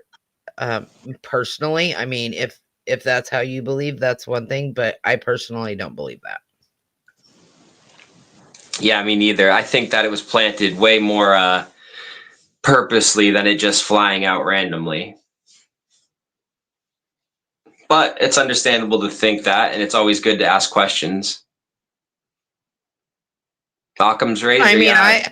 I could have thought that at first, you know, that it might have flown out the window, but you know, it's been confirmed through, and I know they're liars, but I've got more than one person saying it, you know, that I've heard Daniel say it, I've heard Janie say it, I've heard somebody else say it that I trust. So I mean, I thought that was a possibility at first too, but now no, I just don't think it is. But I do believe the piece of blanket is a plant, and I do feel like it is planted in the opposite, a different direction, not necessarily the exact opposite, but it is planted in a different direction than where the kids will be found.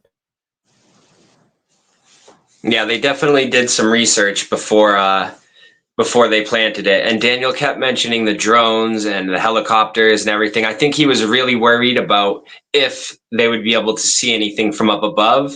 But internally, I think he knew that they wouldn't find anything at the same time. Just like when he said 100% dogs aren't going to find anything. You know, he's so confident in that situation because of what and where they put Jack and Lily. That's why he's so confident nobody's going to find anything, ultimately, in my opinion. Right. Absolutely.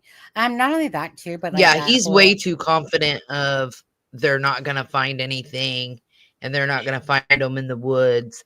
And that's something, you know, yes, he's saying he doesn't think they're going to find them in the woods because it's been searched so thoroughly, but that was almost an afterthought after what he said. He knows where they're at. That's why I don't think they're in the woods. Yeah. Yeah, I agree. Sneaky little farts. Oh my God. Don't do that.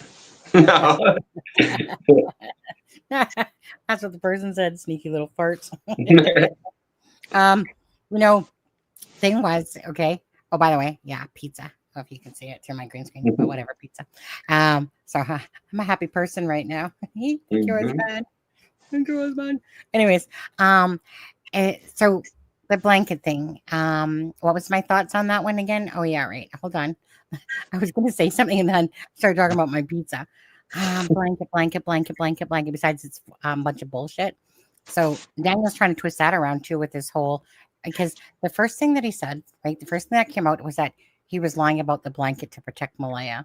Then it came about the fact of, him just saying that the blanket was planted there, you know, and that he wanted to let the RCMP know and shit like that because, hold on. Then he started twisting it not too long ago about it being a different pink blanket and that it wasn't the one. So go fuck yourself, Daniel. And then he started twisting it to Haley planted it. Now, as for that piece of the blanket, do you guys believe that he planted it at nighttime or during the daytime?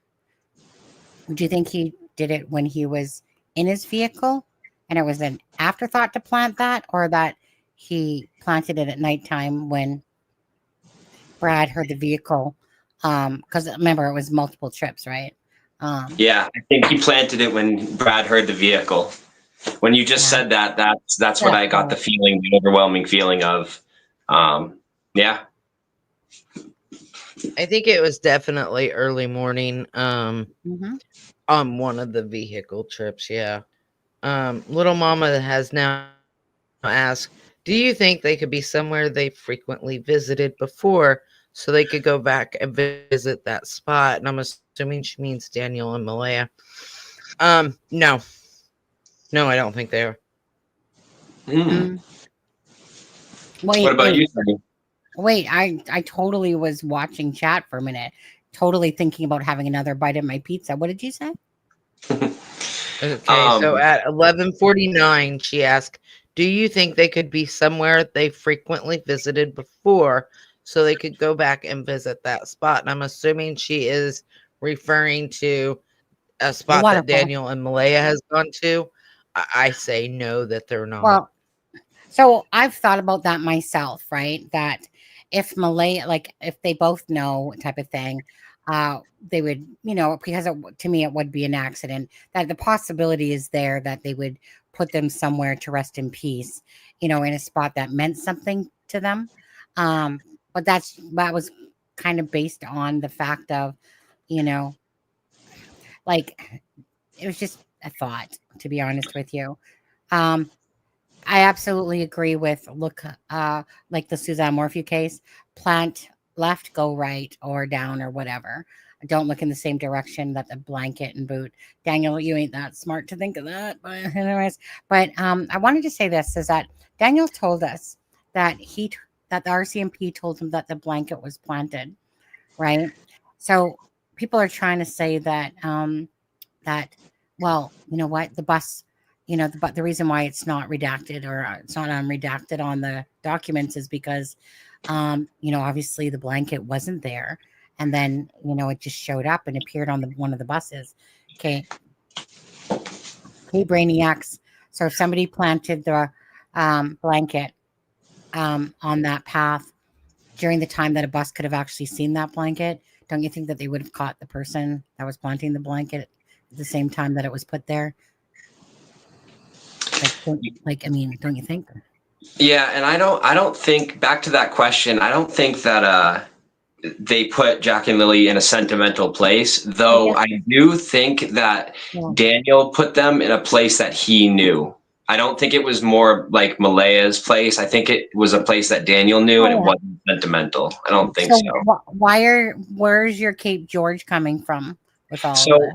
yeah, so when I first did the reading, before I did it, I looked at the map in the area all around where Daniel lives, right? And so I had an idea of what I was looking at. I looked on Google Maps a little bit, did some investigation there, but then I did my reading, and like significantly, it came out that it was in the Cape George area. So I think Daniel knows about that area. I don't think it's something that like Malaya ultimately knows or even decided. I think it was Daniel that decided to do it.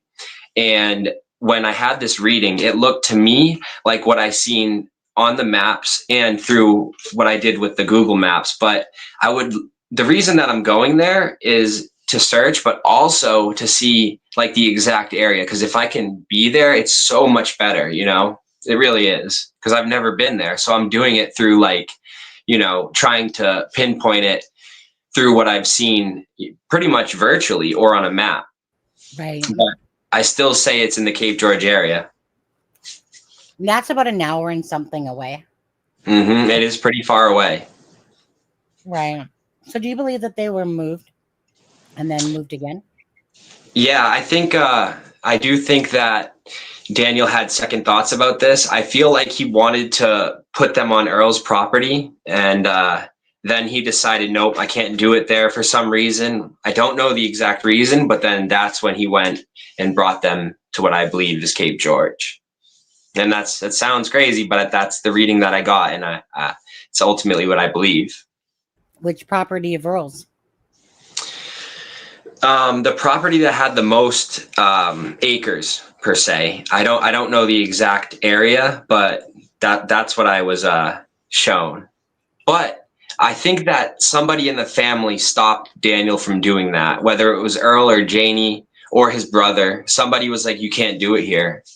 And yeah, that's why I think he put them in the water. What does this question say?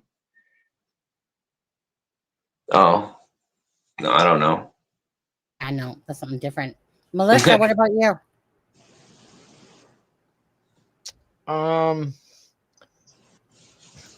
I mean, I think that they're gonna know the spot, right? Because they're gonna have to know that wherever they've put them isn't a well-traveled area, right? They're gonna have to know something about the spot.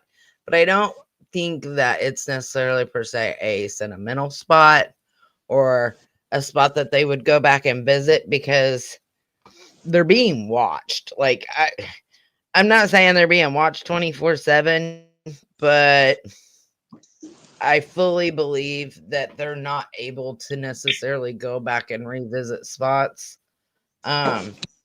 Patriot Girl, you said fishing spots, and that's kind of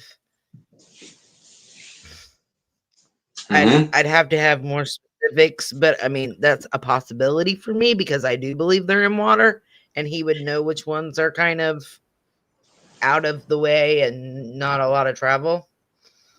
Well, we have to remember there was though, another one out here. Cameras, right? Cameras. Deborah Like, that's said, and I'm assuming this is to you, Zach, because somebody else asked the question, another question as well. And they said at the lighthouse at Cape George ? And then somebody said, Zach, why do you think that Justin Martell was crying uncontrollably the next morning? And I'm going to answer that. I think he was told what happened. I think he was told the kids are gone. They're not coming back. I don't think he was told exactly what happened, but I get the feeling that he knows they're not coming back, and that's why he was crying uncontrollably. What about you, Zach? Because that was posed to you. Yeah, with Justin, I think you answered that perfectly and said it right. And with the lighthouse at Cape George, before I did my reading, I didn't see the lighthouse, but then when I did my reading, there actually was. So that actually pointed to it even more. But I know there's probably multiple lighthouses in Canada and in that area. So at the time, I wasn't like zoned in on it. But then as I looked at the area and realized that what I saw was what I was looking at previously on the maps, then I put it all together. So yes, the lighthouse actually helped. So if that's the case, what about Brad saying that the vehicle traveled down McLeod, up 289 down McLeod Trail? So, so is that road? I'd have to see the exact map to see what road that is. I'll show you. All right. I've heard of this road multiple times, and I did see it before, but. So 1 second here. Yeah, no problem. All right, let me look. I'll make it bigger. Okay, so basically the yellow line. Mm-hmm. Okay, so follow that around. That's. So Brad's saying he made multiple trips with that direction right there? No, I'm saying that there was a trip that went up near the pink blanket.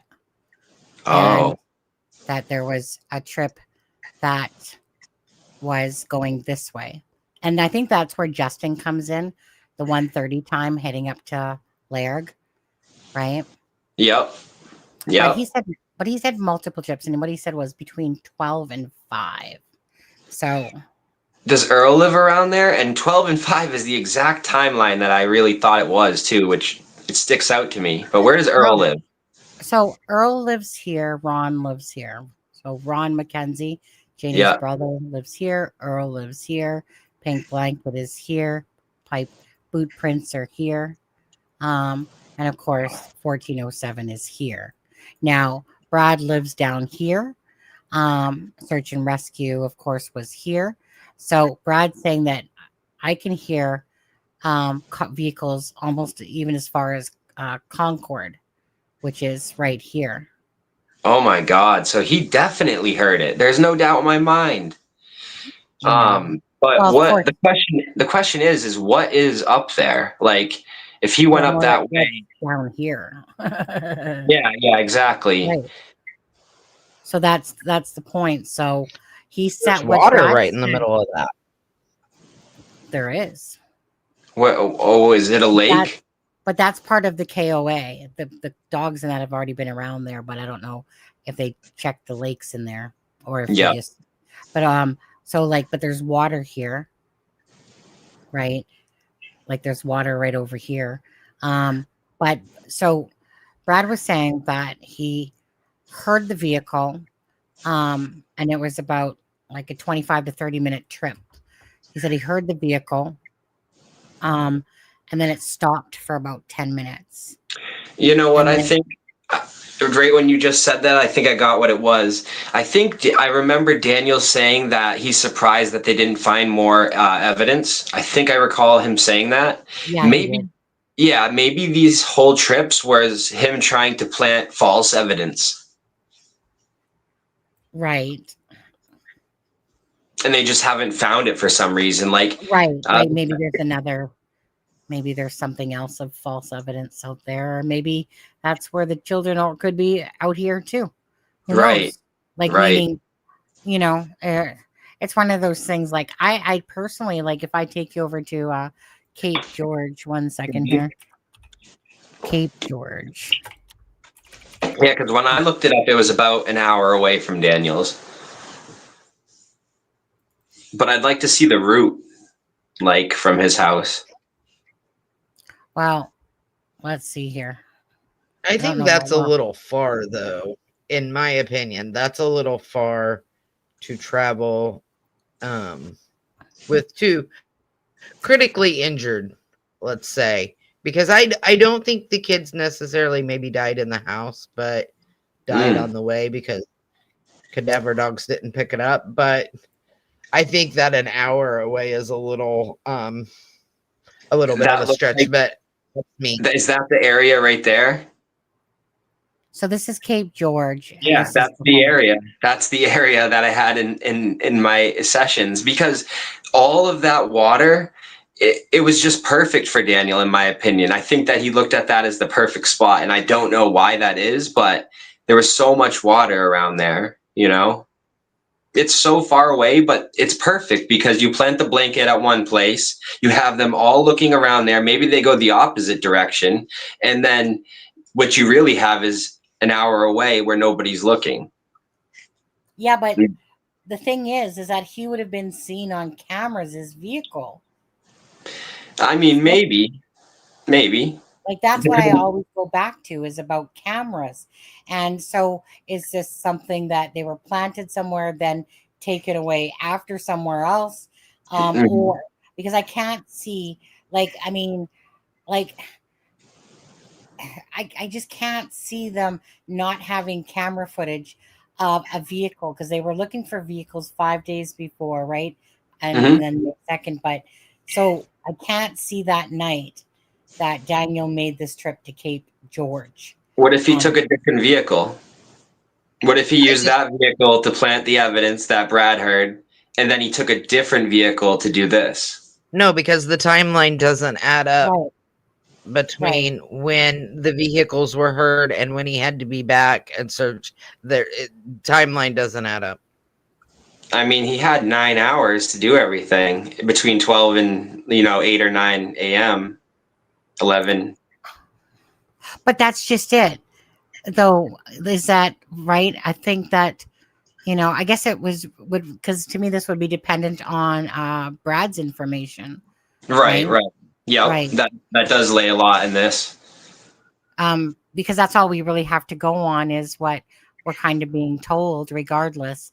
And so I just, so I mean, and it's the camera footage that would have had to have happened. And regardless if it was Daniel's vehicle, they still would have been anything in that area heading out of there. They would have been looking at.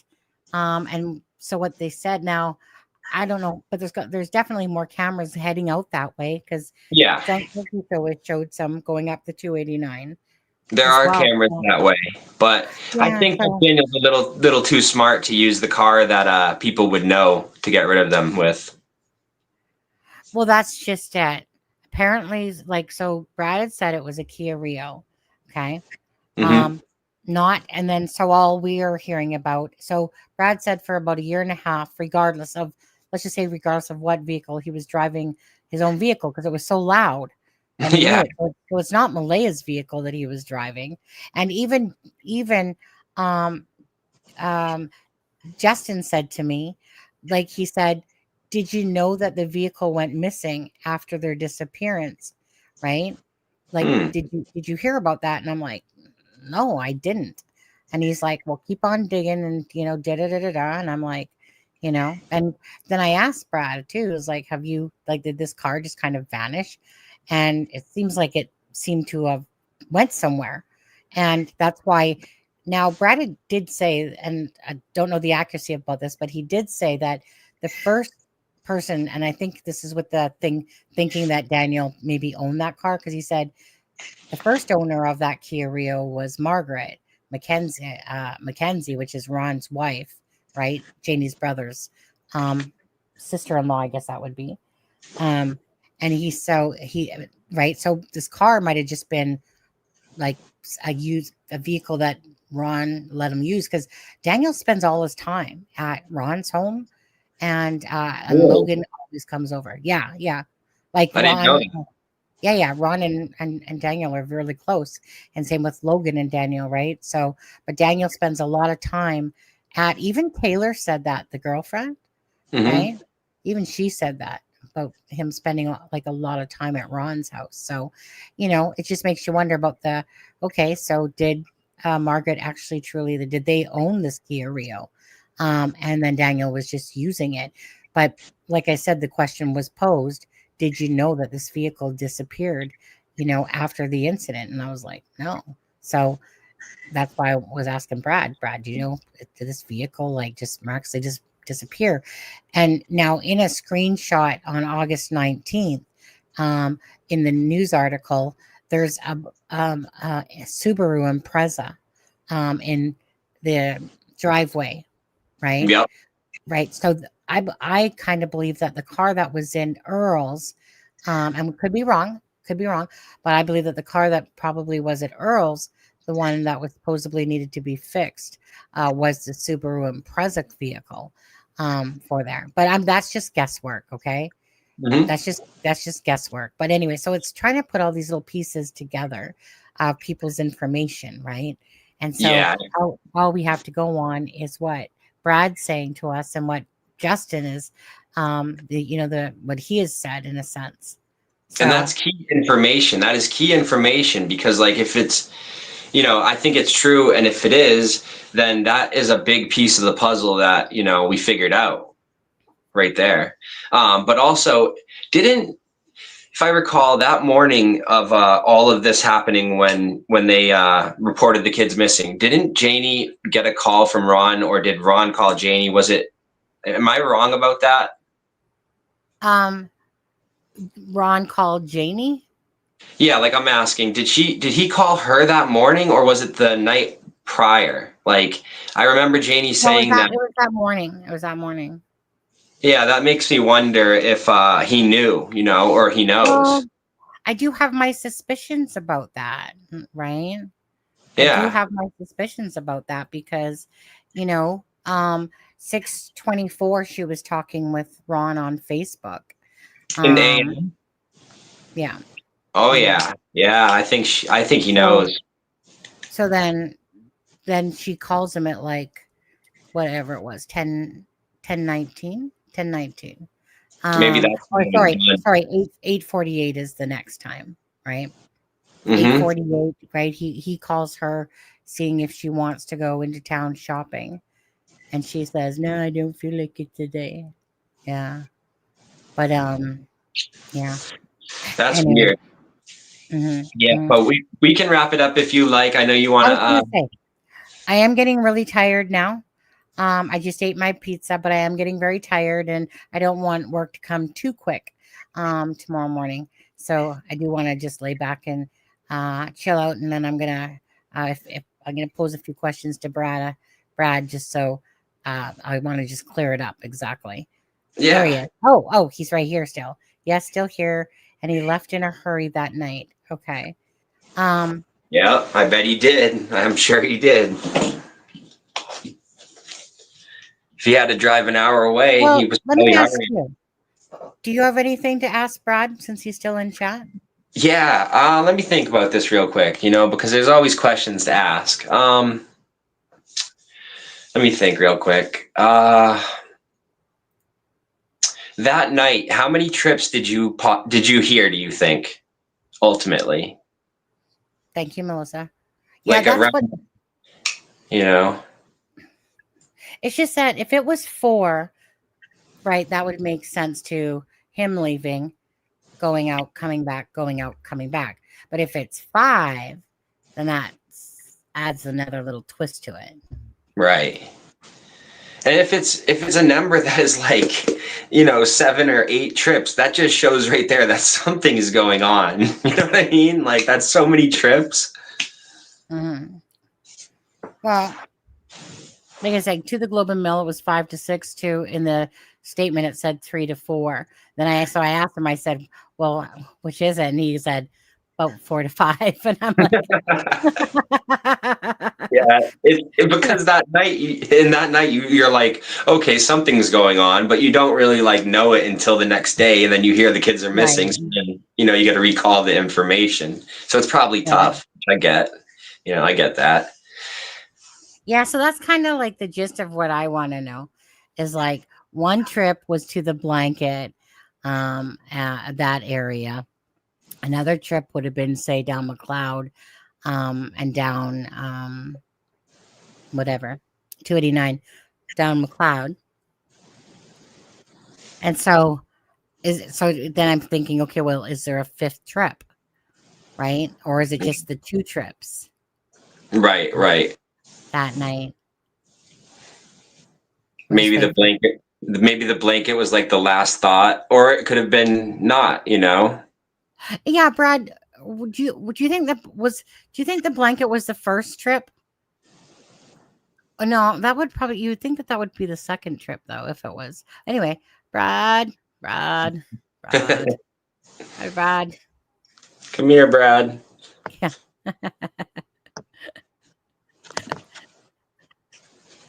Talk to us. Oops. Call in. Phone a friend, Brad. Phone a friend. Yeah, phone a friend before we go. Use your lifeline. All right. So I'm going to go give the toilet a drink. So I'll be right back. And let's see what he says, okay? You can just look at chat for a sec, guys. And Melissa, if you need to, get going and fall asleep, go right ahead. Just saying. I'll be right back, though. I'm going to go give the toilet a drink. Me too, Will. Yeah. Do you need to get going there? Go ahead. Chop. No, I'm good. Yeah. Okay. I was doing that a second ago. What are you talking about? Just nodding off there. Oh my God. I've almost done that when I've been on my shift.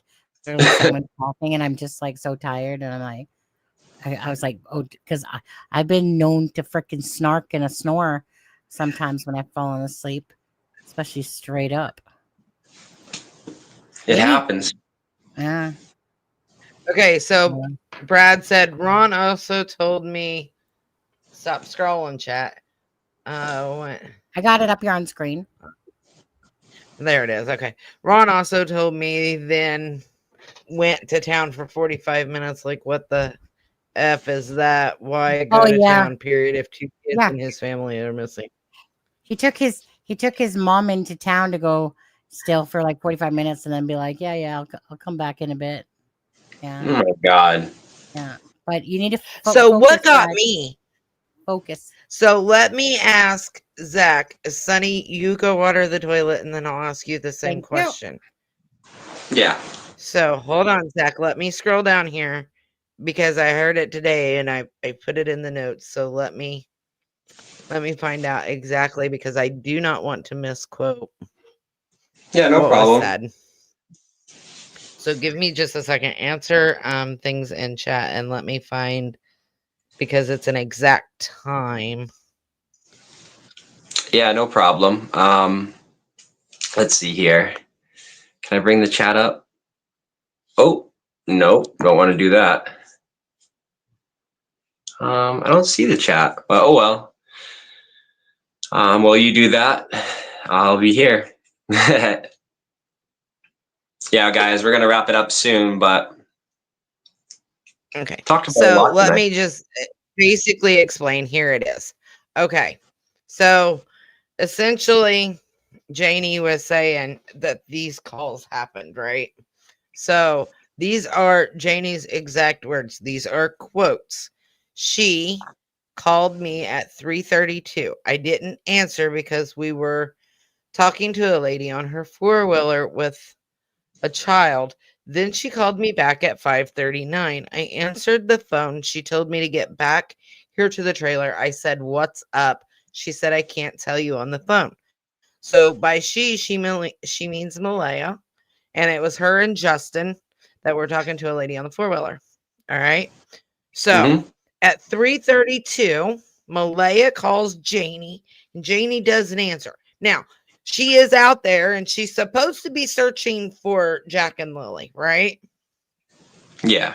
And doesn't answer the phone call because talking to the person who was on the four-wheeler, and I know who that was, but she was talking to that person who had their child, which let me just say, if you're bringing a child to a missing child case to go rummaging through the woods to look for these children was not very smart, but I digress.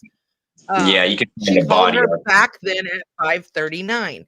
So you are talking 2 hours and 7 minutes, right? And all you can say is what's up, right?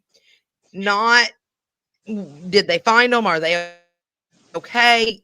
Nothing like that. Just what's up? Hey, it's an everyday conversation. Right. And she's like, "Hey, I can't tell you on the phone." So then she gets back to the house. She's like, "Please don't tell me that the kids are dead." Like trying to be all, I'm not good at faking it, guys. Sorry. I'm not as good as Janie is. So what do you make about this over 2 hours, right? Like, Yeah. you missed this call. You are supposed to be searching for these children, right? And you miss a call, and it takes her calling you back 2 hours later for you to go, "Oh, well, this is the kids' mom of the kids that were, I don't know, supposed to be searching for you. Think I should call her back?" Like, how do you make sense of that from your point of view on your side of things? Because I think it's highly suspicious. Okay, and this happened on the day of the search. The calls happened on the day Yes, of the this search. was the day of the search, while they were actively searching the first day. Okay.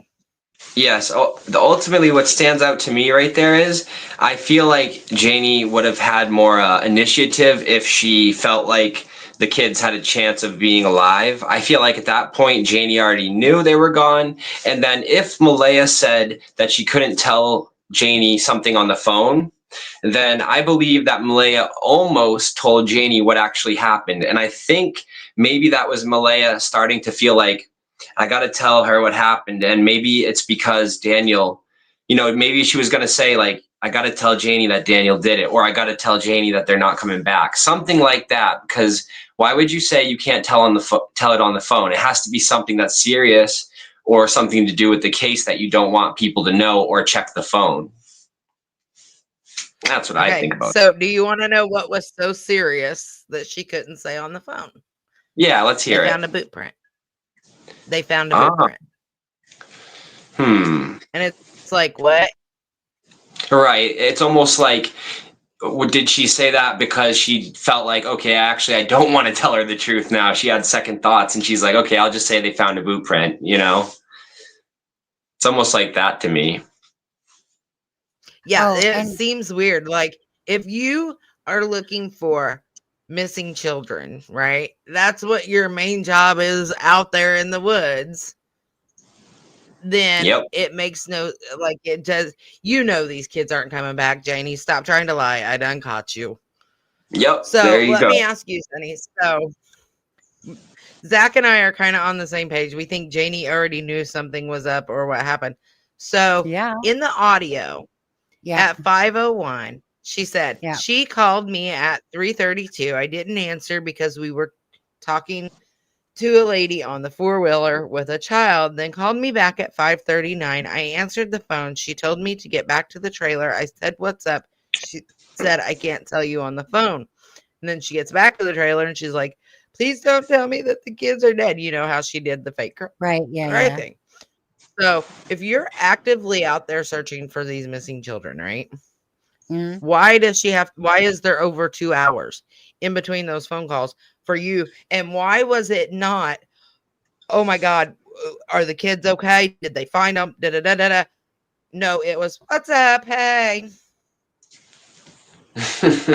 Yeah. So- That part always kind of confused me, to be honest with you, because it just didn't ring right to the ear when I heard that. It just didn't like. So, like, she can't tell her on the phone she needs to come back. For whatever information. And Janie's like, yeah, they're going to tell me that the children are dead. So what was that all about truly then? Right? I don't know. Yeah, There's because always she something couldn't have really been that strange. worried because I it don't was think over 2 hours. So she couldn't have been Well- that worried. maybe, again, maybe it was something about the whole plan of it all that, can't tell you now. I got to come see you. Maybe there was something, that they were like, fuck, we're going to get called out. Like, they're going to fucking find us out. Like, I don't know. Maybe it was something like that. And Sonny, I see Well, Brad's message I here. would've- Oh, sorry. Oh yeah, well, I see Brad's message here that he left his driveway 4 times, came back 4 times in total. Last time not with loud vehicle, because I think the last time he probably took a different vehicle to do the last part of it. That's my opinion on that. If Maybe. that's that's pretty crazy. And I said that I think he took a different vehicle to Cape George. So I'm just gonna Yeah, I say that. know. But there still is cameras. Yeah, there That- is, but it depends on the vehicle. Because I mean, you can check every vehicle, but if you can't see who's in it and you don't know who's in it, then I know. But I get it. I'm hung up a little on the cameras too. Like, I wish they had cameras where Brad's talking about, because if they did, we'd have so much more information. Right. So much more. So that puts it at 8 times then. That's a ridiculous amount. Like, back and forth. Because this is where I was confused at too. Because originally when I heard it, it was like, like 1, 2, 3, 4, 5, 6 type of thing, right? Like trips. So he's saying, I meant he left his driveway. I'm just gonna have to go to Nova Scotia, pin him down, and just say, just put it in one spiel. One smooth voice clipping. That's to how me, I Brad. took it. The way Well, I Brad took it is that way the saying it first now time. is the way I took it from the get-go. Right. Is that he But- left 4 times or whatever and came back, whether it was 4, 5, 6, 8, 10, whatever, it was he left that many times and that he was considering a round trip as one time, Well, right? because of course I'd he has asked to come him. back. Yeah, I was like, was that like 4 times round trip type of thing? But like meaning back forth like once, twice, 3, 4. That's hearing the vehicle basically 8 times, possibly, which is a ton of times. Yeah. I think, Brad, I just need you to tell me one smooth voice clip that says, Sonny, that night, this, and this. And then I'll be like, because right now I'm getting like freaking like brain aches over all this now. I didn't even know anything about McLeod, let alone. Is it Okay. possible something just popped in my head, right? So I don't know. Maybe I'm just stupid. But is it possible? You said a vehicle disappeared. So is it possible that, Lord, please forgive me for saying this, that the kids were put in the vehicle and rolled into water and they succumbed that way, and that's why that vehicle is gone, and that's why it was a quieter vehicle the last time. Didn't that happen in the Kylie Please tell Rodney me I case? can't see. No, Right? Kylie Rodney, she drove into the damn water herself. Yeah, No but one like, put her there. Yeah, she did it No, no, herself, hold on, but hold on. I'm saying that the Right. vehicle, kids, water. Okay, Susan Smith, then. Oh, that's There true you go. too. She drove her kids into the water. Susan Smith was fucked up too and like tried to blame some. Yeah, that was a crazy case. Yeah, that was. But I mean, you never know. But That's I not mean, possible, right? it would. I would think. But in the Kylie Rodney case, a searcher searched. I think the police force searched and didn't find it, and then a regular searcher searched and found it. But I don't think he would drive it into the what I think is the ocean or like type of ocean area. I think that's too risky. But it's a good question to ask because if the vehicle has disappeared, where did it go? You know. So I don't know if Cassie is answering me. She said cocoa bananas. Thank you. I'm crazy. Thank you for confirming that. Hey, everyone's a little crazy, right?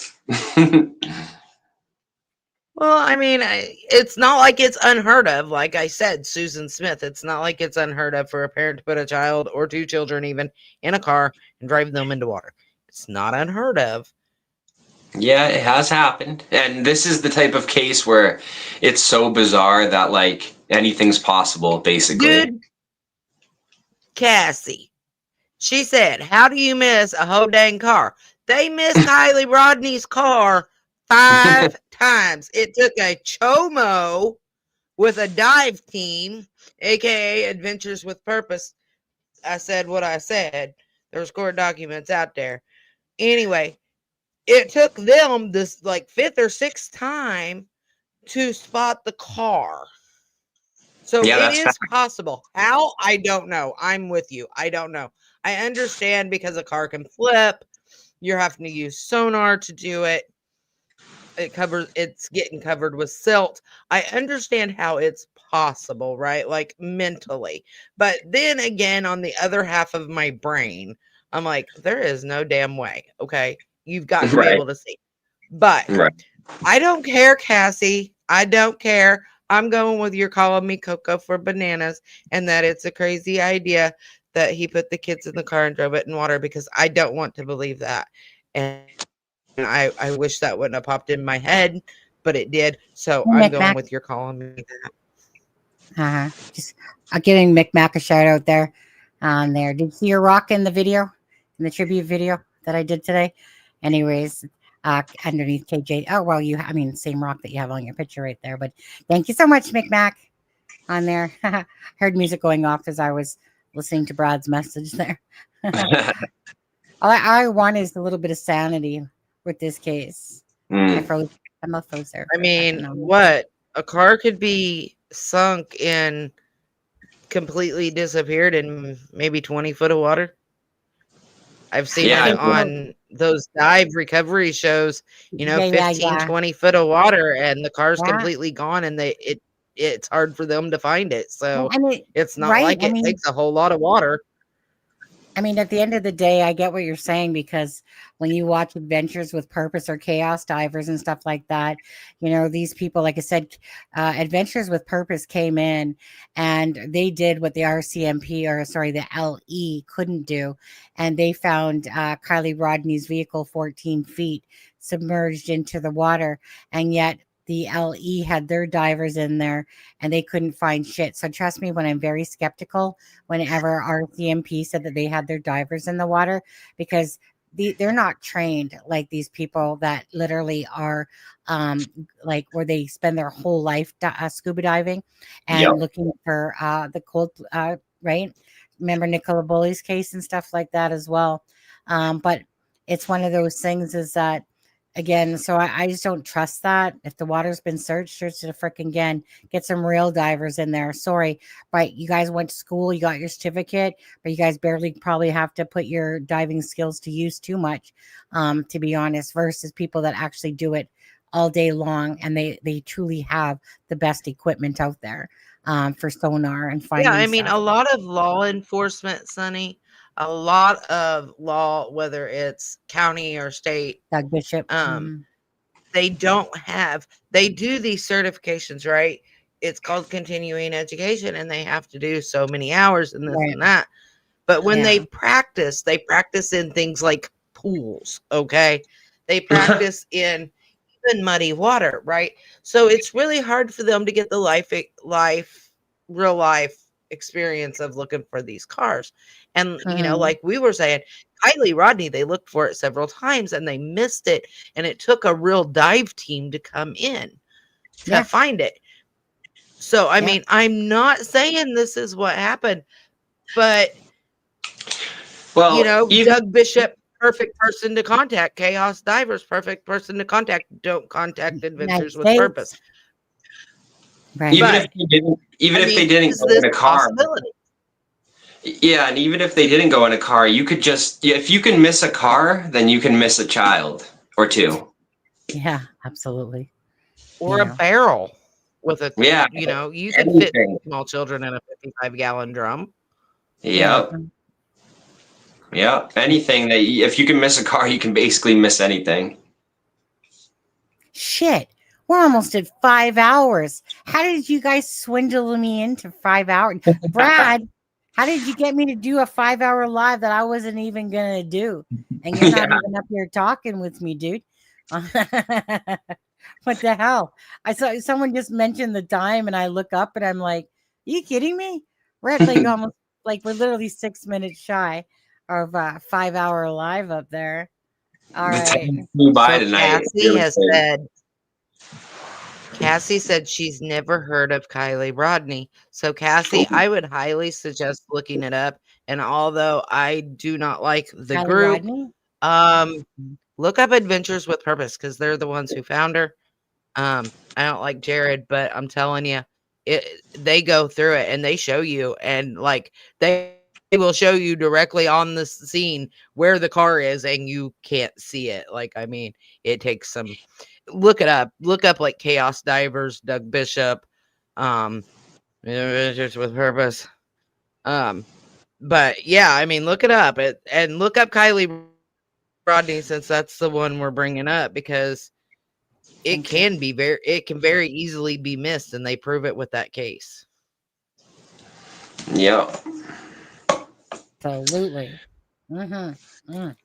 Okay, wait. Ron said kids are missing. I said, whose kids? He said kids at the trailer. I immediately told my wife and left searching. Is that before he went into town with his mother? I'm thinking.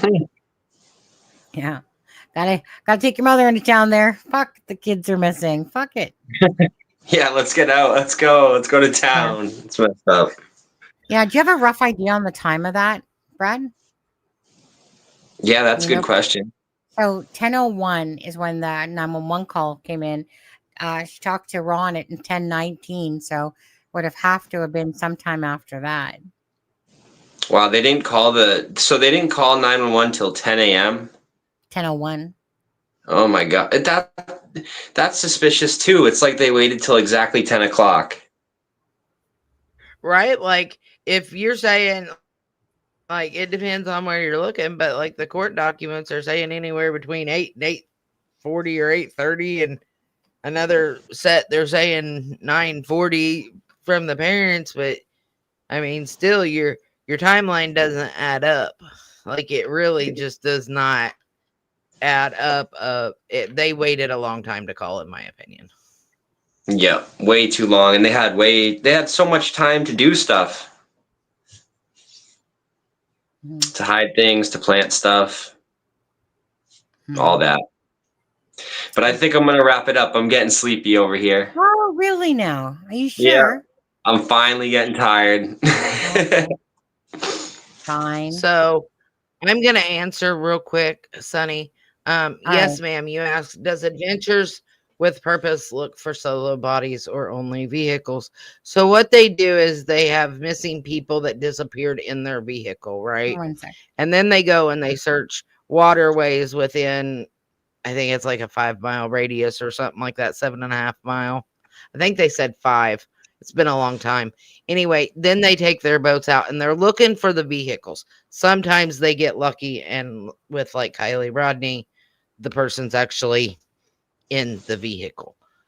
But it has to, for them to come out, it has to be a vehicle involved with a disappearance. So granddad left in his vehicle and hasn't been seen, type deal. Shannon, you should look at some maps tonight. Anything like that helps. Like, if you can, and if you have any ideas too, because I mean, we all think that they're in water for the most part, and there's a lot of water around there. So, yeah, definitely. Hey, Shannon, tell my mom to go visit my twin sister. All right? Communicate that to my mother. Just saying. Shannon. All right. I think that's Almost it. Okay. 5 hours. 1 more minute. Yeah, you're right. We can hold off. I'm just kidding. Yeah, we can make it 1 more No, minute. yeah, we gotta make it till 5 hours. We gotta do it. We only got what 50 seconds left. Like, we got this. Somebody gonna ask power a nap. question real quick. One more question. Who's got it? I'm gonna close my eye. I'm gonna sleep with one eye open and one eye closed. Yeah, do like a But 24-hour I don't stream. think the kids are in the ocean. Interesting. Somebody said it wouldn't be the ocean there. I don't think the kids are in the ocean. I think they're in water. I don't see it being an ocean. I see it being more of like a lake. And I'm not psychic, so please don't take what I'm saying as I'm psychic. I'm just saying my intuition, my gut feeling is they are in water, and it's more of like a lake, not like an ocean, in my opinion. It could be. I don't think ocean either. But hold on. You guys talk amongst yourself for a second, and I'm going to talk to Pendulum. Let's see what Pendulum says. Cassie, you said how much would the salt water hurt evidence? Any water is going to hurt evidence. It doesn't have to be salt water. It could be any water. DNA is going to get diluted. Things can wash away, especially if it's moving water. Even with when we're talking like people in vehicles, they have to be careful how they pull them up out of the water because they can lose evidence. So water of any kind would seriously hurt the investigation if they're looking for DNA. And I agree. And they do need to be found, but I mean, we're trying. Yeah. I think Daniel's too certain that they won't be found, and I think that's why it's the ocean, because if it was just a lake, it would be too easy. I think not easy per se, but like. I still have a problem with So those blue buckets. Boss Man said yes before. What? So about what? It was before they went to town. Right. Oh, okay.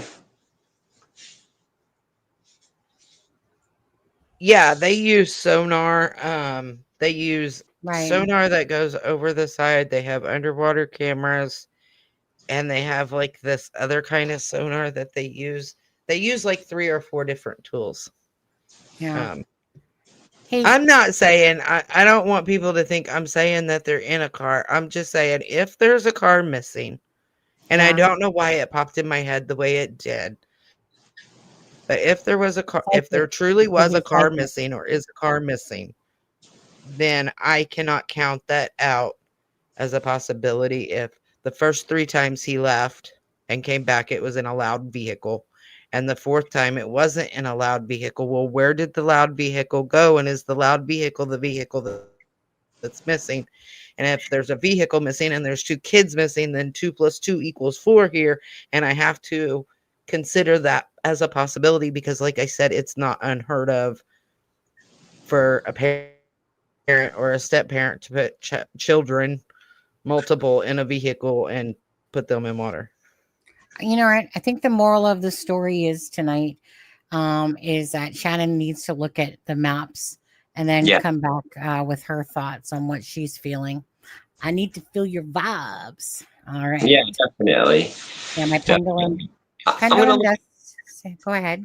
I'm gonna look at some maps too tomorrow and see what I think. If there's any other areas that are suspicious to me around where Daniel's at. Yeah. Hey Shannon, do you think that Brad should come up and do a live, or call in? What do you think? What does the pendulum say? If it circles, it's yes. If back and forth, no. What do you think about that, Shannon? Maybe Shannon should come up and do a live. Hold on. Yeah, I can't see that I'm holding this properly.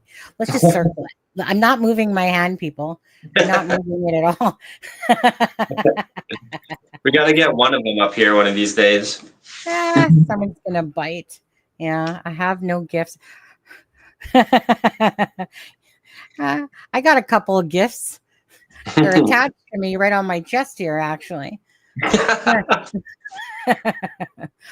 My husband thinks that they're gifts. I don't necessarily, but okay. Someone does. There are about 3,000 lakes in Nova Scotia. You know what? Caper Wow. Bay. You start at number 1. We'll start at 3,000, and then we'll move our way in from there. And then by the time I think we're all dead, we should be able to come probably to that last one. You know how it works out, right? The last one you look at is usually, yeah. Anyways, okay. All right. We're gonna head out of here, guys. I'm tired. Well, and not that I'm tired. I just wanna get away from you guys now. That's it. I just need my own space. I need my own space here. No, I'm just kidding. Anyways, you guys, we'll play Jack and Lily's tribute video on the way out of here for their 6 months. Tomorrow's the 6-month anniversary. Now, I believe Daphne is going to be joining me. No, it's not. Sonny, stop lying. What? It is 12:41 a.m. on the 2nd. It has officially been Get off 6 yourself. months. This is Canada. In the We're States. in Canada. Okay, in the States, it's still right. In the States, you're still right. In certain parts, it is May 2nd. But it's 9:41 my time. It's my darn channel. Right now, it's still not May 2nd. Or the kids disappeared in Nova Scotia, I guess, so that's got to count a little bit too. All right. Yeah. So, again, bless. Thank you guys for both joining me. And Zach, love the fact that there was no issues tonight. After yesterday, I was like, oh, fuck's sakes. I was worried. I'm not going to lie, but I know you were. I was worried. I was like, well, let's see how long he lasted tonight. He lasted the whole time. Sweet.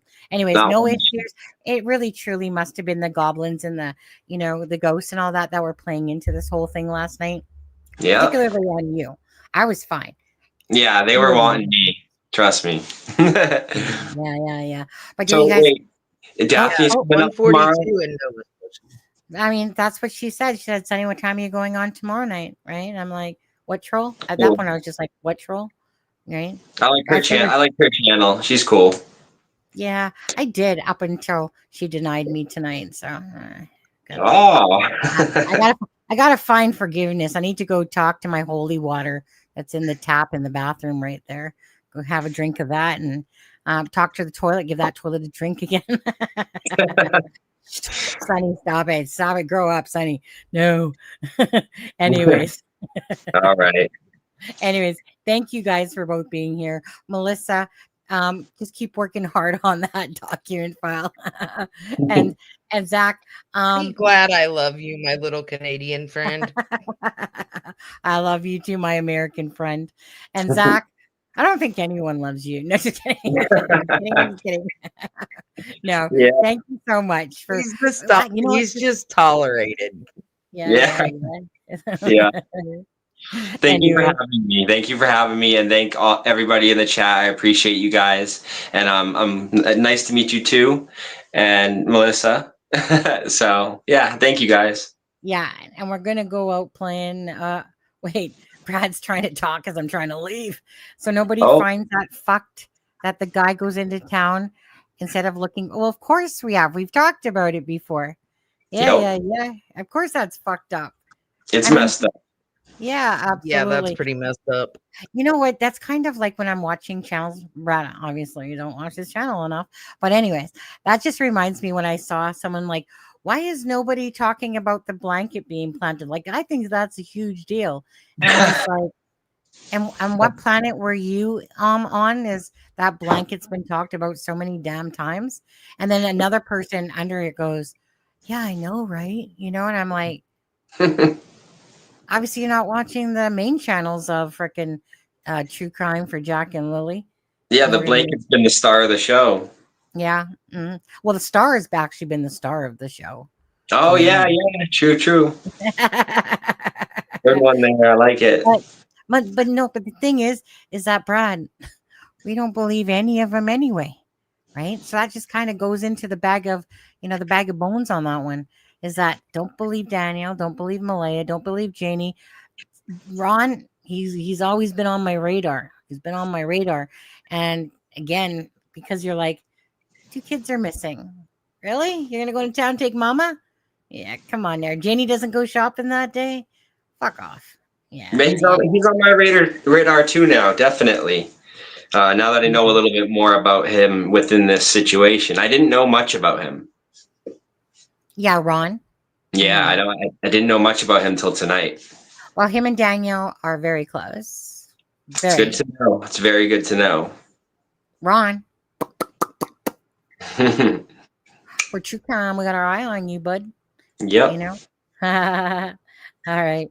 Okay, so you guys, I'm gonna play out like I said, the video one last time here, and I bid you guys all a good night. See you tomorrow night, approximately 6:30 my time, which is 10:30 your time. And then I can't do any lives for another 4 days after that. So it's what it is. I'll be here watching you. Hey, and I'll maybe watch you too if you put on a video again. All right. That sounds good. Melissa's not going to be putting out any videos because she's too busy focused on the documents for Jack and Lily. Yeah. Yeah. Yeah, I'm too focused on getting this out for Sunny. Yeah. And then everybody else after Sunny. Yeah. I feel naked. I feel like I'm on this black, like, what are you going to call it? Like freaking the Milky Way thing, but there's no Milky Way stars in it. It's just the black hole. That's it. The black hole. Mm-hmm. Share screen. Jack and Lily, play this. All right, you guys, have a great night. Jack and Lily, prayers blessed. Thank you guys all for being here. Thank you guys all for your love and support. And see you tomorrow night. Love y'all. Peace. Yep. Peace. Peace.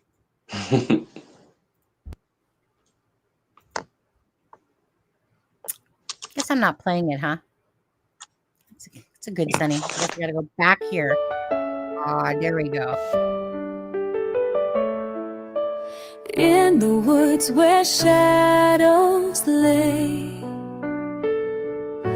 Jack and Lily went to play. On a rainy May afternoon, now we whisper hope soft too. Echoes of laughter fill the air, but where are they? We stand in prayer. Oh, Jack and Lily, where have you gone? We'll hold on tight through this endless dawn. In our hearts forever you'll stay. With every prayer we send your way.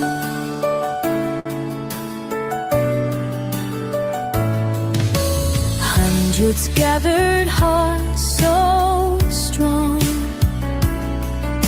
searching deep where they belong. Through the trees and storms they roam, wishing every child came home. Fatigued but fierce, they won't give in. For every soul we search within. Oh, Jack and Lily, where have you gone? We'll hold on tight through this endless dawn. In our hearts forever you'll stay. With every prayer we send away. We'll keep the hope In the silence, love will lead.